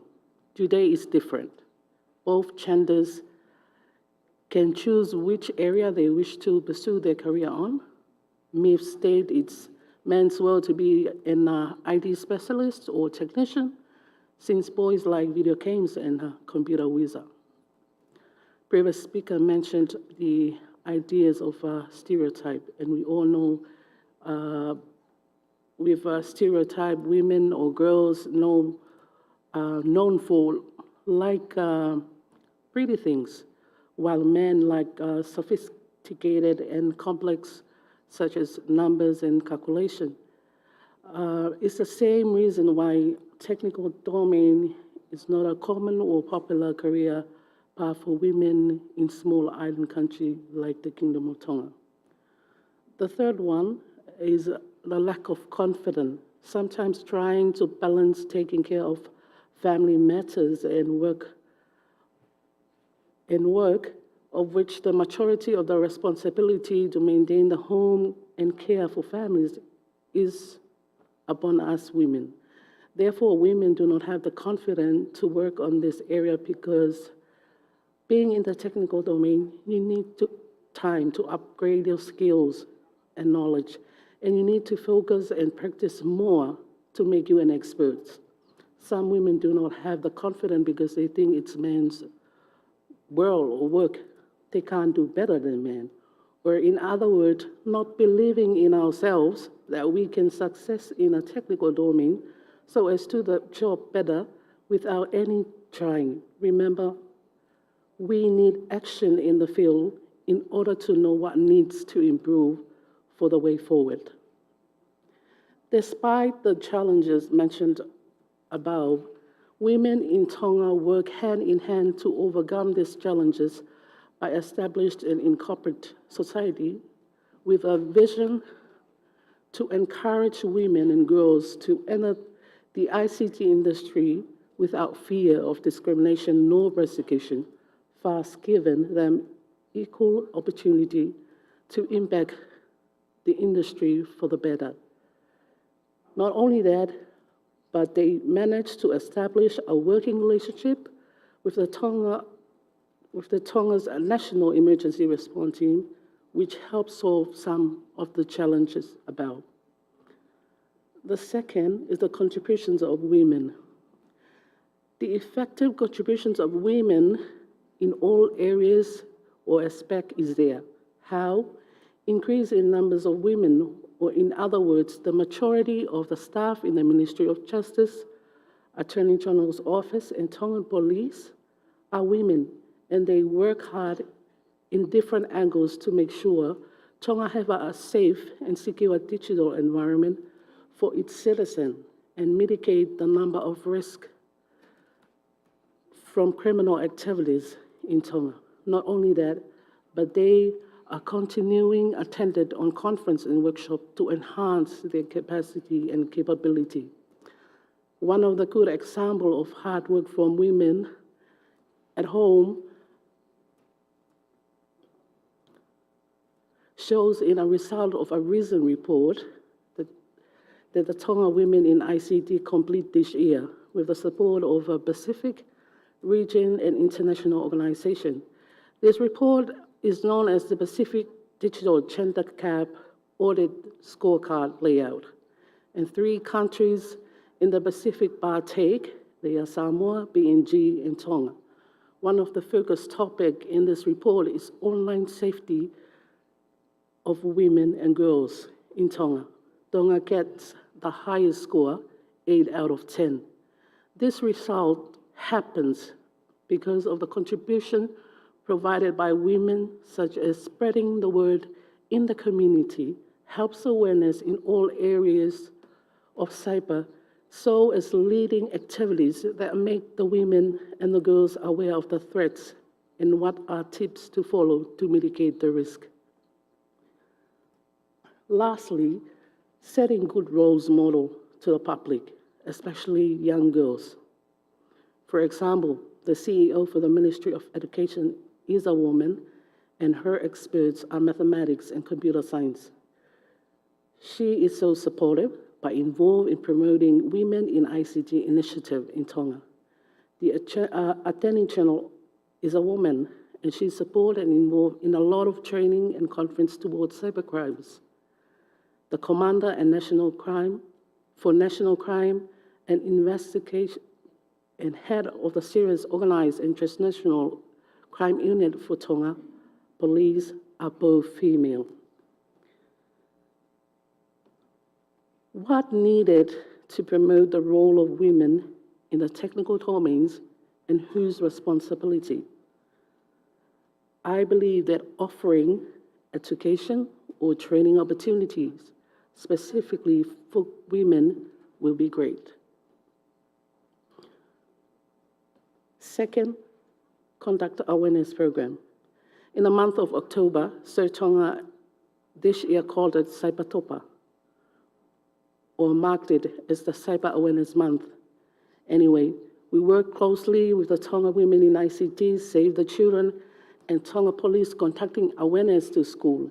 And one of the objectives of the awareness session is to encourage girls to do STEM subject at school and for them to know of what are the areas or careers in ICT and from them to choose what they are happy to do in the future. Conference gathering network event, like the one we're having here today, will promote and encourage women more, and the important part of it is the sharing of information, the learning, the experience, and strengthening the network between relevant organizations in different countries. Whose responsibility to do the promoting? It's everyone's responsibility. Government, private sectors, and non-government organizations should coordinate and collaborate, supporting or promoting women. For example, form a group such as Tonga Women in ICT and establish a MOU or strengthening working relationship. Not only that, both genders need to work together. In Tonga, most of the women in the technical domain, their mentor are male. And that is something that we need to keep it up. To finish off with, today's event, it's all about promoting women, meaning that we do not need to promote women to take over men, or for men to angry and jealous and never support women. No, it's to encourage gender equality and to increase the numbers of women in the technical domain. A great author by the name of Abdul Baha says, "The world of humanity has two wings. One is women and the other is man. Not until both wings are equally developed can the bird fly. Should one wing remain weak, flight is impossible." The author here is trying to explain to us that human success and prosperity is dependent on the achievement of equality. And that is the purpose of today's conference, to promote women and for us not to say in the future that all roles under the technical domain are mainly dominated by men. Thank you.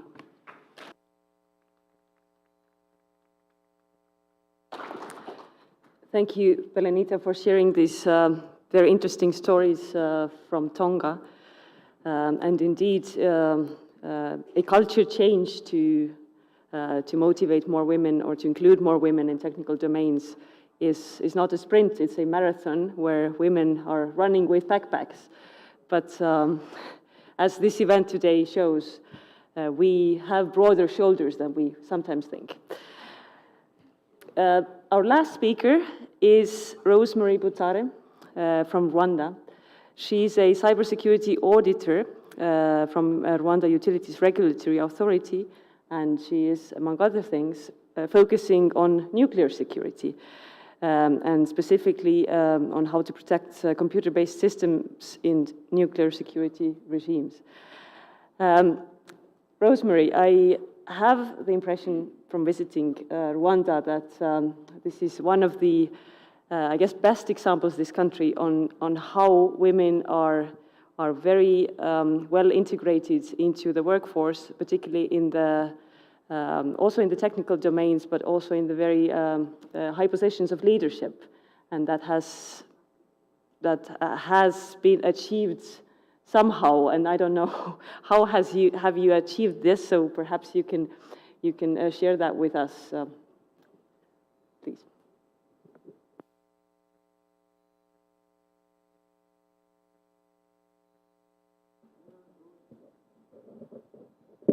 Thank you very much, Lena.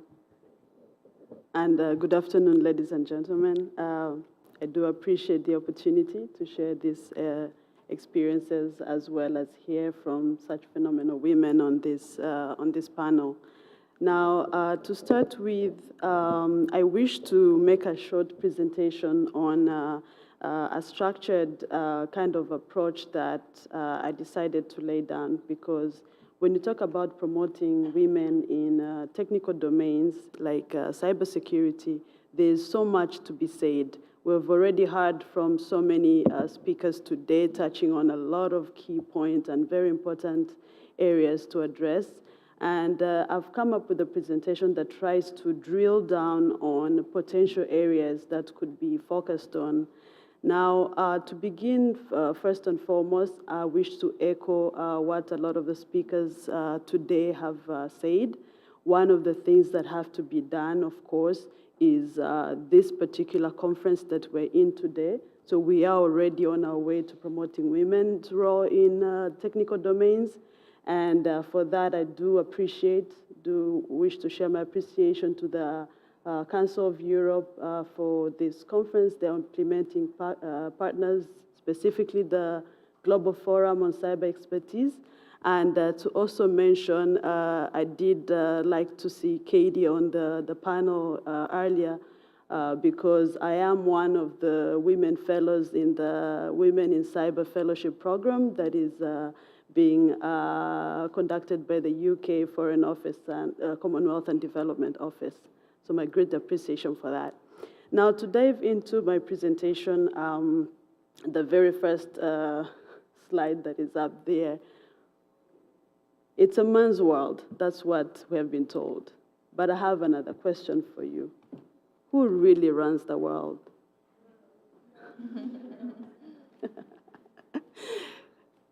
I'm happy to hear the answer. Seems a lot of you got the answer correct. So girls, in a lot of the conversations that we get to hear around the world in these efforts in how to get more women in technical domains, usually it starts off looking like it's a failed war. It's a war that's already lost because it's a man's world. It's designed for men. But really, they will tell you, all right, we can only train maybe kids who are being born and introduce them to these fields, but what are we going to do about women who don't have the interest in getting into these fields? There's nothing we can do. You can't force someone to pursue a career that they don't need to. But this is really not the case. Of course, to start off with, you have to address the issue from all areas, and considering the fact that young girls are the ones who grow up to be the women in these technical domains. Of course, you will start with them by exposing them to STEM fields. We've heard this said by several other speakers, and fostering curiosity and wonder from a young age. Children at a very young age don't get to choose these stereotypes. In a way, it's society that molds them into these stereotypes. So by exposing them at a young age, you're creating an opportunity and increasing their potential to be able to get in these fields in the future. Now, moving on from that level to the other side where people tell you there's really not much we can do because women are not applying for these jobs. We put out job advertisements with a specific statement that says women are encouraged to apply. I'm sure so many of you have seen this statement on a lot of job applications that are sent out. So they say, we said this, but they're still not applying. And that's one of the areas of concern that a lot of people kind of overlook, and they do not come up with a solution. And this is what I have to say to that, because from many conversations that I've heard in the past, a lot has been referenced, but not anything tangible. And I landed on this blog, very interesting blog that I would recommend each one of you to read. It's not talking about interviewing people in specific, interviewing women in a specific technical domain. It's talking about interviewing in information security in general. And when you look at it, it has principles at the very beginning of the blog that really apply across all recruitment procedures and talent acquisition efforts that are put in place. There are certain biases that we have as human beings that kind of portray themselves or come out when we are carrying out interviews or recruiting talent.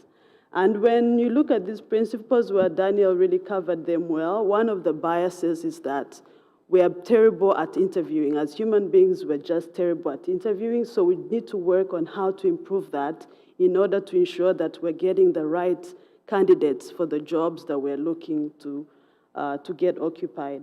And one of the biases in here that he touches on is the fact that when you're interviewing, as human beings, we tend to look for people who are like us, someone who speaks something that you kind of agree with, that is someone who's agreeable to you, meaning you end up choosing people who are like you.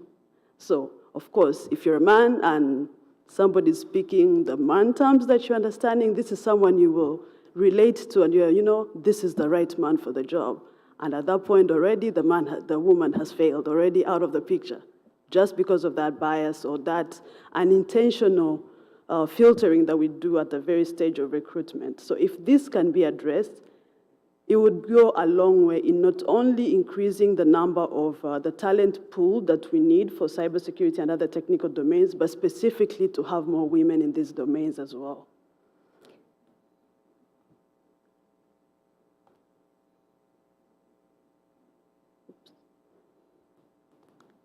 Sorry about that. So moving on, we've talked about how to get them into the domain. Moving on from there, another area that that is not talked a lot about, which is really important, is how to get them to keep them in the domain, within the domain. A speaker before me did mention that, yes, a lot of women are leaving a lot of these technical domains, ICT sector, if you can be specific on that.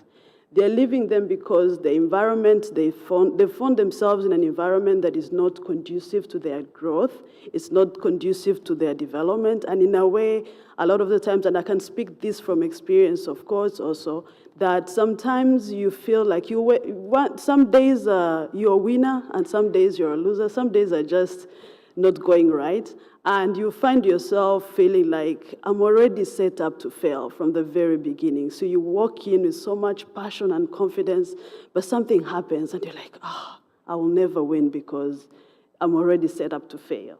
So what do we do to ensure, and just by those thoughts, we're already losing the few women that we already have in these fields, that they're leaving them to go to other areas of work that would be more conducive to who they are and their growth.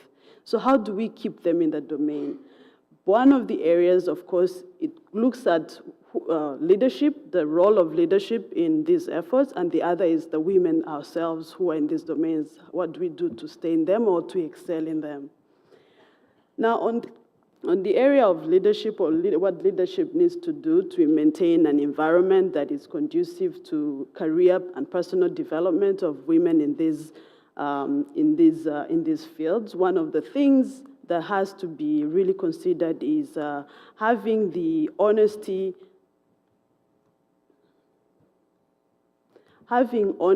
and respect with clear communication of work expectations and alignment on priorities. This is something that I myself faced as a problem at the very beginning of my career. And this is really something that you cannot blame anyone on. In a way, it's a reality we just need to work with and improve.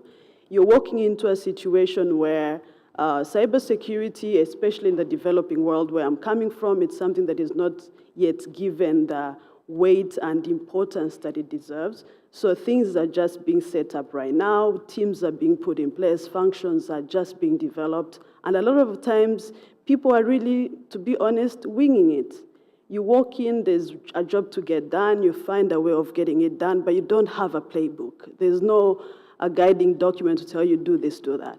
And because of that, of course, when you have women coming into these roles as well, who are trained and have the capacity to deliver on the job, they walk in and there's that confusion.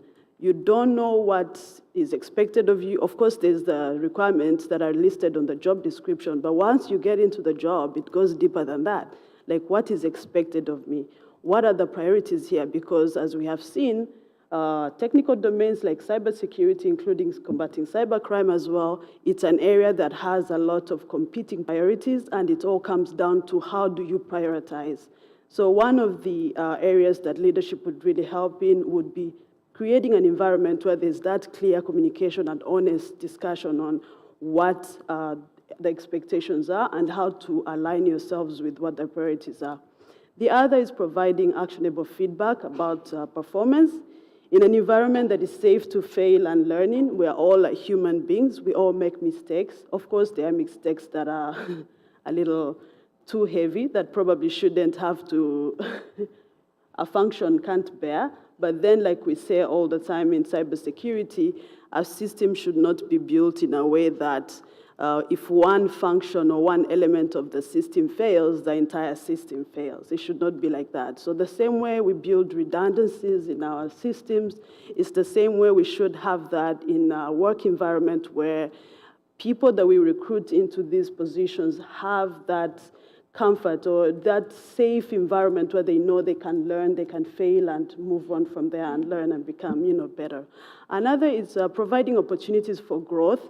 We have heard a lot about the stereotypes and misconceptions about women. I'm not going to go back to that, but having an environment that provides these opportunities for growth without that bias and discrimination. I had a question from someone yesterday that brought out that question of are women in particular posts, for example, in Rwanda, paid less than, that issue of pay differences or pay gap between men and women.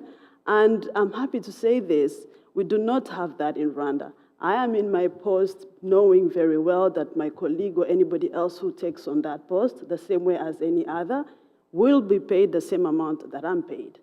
And that's one of the areas that, of course, compensation for the work you do really matters. So the fact that there's not that difference means also that there is that room for, or there is that environment in place where even opportunities, when they come up for growth, they'll be the same for both men and women.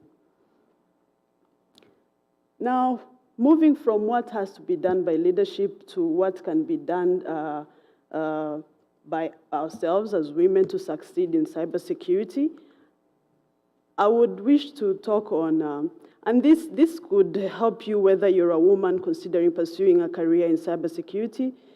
I have to really say that I loved Eneli's story and example, because it's the perfect example of what what I'm talking about right now. And this is about how you can use one background to pivot into cybersecurity. It doesn't mean that it's something that you have to start out of the technical domains.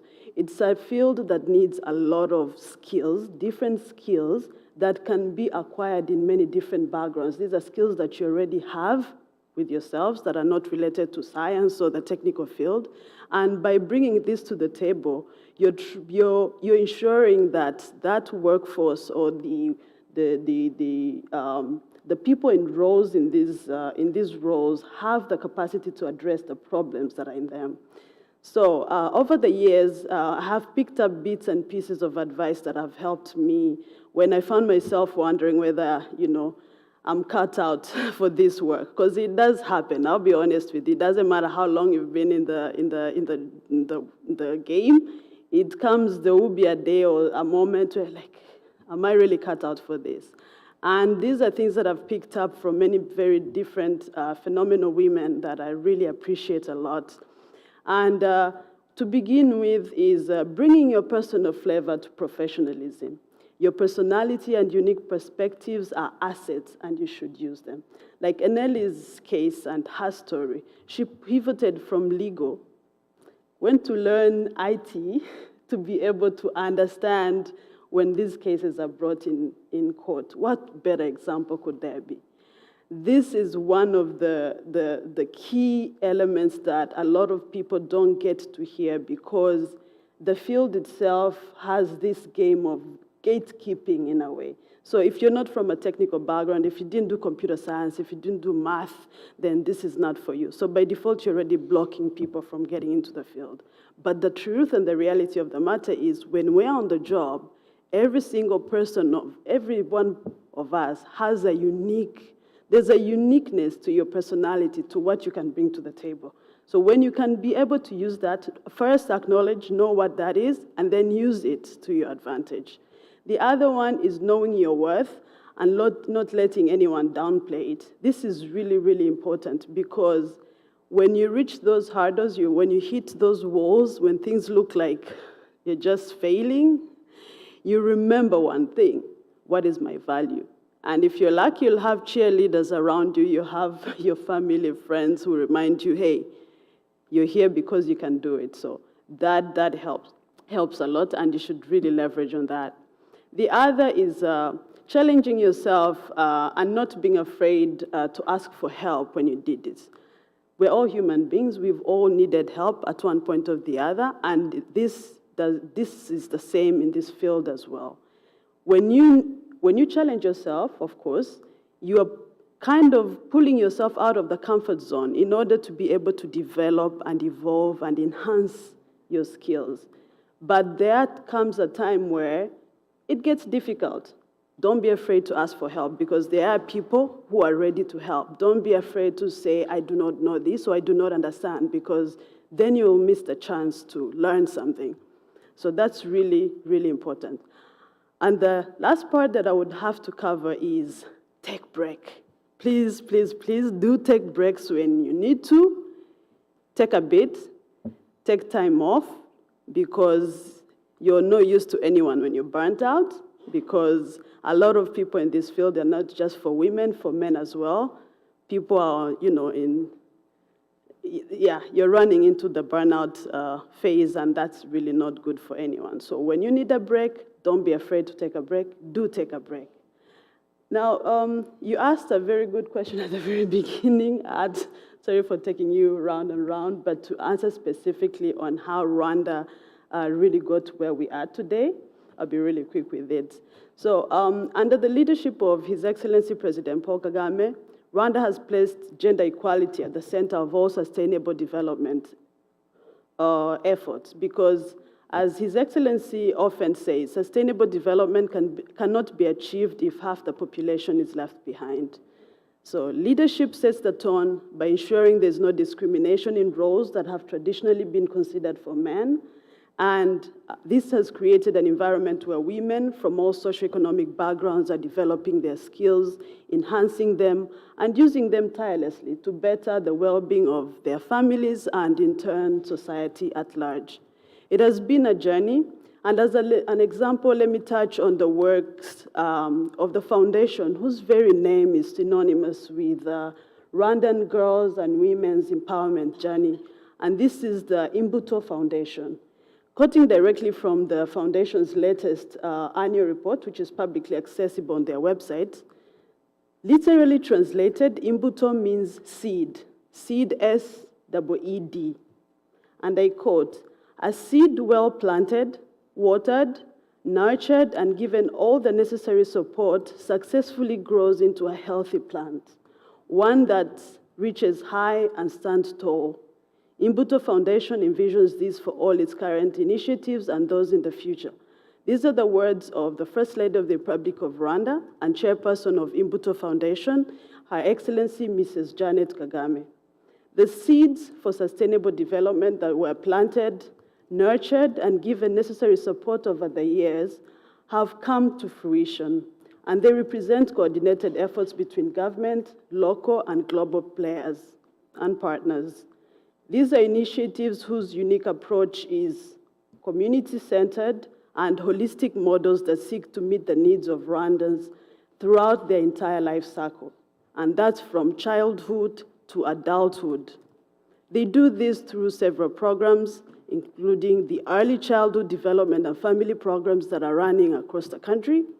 They're doing this through the education program, which aims to improve learning outcomes for children at the basic level of education, specifically empowering girls to perform well and rewarding top players with scholarships and other necessities for their development. The third is the Youth Leadership and Active Citizenship Program, which is giving platform and empowering young people to be engaged in matters that concern their future. Coming back to one of the guiding principles for women empowerment in technical domains, representation matters. I cannot say this enough. We can observe this, we can see this. The presence at this conference itself is a testament to this. Representation matters. The material stakeholder efforts that I have just described is a proof of what has resulted in women being represented at all levels in Rwanda, both in public and private sector. Women who are meaningfully contributing to Rwanda's development today are doing so because the government is intentional and continues to make conscious decisions to be sure that women are included at the table as a matter of necessity. In this regard, I think to myself, how fitting is this that two women who are here at this conference to share Rwanda's story for women empowerment are myself and Jessica, who will speak tomorrow. She's from the Rwanda Investigation Bureau. We are the products of Rwanda's efforts towards women empowerment to this day. We have women in critical leadership roles, like you mentioned, who are delivering year in and year out and thriving. If this does not empower generations of women, I don't know what can. Thank you.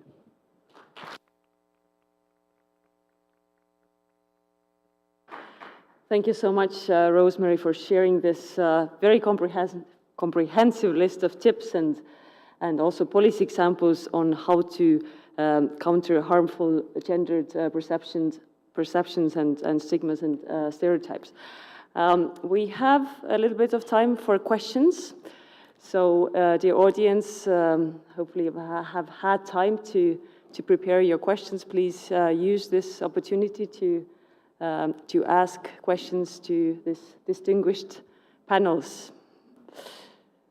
Please, we need a microphone there.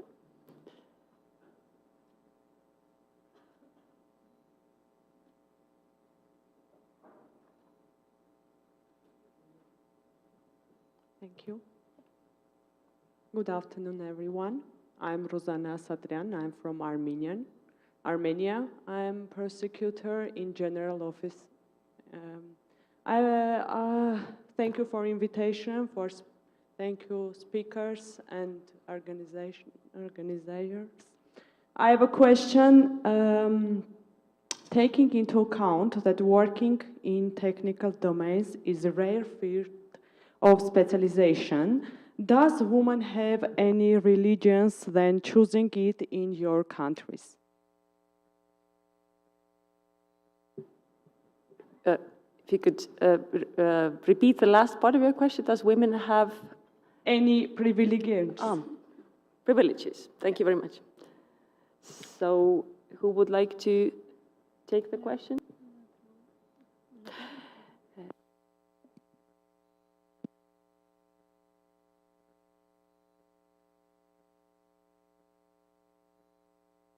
Or maybe when our panel members collect their thoughts, maybe we have other questions that we can take meanwhile. Yes.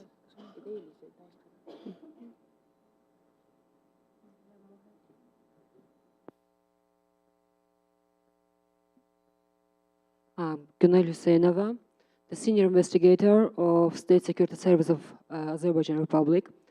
And as we know, the cybercrime is a special type of crime, and the criminals in this field have special knowledge in the field of computer technology.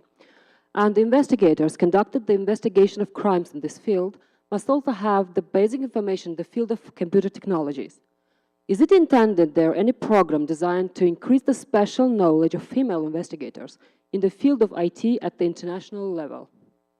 Thank you.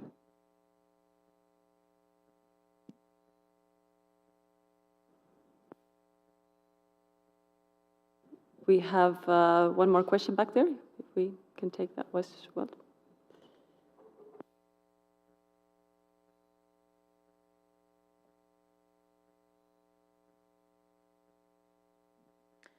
Thank you very much. My name is Honorable Catherine Zainab Tarawali, Member of Parliament representing Sierra Leone. Indeed, it's a man's world. Thank you, presenters.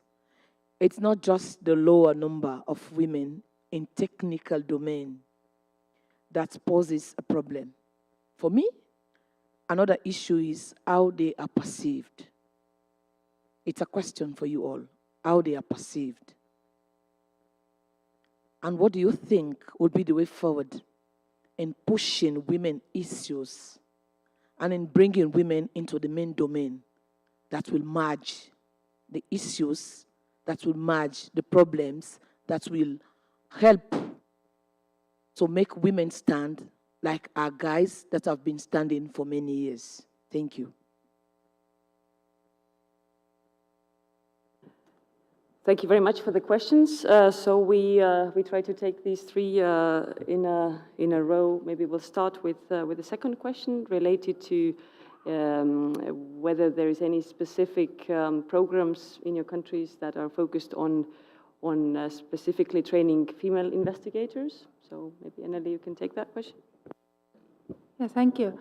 In Estonia, we try to have an attitude that it's gender neutral, so everyone would have the same opportunities to study. I've discovered in my trainings that actually male are not smarter than women. They are just as bad as this, understanding this as women. So with this, ground level trainings for investigators, it's the same, pretty much the same.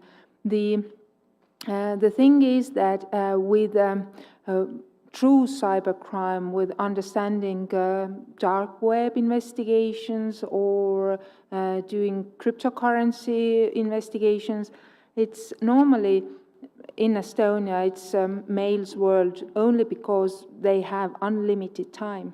Women have to go home to take care of their families, and they can't, investigate 24 hours in a day. So, but trainings we offer both for female, for male, all the same basis. Everyone can attend. So at least in Estonia, it's not an issue, and we promote everyone to take part in international trainings, whether it's police cooperation in CEPOL or Interpol trainings, or even with US, we have a special kind of training. So we promote everyone.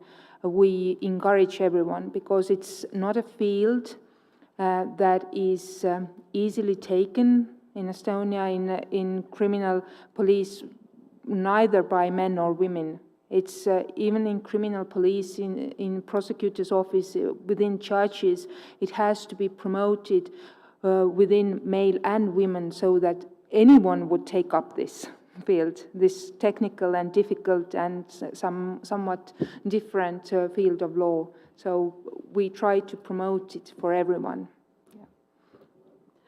Thank you very much, Eneli. Somebody wants to add? Sí, yo quiero decir, por ejemplo, en República Dominicana, I will let you en República Dominicana nosotros tenemos un centro de especialidades cibernéticas de Latinoamérica, LAC4, que probablemente muchos han escuchado, que provee entrenamientos patrocinado por diferentes programas internacionales enfocados al fortalecimiento de las capacidades cibernéticas de la región. Pero desde antes de que LAC4 se inaugurara, nosotros ya habíamos estado recibiendo entrenamientos en los diferentes sectores, especialmente en el área de persecución de crímenes y delitos de alta tecnología, porque, como bien es sabido, muchas veces cuando no se puede actualizar la ley que tenemos destinada para perseguir esos crímenes cibernéticos, los jueces, los abogados, los fiscales, todos aquellos involucrados en ese proceso judicial, también se quedan en el stand de la ley, porque todo tiene que ser precisamente legalizado, valga la redundancia. Todo tiene que ser a través del legal framework, el marco legal que tenga la nación. Entonces, sí hemos recibido entrenamientos y sí hemos, de hecho, hasta en nuestra Estrategia Nacional de Ciberseguridad, que salió este año la actualización 2022-2030, con estrategias del corto, mediano y largo plazo, tenemos como parte de nuestra línea de acción fortalecer las capacidades del sector judicial.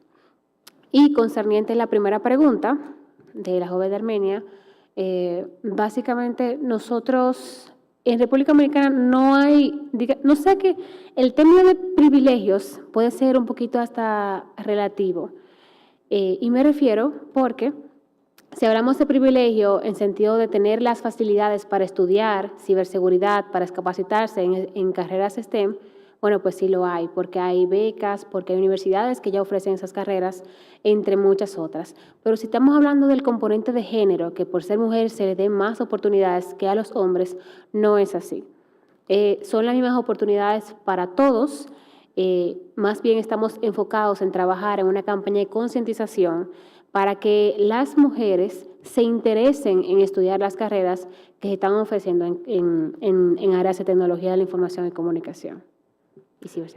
Thank you very much, Elsa. And I would give the other three panelists also maybe a minute to answer, or if we combine the two remaining questions, whether there are privileges and how women are perceived in their jobs, and also maybe you would like to make some concluding remarks. So please, Pelanita. Thank you. I just want to answer the last question based on experience back at home. We all know that in the cyberspace, we can't do it on our own. It's a broad and a big area where you need a team to be there. So at home, we established this women group by just having a free coffee in one of the cafe, and we discussed to establish this group not only to encourage women, but for us to help, because the members, we commit to our roles in the women in ICT for free. Each member, they have a position in the governments, and we learn from each other, and we see from there that the only thing for us to move forward and to overcome the ideas of ICD or cyber is mainly for men is to work together. And we exercise that, start to exercise that in the region. We have different capacity, we have different capability, but coming together and helping each other, it makes things more easier. And I think that ideas will help you and to answer your question. Thank you. Thank you very much. Rosemary, Evgenia, would you like to add something? Thank you very much. On the question of privileges for women, I've heard this so many times before when we have such discussions, and the question is, are you saying that women should get preferential treatment in entering these roles?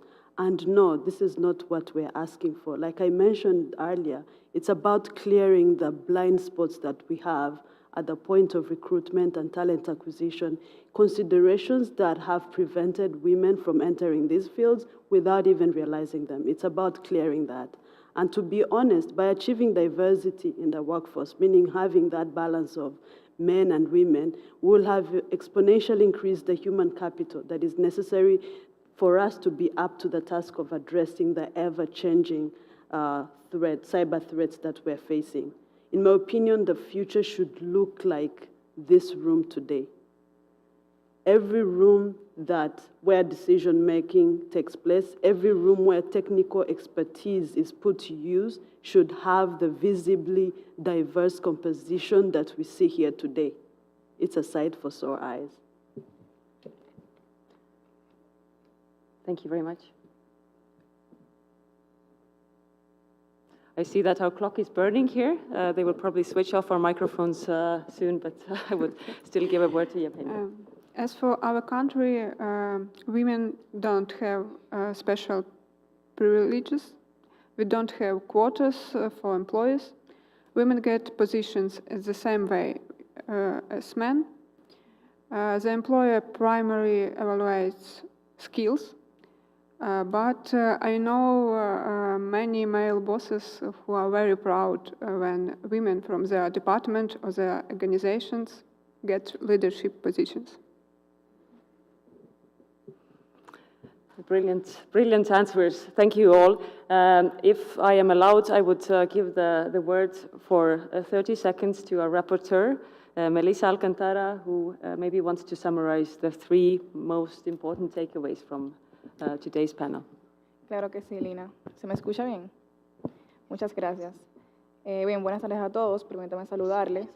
Y antes de empezar esto de una vez, quisiera expresar mis agradecimientos a todo el equipo de manera breve, a todos y cada uno de los organizadores que hicieron posible que nosotras pudiéramos estar aquí el día de hoy compartiendo nuestras experiencias y expertise. Además, quisiera darle un especial agradecimiento a Carlos Leonardo por el apoyo brindado hacia la inclusión de las mujeres en mi país en materia de ciberseguridad. A mí me incluyo ahí también. Bueno, ya sin mucho preámbulo, ya que dije demasiado, me gustaría resumir entonces estas grandes exposiciones que hemos visto y escuchado en este panel de grandes mujeres profesionales que tenemos aquí presentes.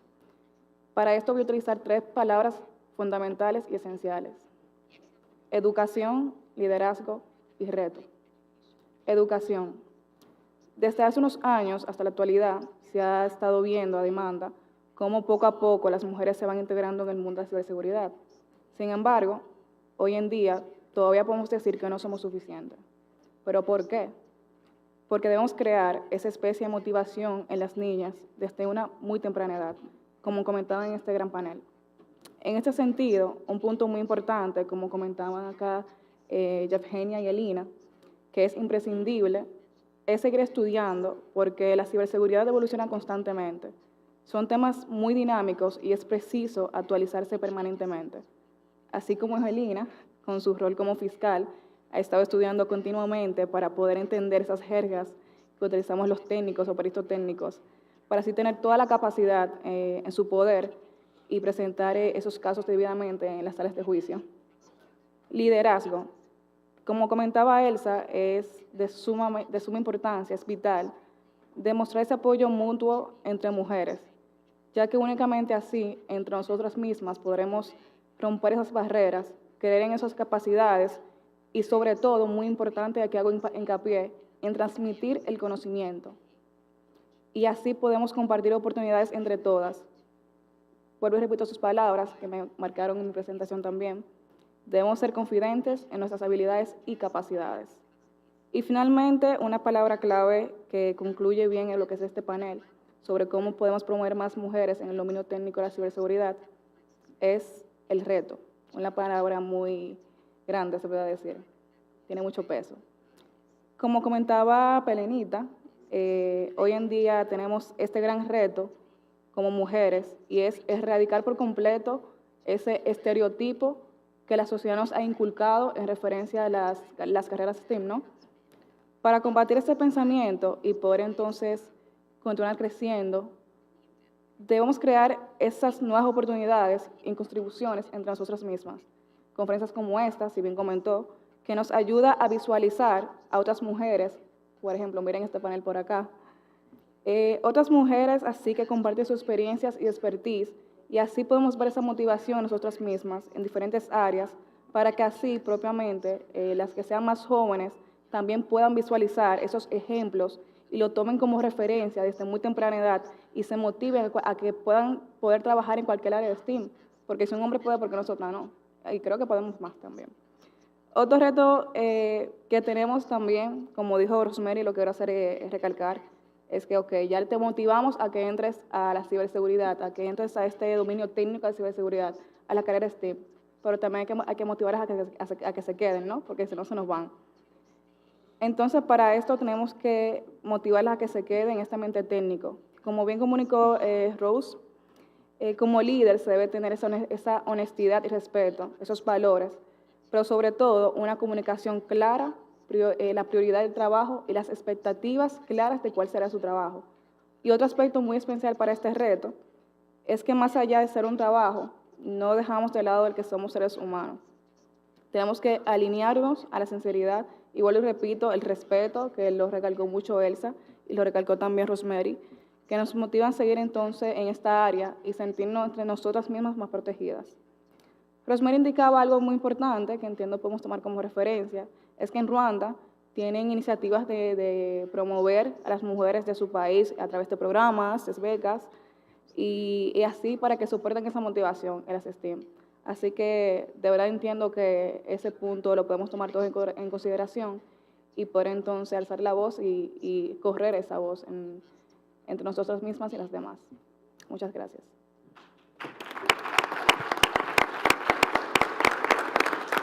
Thank you very much, Melissa. And I think we can conclude with this very inspirational panel today that brotherhood meetings and events are so 20th century.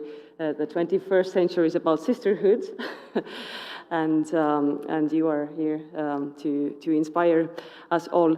So it's not about men in gray suits or black T-shirts, but really cool, colorful, brilliant, smart ladies that are running the show. And if we picture that, it would be 2066 now, and Jane Brown would start singing. She would probably sing that it's a woman's and men's world. So thank you very much to the audience. Thank you very much to the wonderful panelists. And the world is for women and men.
Good evening, everybody. And I suppose you're after a break and refreshed properly to listen to a very interesting session. And I have a very powerful team here, comprising from different walks of expertise. Very, very powerful team. On to my right,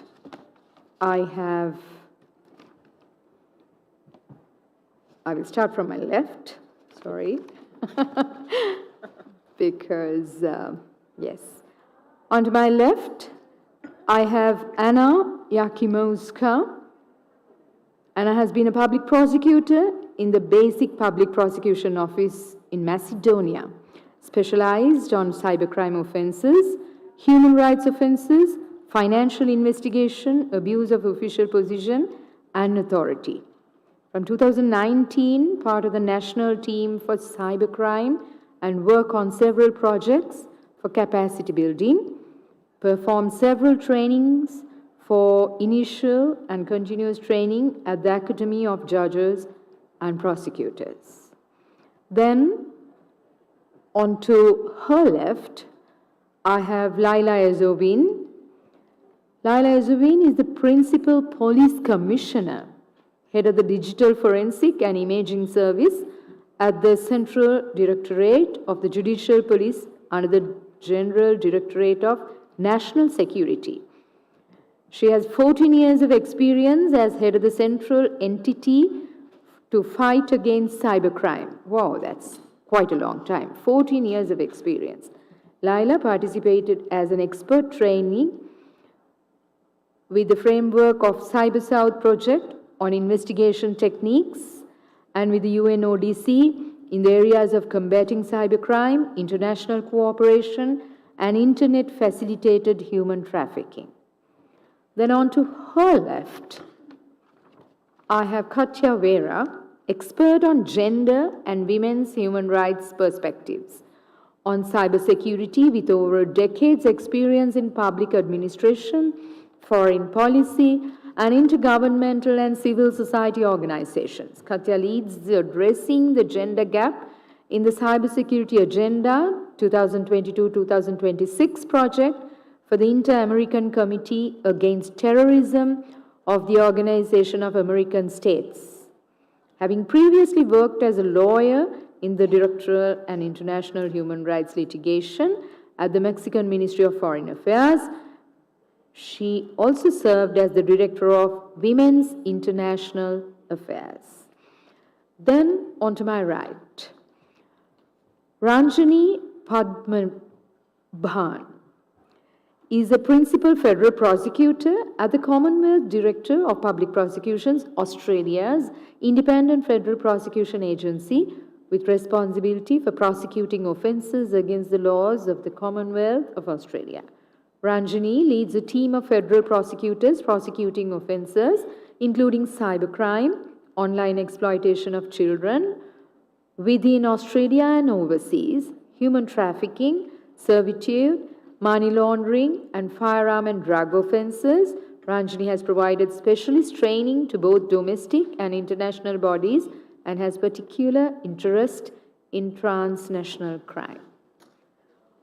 On to her right, the only male on board,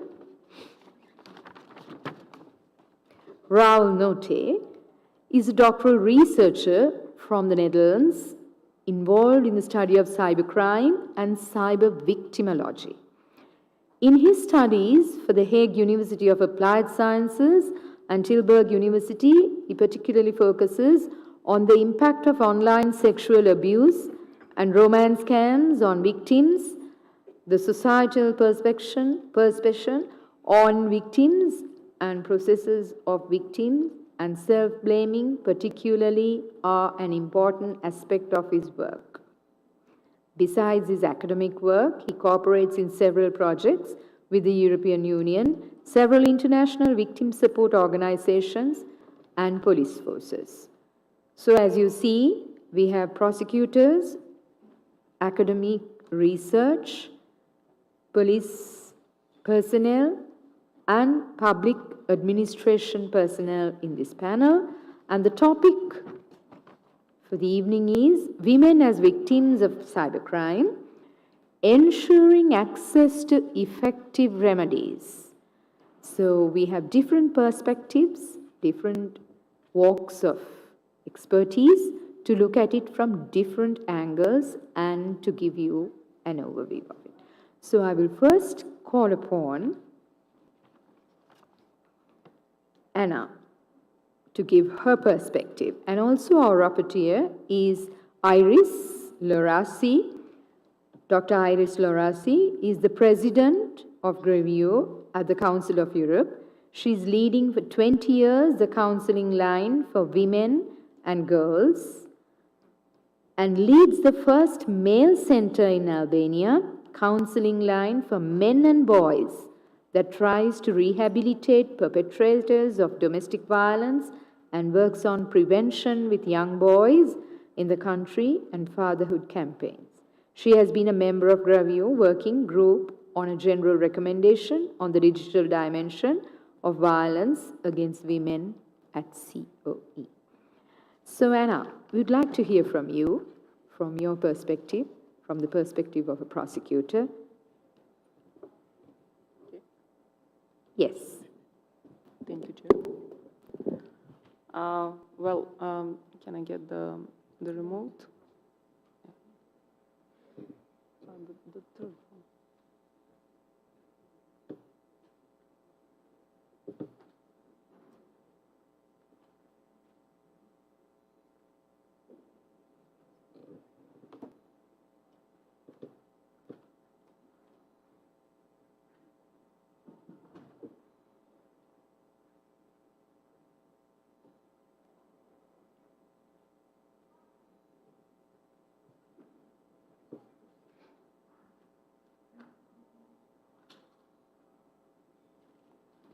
Apologies.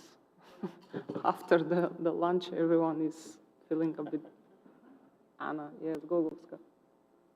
GOG. Yes, thank you. So we are on track. Dear colleagues and friends, at the outset, I would like to welcome the initiative of this gathering and to congratulate the Council of Europe on setting the role of women in preventing, investigating, and prosecuting cybercrime. It's my great honor and pleasure to be part of this event here in San Jose in Costa Rica, beautiful country. And I would like to thank you for the opportunity to speak about women's contribution in preventing, investigating, and prosecuting cybercrime, especially women as victims of cybercrime and their right to effective legal remedies. None of the rights that women enjoy today were just given. They were fought for and they have to be protected. Women cannot influence the development of society and conflict prevention if they are not active part in them. A society when women and girls are not respected, valued, or given equal opportunity is a society incapable to progress.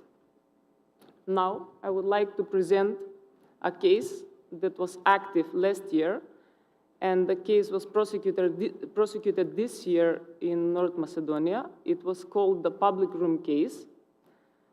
It was a case, it's a story of women feeling dramatically less safe and less private on the internet than men. It's a story of how men humiliate, abuse, and do not think about their consequences at all. This was a social network group on Telegram. It had more than 7,000 members that share more than 10,000 photos and videos of girls and women, and some of them minors. Women's morality had been talked about a lot during the year when this was happening, of how they could be photographed and filmed like that, and then shared their photos and videos with others. Double victimization is the expression used when, instead of condemning those who commit crimes, you condemn the victim's behavior. Several of the victims turned to the police asking for protection, but nothing. Then, several non-governmental organizations and individuals got involved and publicly announced the case, which was the initial catalyst for finally the institution to get more involved in the case itself.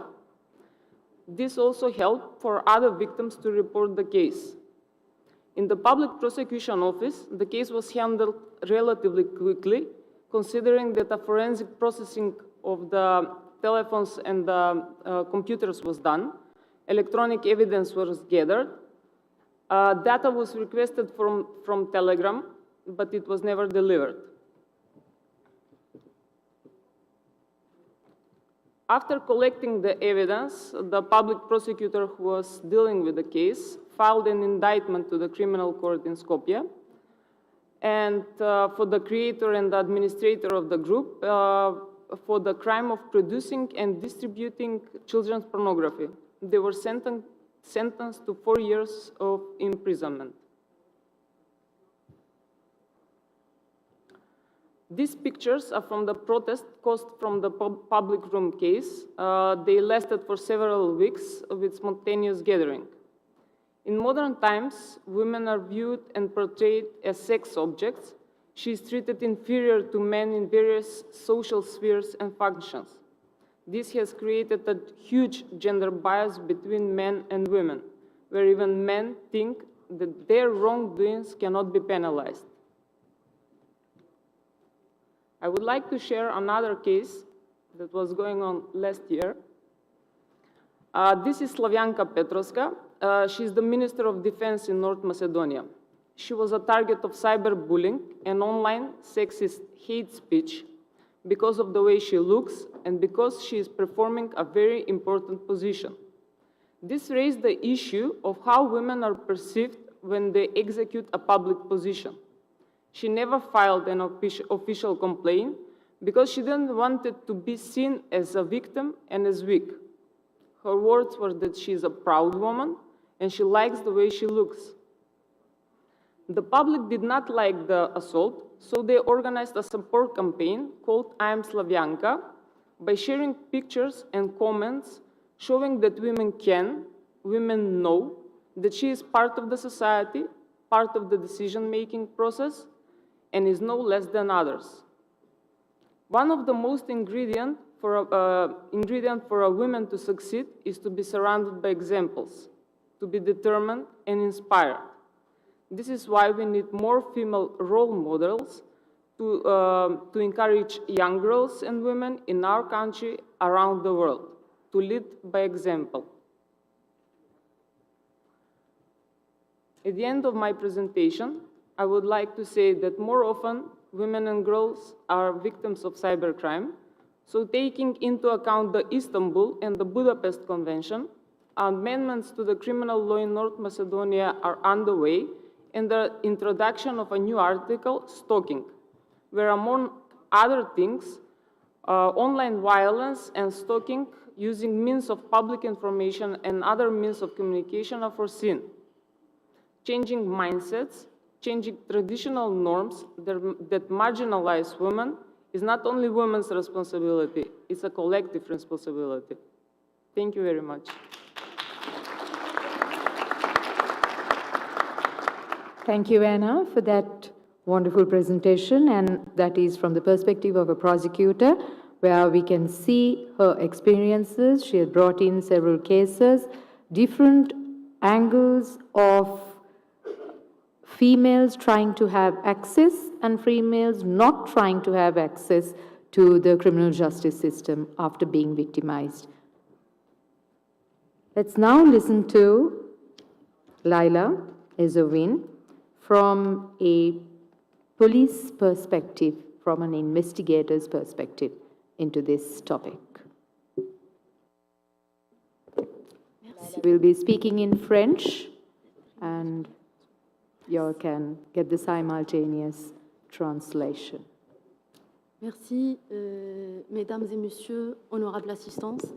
Je suis très honorée d'être parmi vous aujourd'hui et je remercie le Conseil de l'Europe de m'avoir invité pour participer à cette conférence et partager avec vous quelques éléments de la stratégie de la Direction générale de la sécurité nationale qui représente les services de police marocains en matière de lutte contre la cyberviolence à l'égard des femmes.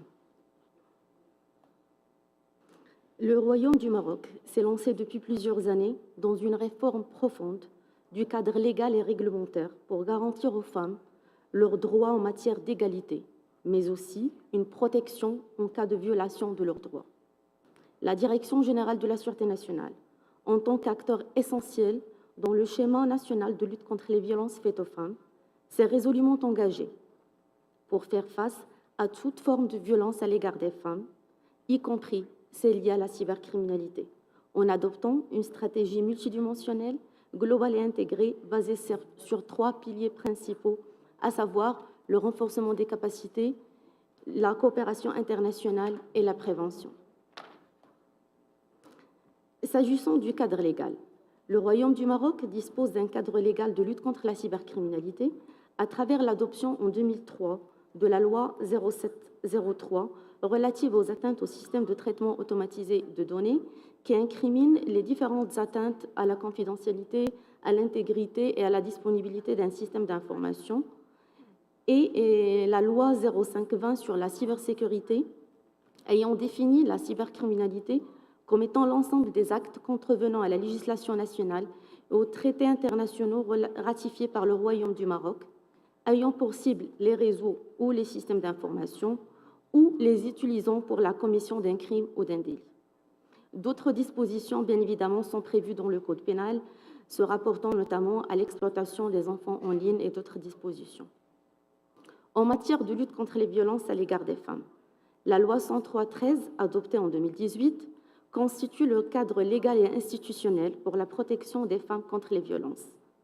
En plus d'apporter des définitions des concepts liés aux différentes formes de violences économiques, psychologiques, physiques et sexuelles, cette loi a introduit de nouvelles infractions telles que l'harcèlement sexuel, les atteintes à l'image et à la vie privée moyennant les technologies de l'information et de la communication. Cette loi a fixé également le cadre institutionnel de prise en charge des femmes victimes de violences. La Direction générale de la Sûreté nationale, bien consciente de l'ampleur et de la nécessité de lutter contre les différentes formes de criminalité dans le cyberespace, et là adopté, comme j'ai dit, une stratégie basée sur le renforcement des capacités à travers la création de plusieurs entités spécialisées dans la lutte contre la cybercriminalité depuis déjà plusieurs années. Donc aujourd'hui, au niveau des services de police marocains, on dispose d'un service central de lutte contre la criminalité liée aux nouvelles technologies, en plus de 29 brigades régionales spécialisées dans les investigations en matière de cybercriminalité.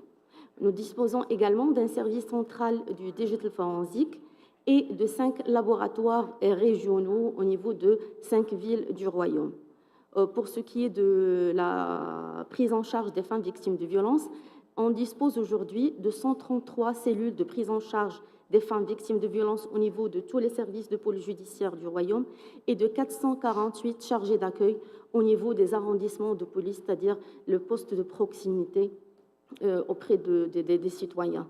Tout le personnel qui travaille au niveau des brigades de lutte contre la cybercriminalité ou bien au niveau des laboratoires des traces numériques sont des profils techniques ayant suivi et participent à des formations, que ce soit de base, continue et spécialisée, et travaillent avec des outils de digital forensic comme ceux qui ont été cités dans le panel, dans l'atelier auquel on a pris part tout à l'heure, c'est-à-dire des outils reconnus comme étant des outils de digital forensic. Pour ce qui est du process et du schéma de prise en charge des femmes victimes de violences, et si nous avons une femme au Maroc qui est victime d'un cyberharcèlement, qui est victime d'un revenge porn, qui est victime de sextorsion, de menaces, de publication de photos intimes, revenge porn, etc.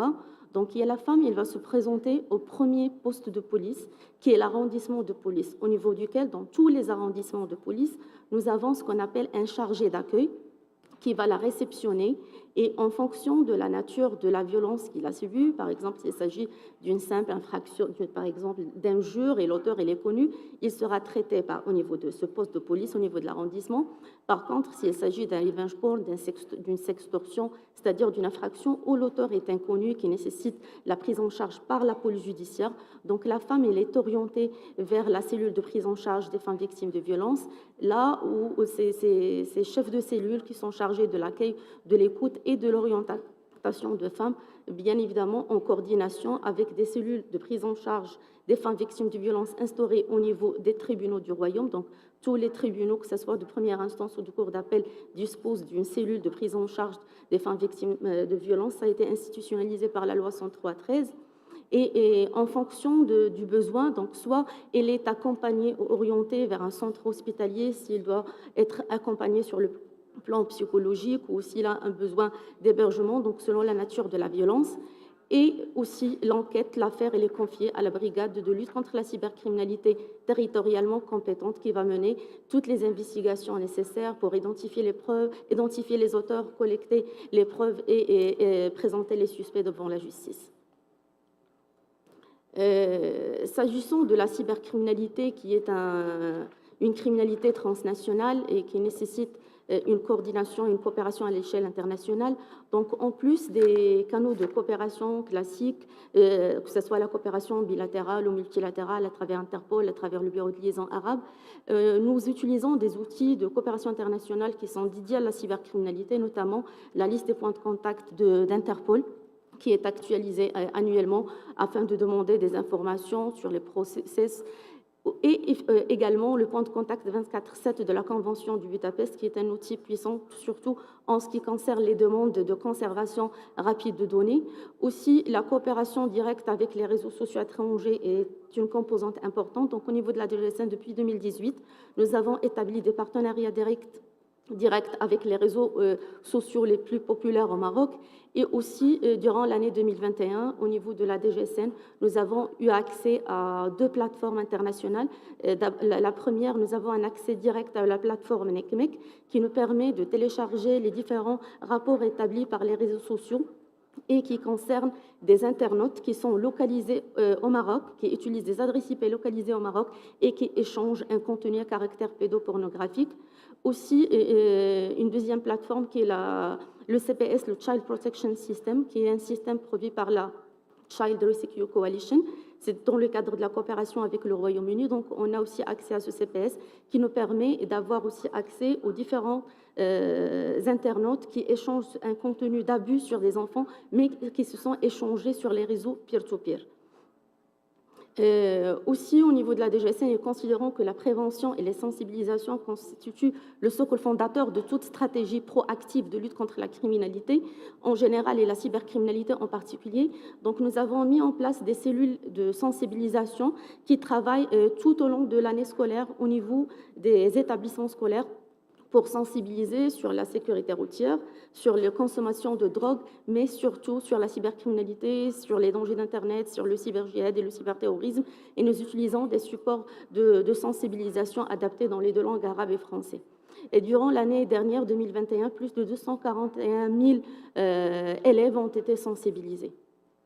Aussi, nous disposons d'une revue Police Magazine qui est gratuite et qui est téléchargeable depuis l'App Store, dans les 2 éditions arabes et en français, sur laquelle on poste des articles et des numéros dédiés spécifiquement sur la cybercriminalité, sensibilisés sur les dangers d'Internet et sur les différentes formes de violence à l'égard des femmes. Aussi, nous organisons annuellement des journées portes ouvertes où on reçoit la population pour les sensibiliser à venir déclarer, à dénoncer les infractions, mais aussi à être outillés pour ne pas être victimes d'infractions liées à la cybercriminalité. Donc, nous avons un espace dédié à la cybercriminalité, un autre espace dédié aux violences faites aux femmes.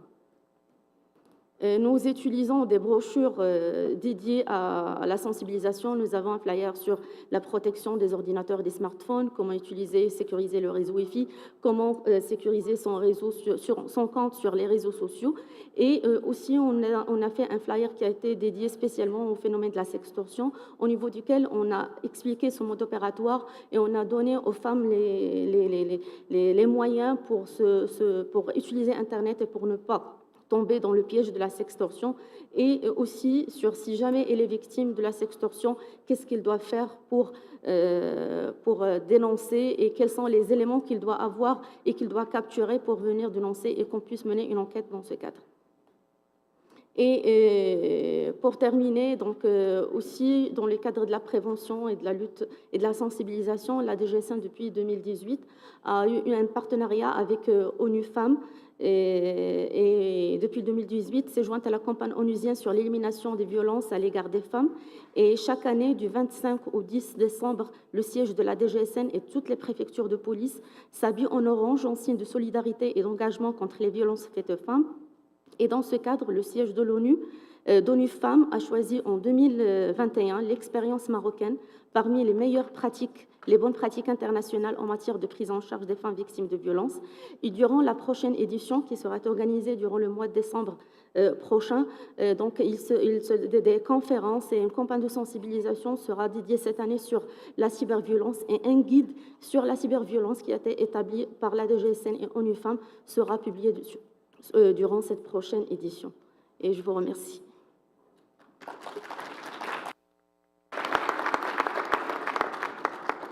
Wow, that was a very powerful presentation and a very good model for all the countries, I suppose. I have many ideas to take home for my own country.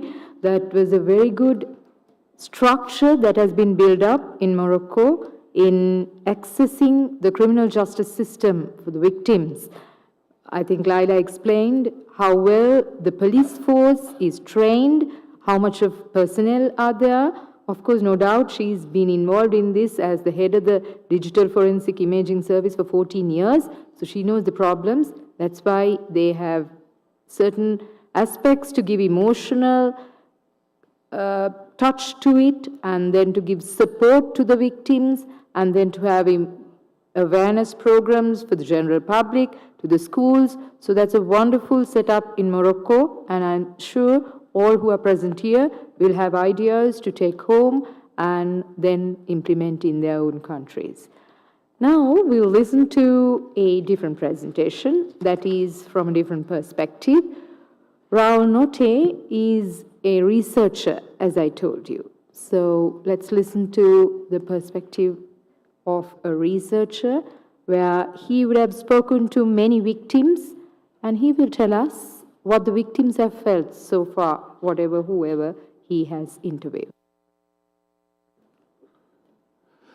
Thank you very much for the kind introduction and for the opportunity to speak about the scientific research that I do and actually reach out to people who can make a difference. And one of the first things that I always want to stress, and it's been said before today, is the importance of a people-centered approach to cybercrime and the victims. I always use the metaphor of German philosopher Heidegger to explain why it's so important. Heidegger said, a hammer is a piece of wood, and it has steel on top of it, and it becomes a hammer when you use it to put nails into other wood and to create a chair, for example. You can use that same hammer to hit somebody as well. A lot of the technologies that we have nowadays were designed to exchange information, communicate, connect, but they are now being used in very bad ways that make a lot of victims. And those are the things that I want to talk about today, cyber-enabled crimes. These are crimes that have been existing for years or centuries, but are now being enabled by technology and making a lot of victims. Then we're talking about interpersonal violence, so stalking, harassing. We're talking about fraud, identity fraud, but also dating fraud, romance scams. And we're talking about online sexual abuse. Sadly, the reason that I'm sat here is that these forms of crimes specifically seem to be aimed at already marginalized groups in our society and women in general. The first problem that I encounter in my studies is the statistics on victims. There is no good overview of the amount of victims of these crimes. This has several different reasons. One of them is the shame. Many of the victims are afraid to go to the police to report what happened because they already perceived the blame that they were going to get as a victim. when victims actually overcome that shame and do go to the police, they notice that they are often marginalized. What's happened to that? Wasn't that bad? Sometimes they're shunned, laughed at, sent away, or they've been told that it's impossible to find the offender because of the structure of the internet and the complexity. And often also the police says, we lack the knowledge and the means to prosecute this, so it's a waste of time to file a police report. These are all reasons why I, as a researcher, can't find statistics on these forms of crime. When a crime does get reported, what we see happening a lot is that they get reported and penalized by traditional legislation that was already in place. So that means that afterwards, it's still difficult to see that, for example, revenge porn was punishable under defamation in my country a lot. So a lot of the revenge porn statistics disappeared there. Why is this a problem? Because we need those statistics. First of all, we need those statistics to be able to prioritize these kind of crimes. I don't have to explain people in this room the importance, but we do have to explain people who are not in these rooms and who do make policies. Also, it's very important that we have these statistics to acknowledge the victims, that they're indeed a victim of crime and that they're in their right. Also, having statistics on these kinds of victimization might encourage other victims who didn't speak out to also speak up, because they've seen that they're not the only one. I put a little magnifying glass there, because the good examples that are there, I don't want to be all negative here, is that in some countries they implemented crime surveys, and they now include some of the cyber crimes. Sadly, most of them are also gendered crimes, so they look at things like hacking, malware, and they don't include a lot of online sexual abuse or fraud cases yet, but that gives us some idea. Another good point is that in multiple countries, there are specific hotlines that were, for example, developed for child pornography, that broaden their scope now, and that they are also allowing people to make a report of online sexual abuse, or they offer a chat to get help. That gives me some sort of statistics of what's happening. Those are not absolute amounts, but what we do see over the past years is that there's an increase in the amount of cases that we're seeing, which is alarming, I think. When we look at the impact of these forms of crime, my studies and also my colleagues' studies show that they can have a devastating impact on victims, which can be emotional impact, talking about depression, suicides, stress, sometimes also even PTSD, can be financial. People can be frauded for a lot of money, but they can also lose their job, or they are not able to go to school anymore or to their job because of a depression and stress. So the loss of money is not only isolated in time, but can also stretch out over the course of their lives. There are also victims who have a social impact. Their family doesn't want to speak to them anymore, their friends try to ignore them, they get ostracized.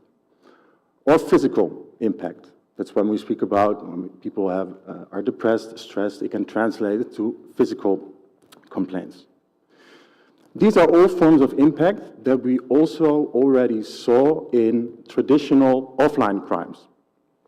The images that I put on this slide are the differences that I saw that make victimization of these crimes, the impact, specific to the online aspect of it. The first of it is the interwovenness of online and offline. As been said before earlier today, you can't separate these two. We heard the example of a offline stalker that, after a restraining order, continued online. But I've also seen cases that went much further. I spoke to Noah, a victim, and she was hacked. Her iCloud was hacked, and her naked pictures were put on a sex dating website, accompanied with the message, "Send me your dick pic on WhatsApp. I will choose who has the biggest, and that person can come and visit my house on this and this address and do whatever he wants with me." Pictures were sent from her WhatsApp account because it was hacked. This guy, I would say, is a bit of a pervert, but he didn't know what he was joining in on. He went to her house. The criminal said, "I would like you to Skype me while you approach my door." So the criminal is sitting at home watching a Skype video call of somebody approaching his victim and transmitting it to him live. Luckily, nothing happened, but I think this is a very good example of how you cannot separate these online crimes for what happens in an offline world. Also, what's a significant difference is that the audience or the spectatorship of victimization can be endlessly big. I spoke to Chantal, a lady, her video got published on a Dutch website, and it was viewed by 1.5 million people. There are 17 million people in my country, so that's almost 10%. Also, victimization doesn't end in time. I spoke to a victim, Francine, 8 years after her naked pictures were spread around the school via Microsoft Messenger. She went back to her old city where she grew up, and she went out there, and somebody came to her and told her, "Hey, Francine, we still have the picture. You want to see?" So these are all aspects that make it significantly different because it's online.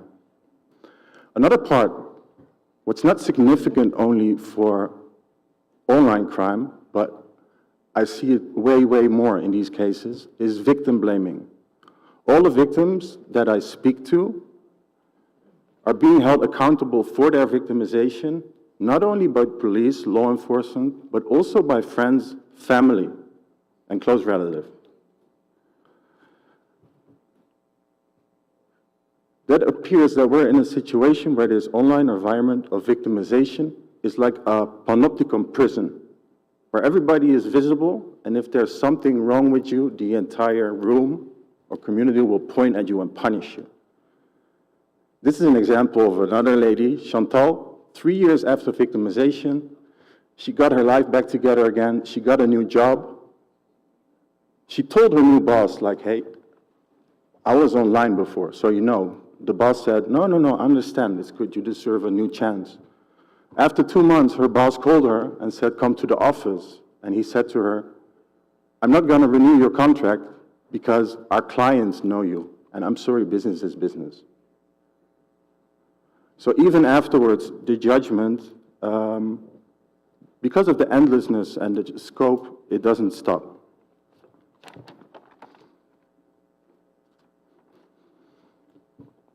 If we talk about support, then I see that most of the needs of victims are not being met.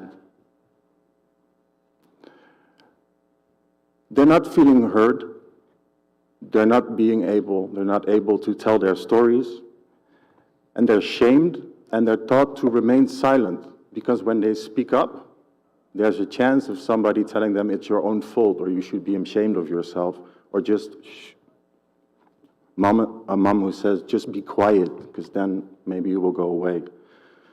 This leads to people isolating themselves, not only online, as what we heard in an example earlier today, people removing their presence online, but it can also translate to somebody's offline behavior, where people just isolate themselves and don't talk to people anymore because they became afraid of people.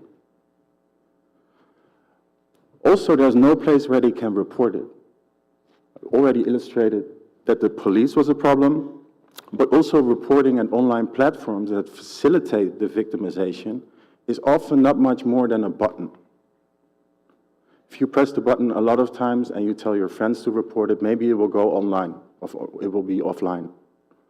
What we need is a situation where the reporting leads to an immediate removal. That's why I asked you the question earlier today. Because in the case of Chantal, the 1.5 million viewers was in a day. So timing is of the essence. I see I don't have a lot of time. I was asked to bring some good practices from my country. And yesterday I took a beautiful hike here in the mountains of San Jose. This is what I told you about earlier. And I saw the hand, and it inspired me to actually say something completely different, is that what I've seen is that all the people here and also the people involved in my country who try to do something about this subject, they act scattered, clustered, like a finger. Or they point at the other finger saying, hey, you're not doing enough. What I would like you to do, and me to do too, is to let those fingers form a fist, because I think if we do it together, we can have a lot more power to actually make a difference for these victims. Thanks.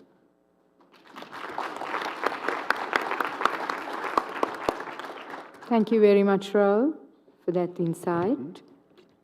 You are the best person to speak about the personal experiences of the victims because you've been speaking to them. So thank you for your insight. We will now listen to Ranjani, all the way from Australia. She's also a public prosecutor. Let's listen to Ranjani and see the perspective coming from Australia. Well, thank you very much for the opportunity to speak at this very important conference. By way of brief background, I work at the Commonwealth Director of Public Prosecutions, or CDPP, which is Australia's independent federal prosecution agency. So we prosecute a multitude of crime types, including cybercrime, computer and telecommunications offences, child exploitation offending overseas and in Australia, human trafficking and slavery, terrorism, serious financial and corporate crime, people smuggling, money laundering, and drug and firearm offences. So I'll be looking at today's topic from a prosecutorial perspective. So I'll first acknowledge some of the challenges that women victims of cybercrime face and touch upon two aspects that facilitate access to justice, namely parallel support services and the concept of reparation. So we all know that cybercrime is truly a global crime type that knows no geographical barrier. So identifying both the perpetrators and victims who may reside anywhere in the world can prove very challenging. For victims, there's an added layer of complexity with global crime, as they may not speak English as their first language, have no understanding of the criminal justice process in another jurisdiction, face logistical difficulties accessing court hearings or meeting with representatives, or may simply be unaware of their rights. Even when victims are located in the same jurisdiction as the prosecution, many have no prior experience of the court process and can struggle to fully comprehend legal terminology, the role of various parties, and the intricacies of legal procedure.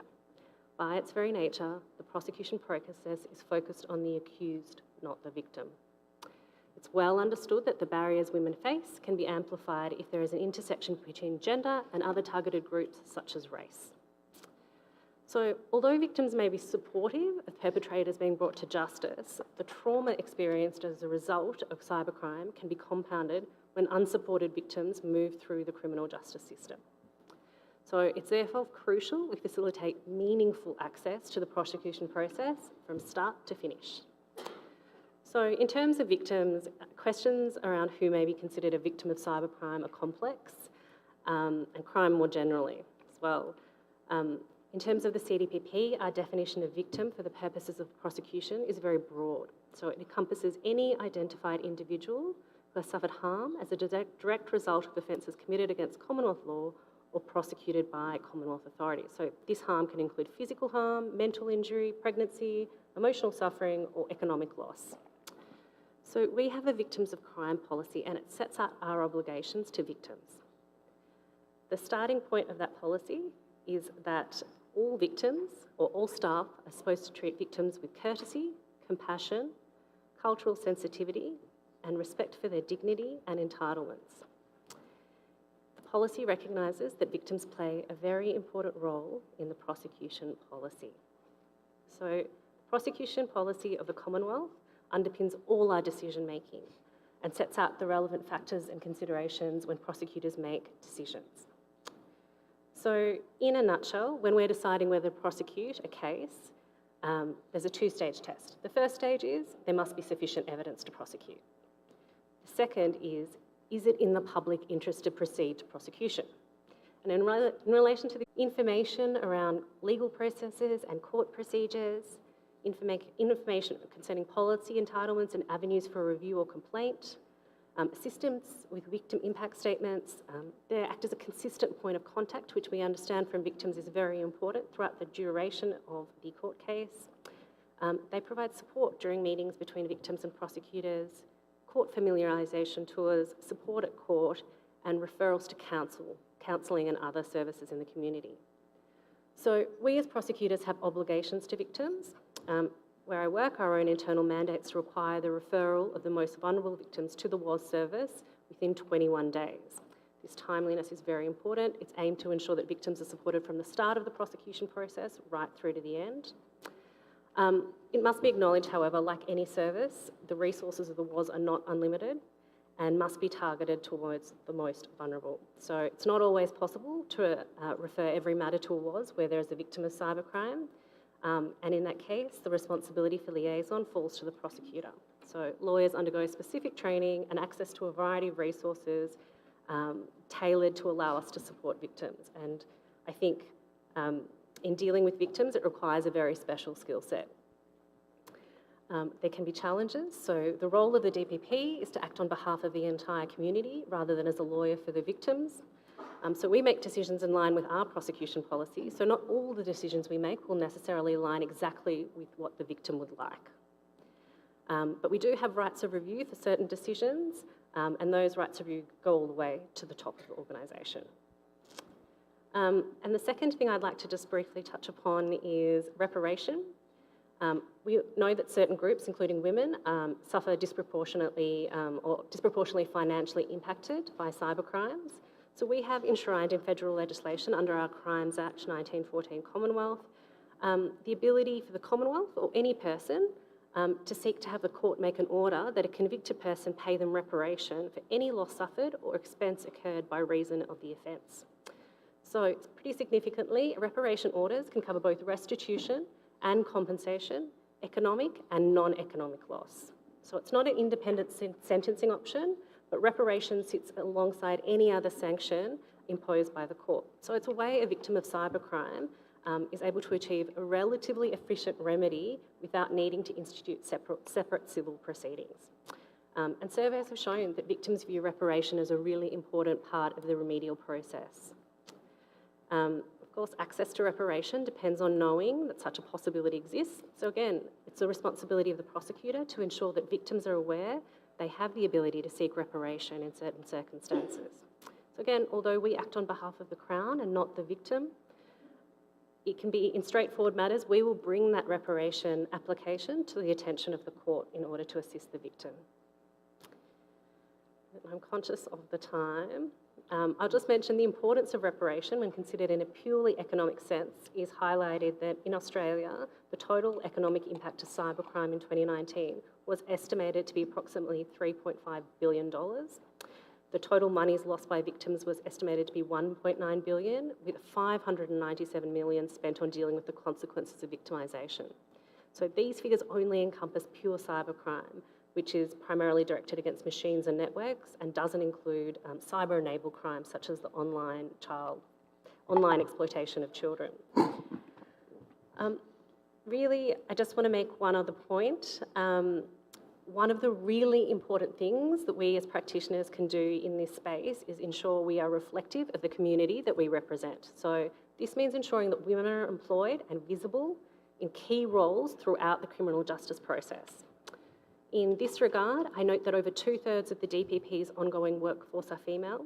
Our most recent permanent Commonwealth Director of Public Prosecutions was female, and in a historic first, of the 7 current justices of the High Court of Australia, 4 are women. I echo the statements of my colleague Anna in saying that none of the rights that women enjoy today were easily given. They were fought for, and we must continue that fight. And finally, I would like to conclude by saying that when I look around this room, I'm heartened to see such a diverse range of practitioners and to see women of all races so well represented. It bodes well for the future. Thank you.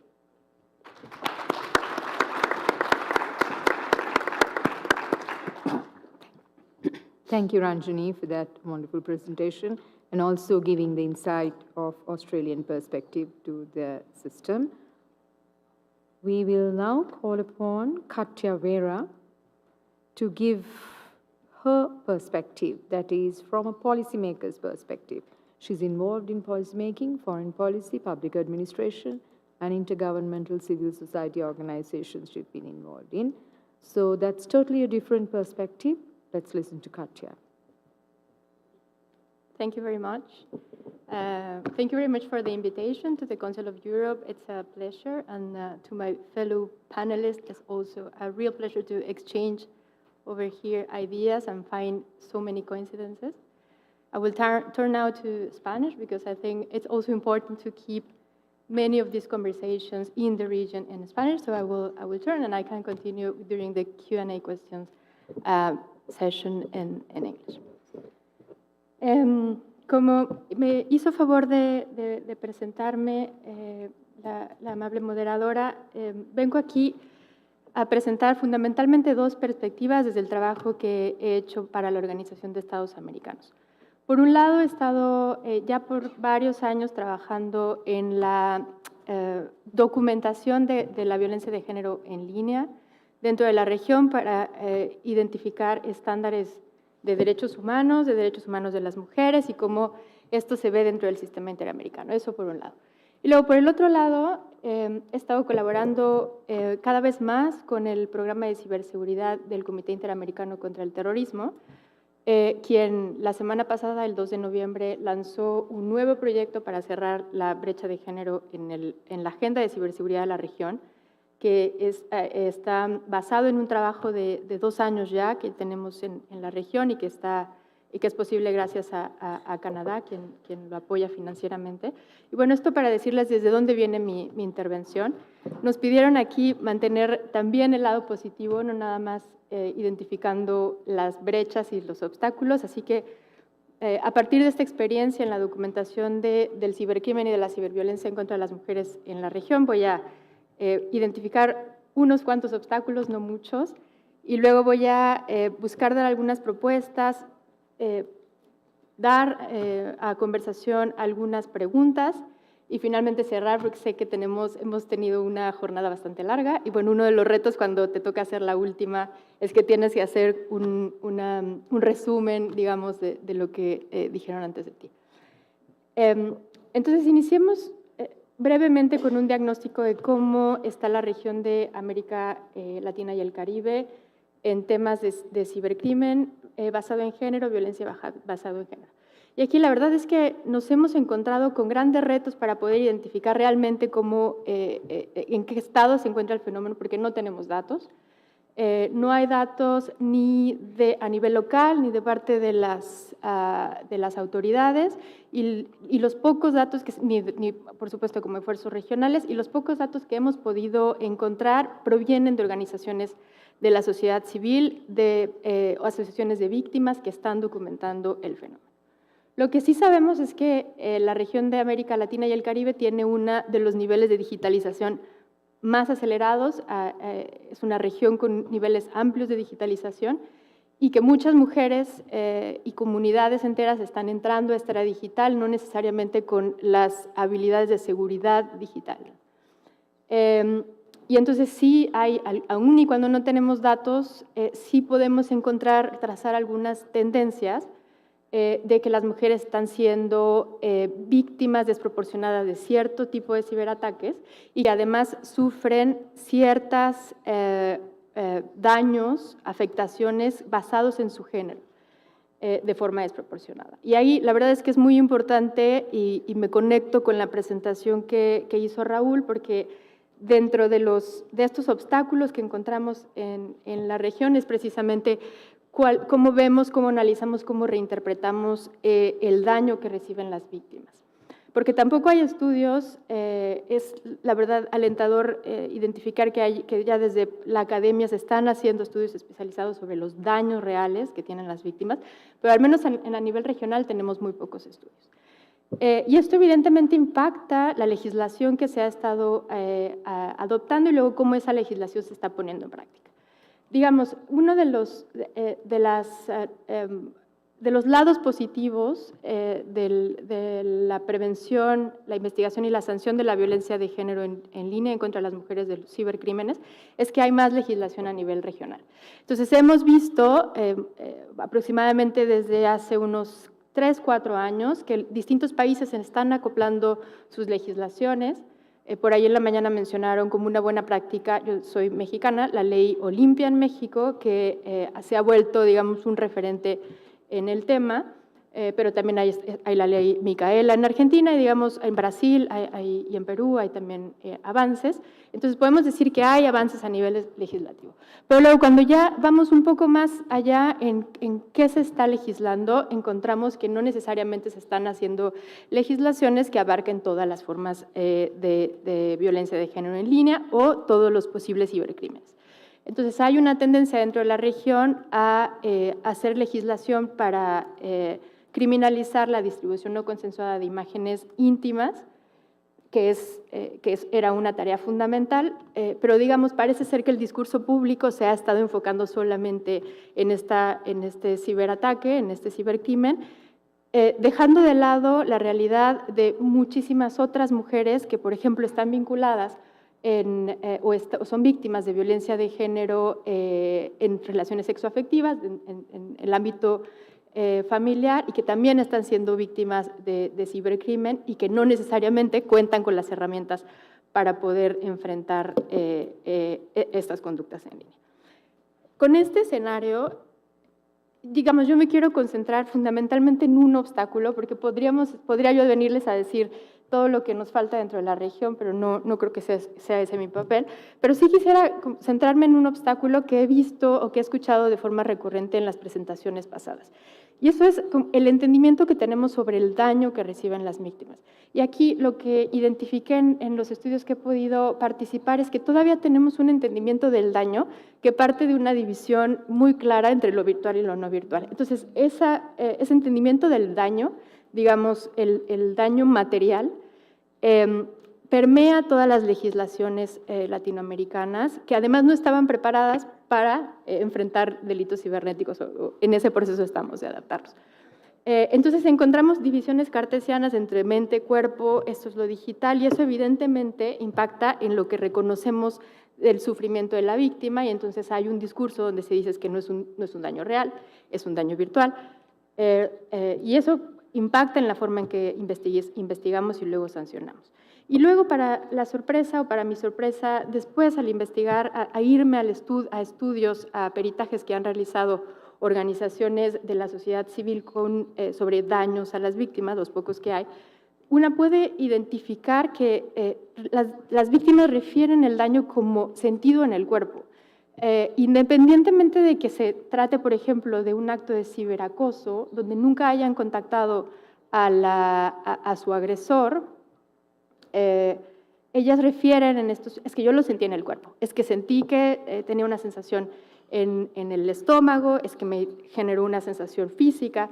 Esto, digamos, en ciberataques, en cibercrímenes que solo se hacen en este espacio de la digitalidad, no digamos aquellos que se extienden fuera de lo digital, ¿no? Como por ejemplo en el caso de doxing, que es también bastante recurrente en contra de las mujeres. Entonces, digamos, estamos pensando todavía en esta abstracción del daño que prevalece en los marcos legales, sin considerar que la mayor parte de los cibercrímenes están fundados en el cuerpo digital de las mujeres, basados en la misma corporalidad que muchos de los delitos fuera de línea reconocen. Entonces, esa es la primera propuesta, que creo que es importante considerar, hay un término en inglés, embodied harms, como daños encuerpados. Al final estamos hablando de daños que impactan en el cuerpo de las mujeres. Quitarnos esta dicotomía sobre lo virtual y lo no virtual. Y de ahí salto a la propuesta, porque entonces una de las propuestas prioritarias, no solo desde la parte de la ciberseguridad, sino también de la investigación del cibercrimen, es que tenemos que poner en el centro a las víctimas. Y también aquí la verdad es que la presentación de la colega de Australia es bastante reveladora y me dio como el marco perfecto para poder decir, efectivamente, tenemos que estar generando conocimiento legal a partir de las experiencias de las mujeres. Y luego, ¿cómo lo hacemos? Yo creo que muchos de nosotros venimos de una formación legal donde en realidad no nos enseñaron cómo acercarnos con las víctimas, cómo hablarles, cómo documentar ese daño. Y entonces ahí el reto es, al inicio de las investigaciones, hacer peritajes sobre cómo entiende la víctima el acceso a la justicia, porque no todas las víctimas quieren, como dijeron también, no todas las víctimas están buscando el ejercicio de la acción penal, digamos, privación de la libertad del responsable. Para las víctimas, como hay distintos perfiles de víctimas, también hay distintas necesidades de acceso a la justicia. Entonces, tenemos que hacer peritajes, esa es una de las propuestas desde el inicio, sobre cómo entienden, cuál es el conocimiento que puede traer la víctima a la investigación y a la judicialización de los casos. Y aquí me gustaría, por ejemplo, mencionar un estudio que encontramos por ahí en un país de Latinoamérica, donde ya, o sea, parece ser que hubo reformas legislativas y que, bueno, se está avanzando por ahí, pero luego cuando uno analiza dónde están las carpetas de investigación o dónde están los casos y finalmente se judicializaron, en un periodo de 10 años había una sentencia y la mayor parte de los casos se quedaban en la parte como carpetas de investigación. Ni siquiera se había investigado, sino se quedaban como carpetas de investigación. Evidentemente eso revictimiza y eso evita que otras mujeres consideren que la vía legal es una vía accesible para ellas y genera impunidad, este círculo de impunidad que muchas de las mujeres, o todas conocemos en casos de violencia de género en línea. Ahora, voy a conectar aquí los puntos con la ciberseguridad y vuelvo también a retomar algo que mi colega de Australia habló, que es la importancia de las medidas de reparación. Y aquí la importancia que han tenido las medidas de reparación a nivel interamericano con pronunciamientos o sentencias de la Corte Interamericana de Derechos Humanos, que han sido pioneras en entender la reparación como una reparación integral, como una reparación estructural.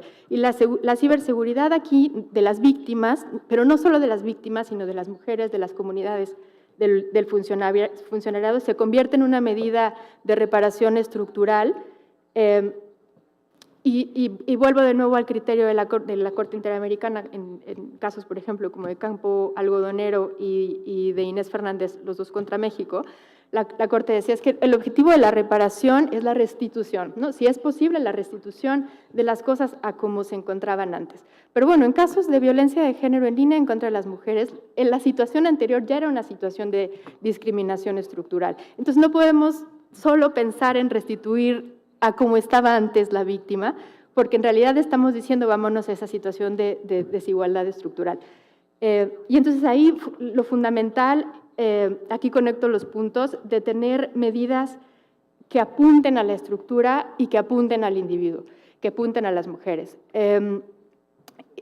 Y la ciberseguridad aquí se convierte no solo en la posibilidad de que en ese momento la mujer, quizá la víctima, pueda prevenir otros actos cibercrímenes, sino también en que pueda regresar al Internet, porque alguien lo mencionó previamente, muchas de ellas deciden simplemente por un periodo silenciar su participación en línea, apagar sus teléfonos, limitar esta vida digital, con la cual ya no se puede una tampoco como dividir entre lo digital y lo virtual, como decíamos. Y entonces, durante el proceso, darles a ellas, independientemente de las otras medidas de reparación que se estén considerando, medidas de seguridad digital básicas, es una medida de reparación estructural y restitutiva.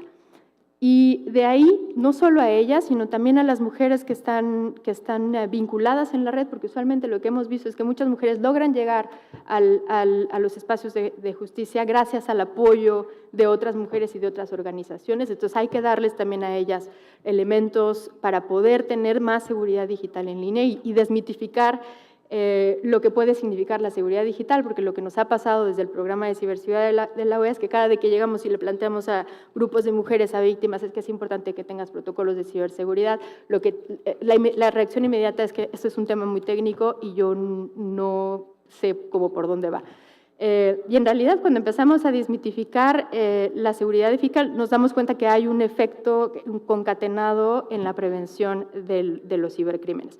Y yo cierro simplemente con una información y lo dejaré ya después para la sesión de preguntas y respuestas, es decirles que, bueno, suena quizá comercial, pero precisamente la idea de extender la ciberseguridad e interpretarla desde un punto de vista de lo humano, pero de la humana, marcada por el género, entonces con una perspectiva de género centrada en lo humano, en los derechos humanos, es uno de los objetivos que tiene esta nueva iniciativa que lanzamos la semana pasada y que busca, digamos, facilitar medidas como el desarrollo de capacidades para funcionariado, analizar cómo es que las ciberamenazas están afectando de forma desproporcionada a las víctimas mujeres, qué tipo de ciberamenazas, cómo tenemos que generar materiales de seguridad digital para el entrenamiento de mujeres de todas las edades, digo niñas, pero también de todas las edades, y luego también entender cuál es el papel de las mujeres que están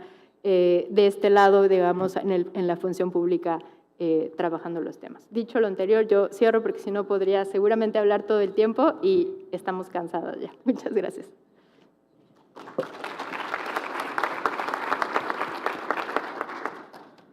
So thank you, Anna, Laila, Raul, Katya, and Ranjini for the wonderful presentations. I will round up by saying a few points and open it up for questions. I think Anna's presentation brought us to a point where a case where uploading to Telegram application, how it was brought up to a level of conviction. And Laila's presentation gave us a pilot investigative structure, police structure.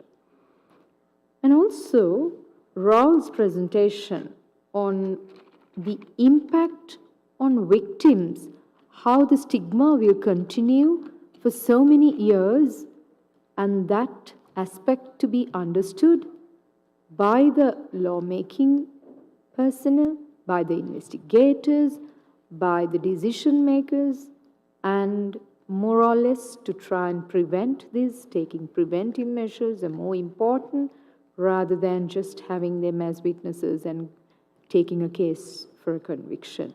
Ranjini had a very interesting perspective where she specifically addressed saying that victims will have to be handled with a special skill, and especially keeping in line with their cultural diversities. If they come from different cultural diversities, for example, I myself in my presentation said the Sri Lankan culture is such that they are not open to this type of living together or having premarital sexual relationships. So the impact of that is more than the impact what is created by being exposed in a victim. So that important aspect was pointed out by Ranjini. And also she said, in the decision-making process, maybe the prosecutor plus the judges, you have to have a certain percentage of females so that you understand the gravity of the victim and the final outcome of this criminal justice system will come to a positive perspective. And Katya specifically spoke about the need of statistics. For what? The statistics are very important for the policymakers to line up the laws and the legislative systems accordingly. They will look at the statistics and then go ahead with the policy-making process. So with this background, I will open up the floor for you all to pose any questions specifically to any speaker or in common for somebody to answer. I will take questions.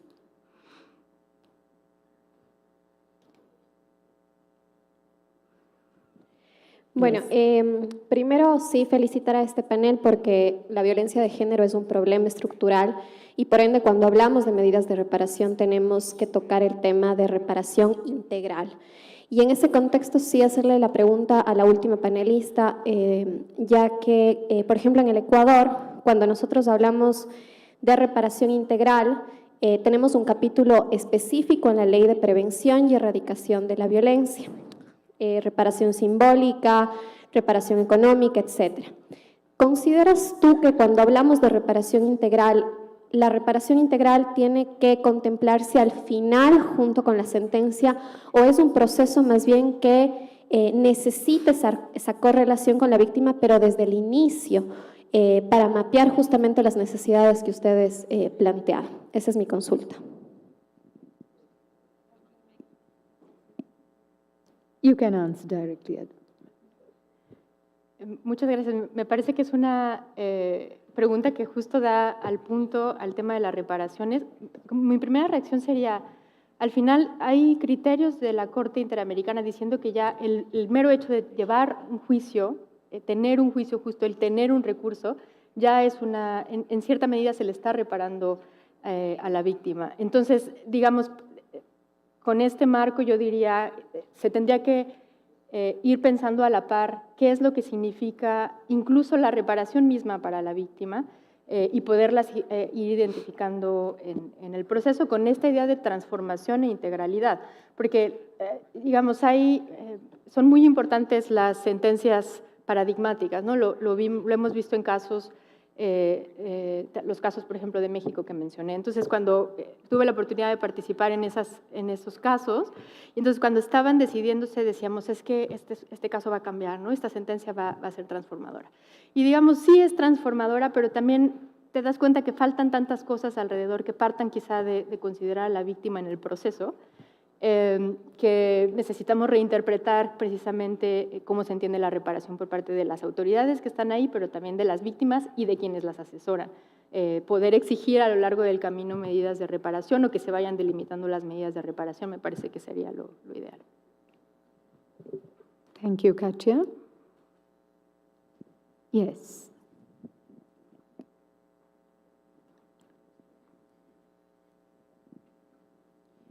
Gracias. Bueno, la violencia contra la mujer en línea, en los casos en que se atenta contra su intimidad, su identidad sexual, pues deja una sensación de que se hace perpetua esa violencia, porque es muy difícil controlar o eliminar cuando se trata de imágenes íntimas de las redes. ¿Existe alguna alianza, algún marco regulatorio, ya sea a nivel preventivo, tan pronto se evidencia la violación a la intimidad o ya como ejecución de la sentencia, a los fines de que se intente al menos eliminar las imágenes de las redes como para poder un poco subsanar ese daño? Yo recuerdo haber visto un video de una señora que fue víctima de abuso sexual para producción de imágenes de contenido de violación sexual.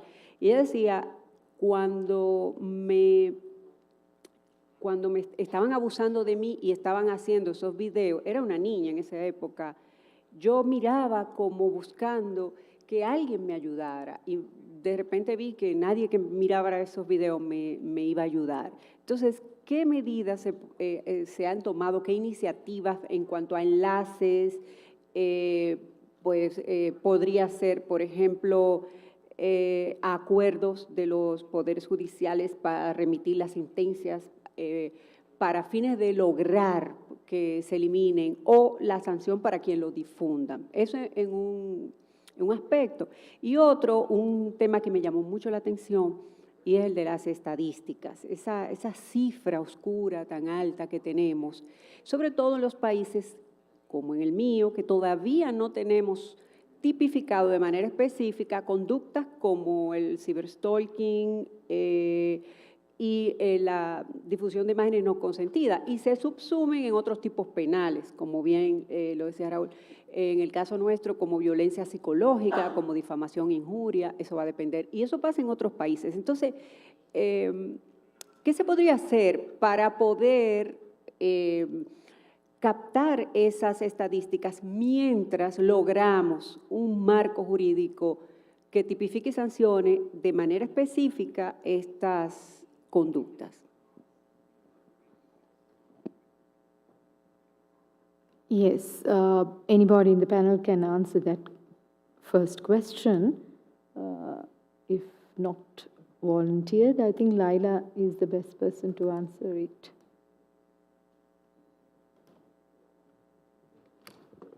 Oui, merci pour la question. Donc, il s'agit de deux questions. Donc, par rapport à la première, concernant la mise en place de dispositifs permettant la suppression de contenu obscène sur Internet. Donc, oui, la première des choses qui peut soulager la victime, c'est que ce contenu soit supprimé. Nous, dans le cadre de notre partenariat avec les réseaux sociaux les plus populaires au Maroc. Donc, il y a cette possibilité de demander la suppression de ce contenu. Et d'ailleurs, toutes les plateformes internationales qui sont connues publient sur leur site web les procédures de signalement. Donc, la victime elle-même peut aller signaler ce contenu et demander la suppression.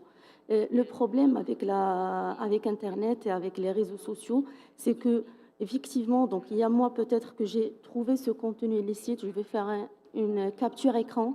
Donc le fournisseur de service, il va supprimer, mais peut-être moi, 1 année, 2 années plus tard, je vais publier ce même contenu. Donc c'est pourquoi nous, en tant que cyber-enquêteurs, donc on s'intéresse oui sur la suppression de ce contenu, mais aussi à identifier la personne qui était derrière la publication de ce contenu. Et donc il faut développer des techniques d'enquête pour pouvoir à chaque fois identifier les personnes qui postent ce contenu. Donc ça reste une problématique et c'est fait partie des spécificités du cyberespace. Par rapport aux statistiques. Donc, nous, depuis 2018, avec l'adoption de la loi 103/13 sur les violences à l'égard des femmes, qui a pour la première fois défini la notion de violence faite aux femmes et a parlé des 4 catégories économiques, psychiques, physiques et sexuelles. Et nous, on a ajouté la cyberviolence comme étant une 5e forme qui a un lien avec les 4 formes de violence à l'égard des femmes. Et nous avons établi des canevas de collecte de statistiques en commun accord avec le ministère public. Et chaque année, durant le mois de décembre, on publie les statistiques sur les violences à l'égard des femmes à l'occasion de la campagne des 16 jours d'activisme sur les violences faites aux femmes. Et d'ailleurs, l'année dernière, la cyberviolence ou les violences faites aux femmes moyennant facilitées par les technologies de l'information et de la communication, c'était un pourcentage de 3% seulement par rapport au nombre total des formes de violence enregistrées. Et donc, on savait très pertinemment que 3%, donc ce n'est pas le chiffre réel, que le chiffre noir est très important, et raison pour laquelle cette année, l'édition de cette année sera focalisée sur la cyberviolence pour inciter les femmes à briser le silence et à les dénoncer. Donc, j'espère que j'ai apporté quelques éléments de réponse à votre question. Yes. Go ahead. Muy breve sobre este último comentario. Una de las buenas prácticas que identificamos a nivel regional, donde efectivamente muchos países todavía no tienen un marco legislativo que les obliga a documentar, es ya sea solicitarle a las autoridades que desagreguen por sexo los delitos cibernéticos, entonces por lo menos que ahí indique si fue mujer o fue hombre para ir viendo tendencias. Y otra buena práctica es también vincular los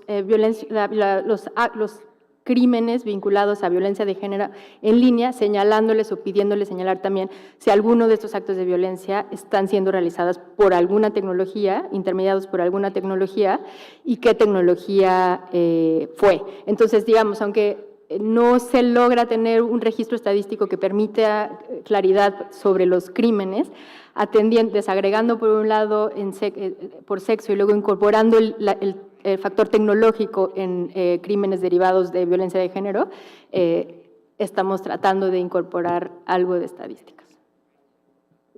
Si vous permettez, je veux juste ajouter un point par rapport à la suppression de contenu obscène ou à caractère sexuel sur Internet. Donc, juste une petite explication sur comment ça se passe. Donc, normalement, lorsqu'on fait le signalement d'une vidéo ou d'une image à caractère obscène, donc il y a le réseau social et il va se baser sur la valeur du hachage de ce fichier pour le bloquer sur la plateforme. Et donc, même s'il y a un autre utilisateur, si on va poster la même vidéo, il sera automatiquement bloqué. Par contre, s'il y a quelqu'un qui va faire une modification, donc la valeur de hachage, il sera différente. Donc, on doit renouveler la procédure de signalement pour que le deuxième fichier soit aussi bloqué par ce réseau social.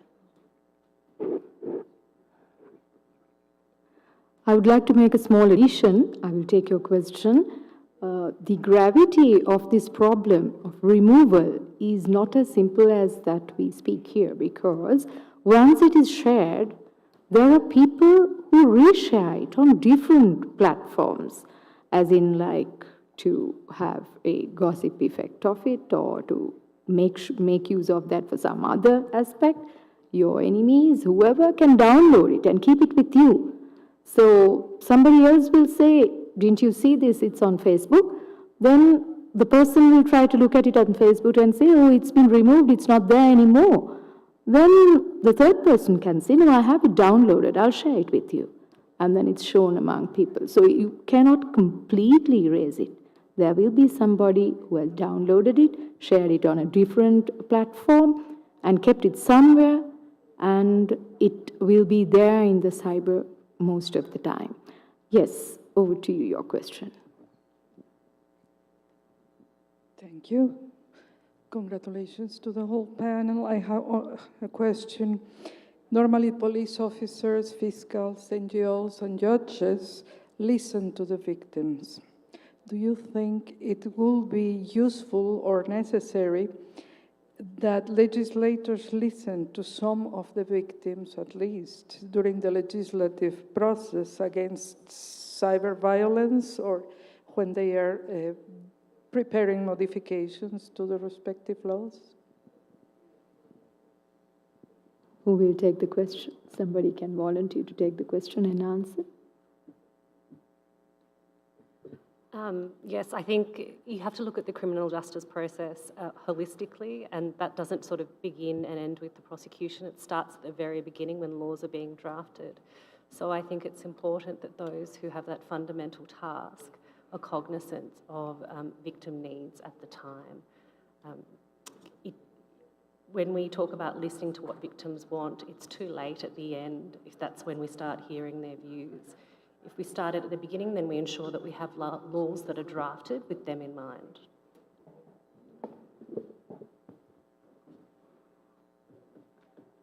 I think the answer to that was also in Katya's presentation.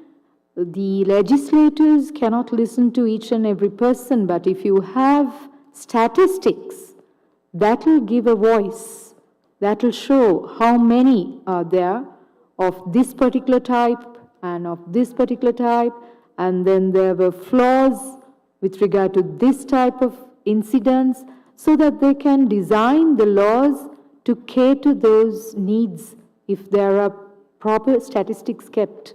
I believe that was put through by Katya in her presentation. Yes, please. What I do think is an important distinction is that in these crimes, it can be that one offender makes 10,000 victims.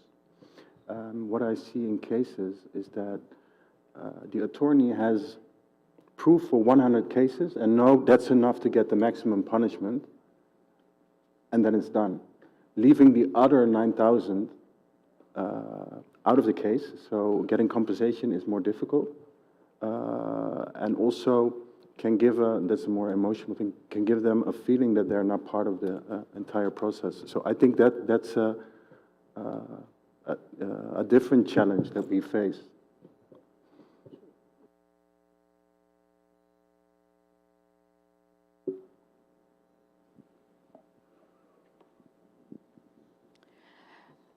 Merci aux intervenants. J'ai juste deux petites questions. J'ai cru comprendre en suivant les intervenantes du Maroc et de l'Australie qu'il est mis en place au sein des juridictions un service de prise en charge des victimes. J'aimerais donc savoir si ce service assure une prise en charge globale, c'est-à-dire une prise en charge sanitaire, psychologique, financière, technique, dans l'utilisation des victimes, dans la protection de leurs données. Et en second lieu, le profil des personnes qui animent ce service. Est-ce que ce sont des travailleurs sociaux? Est-ce qu'ils travaillent avec d'autres experts? Merci.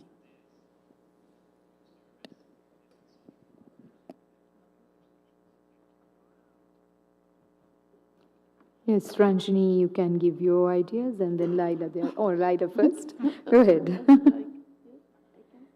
Yes, go ahead. Oui, donc effectivement, en ce qui concerne l'expérience marocaine, donc avant 2018, les cellules de prise en charge des femmes victimes de violences étaient des officiers de police judiciaire et qui faisaient le travail de l'OPJ, c'est-à-dire ils vont recevoir la femme, ils vont l'auditionner, faire le PV d'audition en concertation avec le parquet compétent, collecter les preuves, envie d'identifier les auteurs, etc. Mais après la loi 103/13 de 2018, qui a, comme j'ai déjà dit, institutionnalisé la prise en charge des femmes victimes de violences.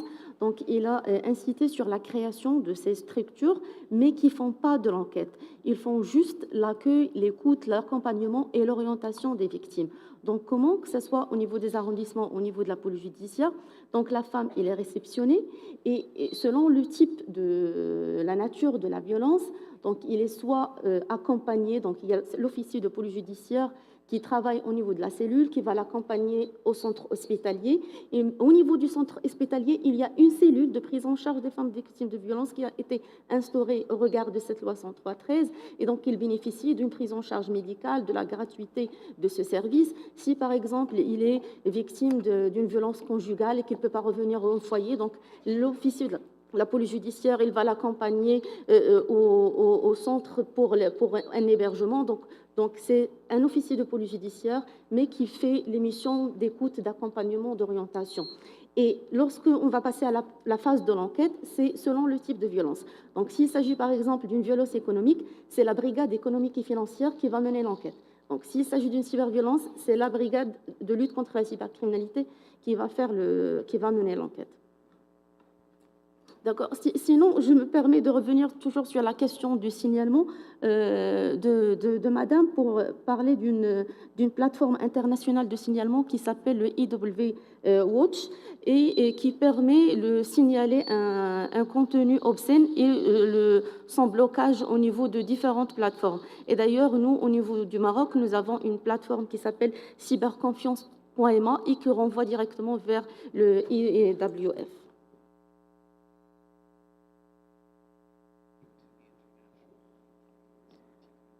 I think we've now completed our time.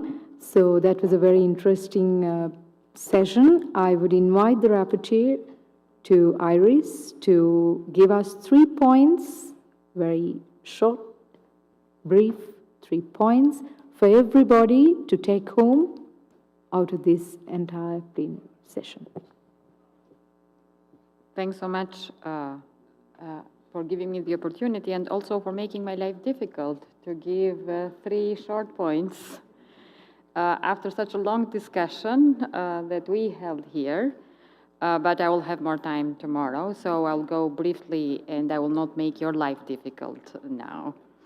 So, enhancing digital literacy within our society, but especially among women and girls through education, developing awareness-raising campaigns targeting women and men, girls and boys on the digital dimension of violence against women is the first point that we might take from this workshop.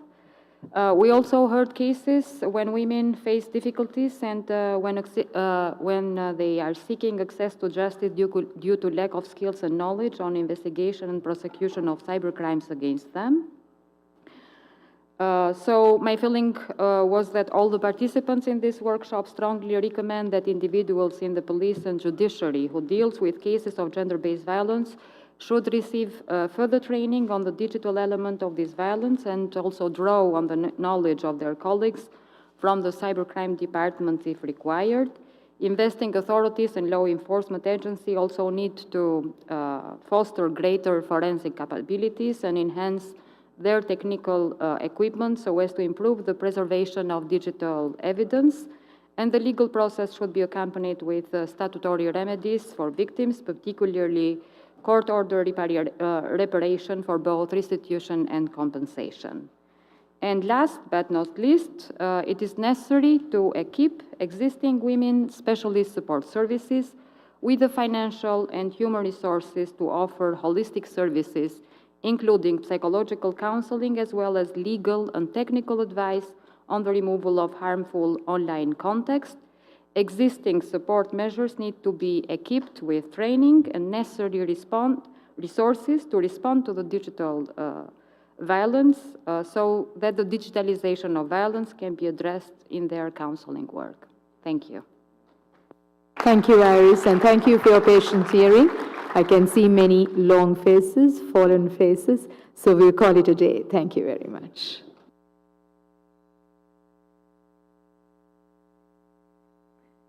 Good evening. Just a small announcement from our side. The bus is outside waiting for you to take you to the hotels.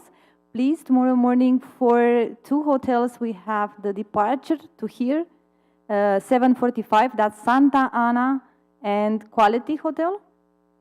And for the one staying at DoubleTree, the departure would be 8. Thank you very much.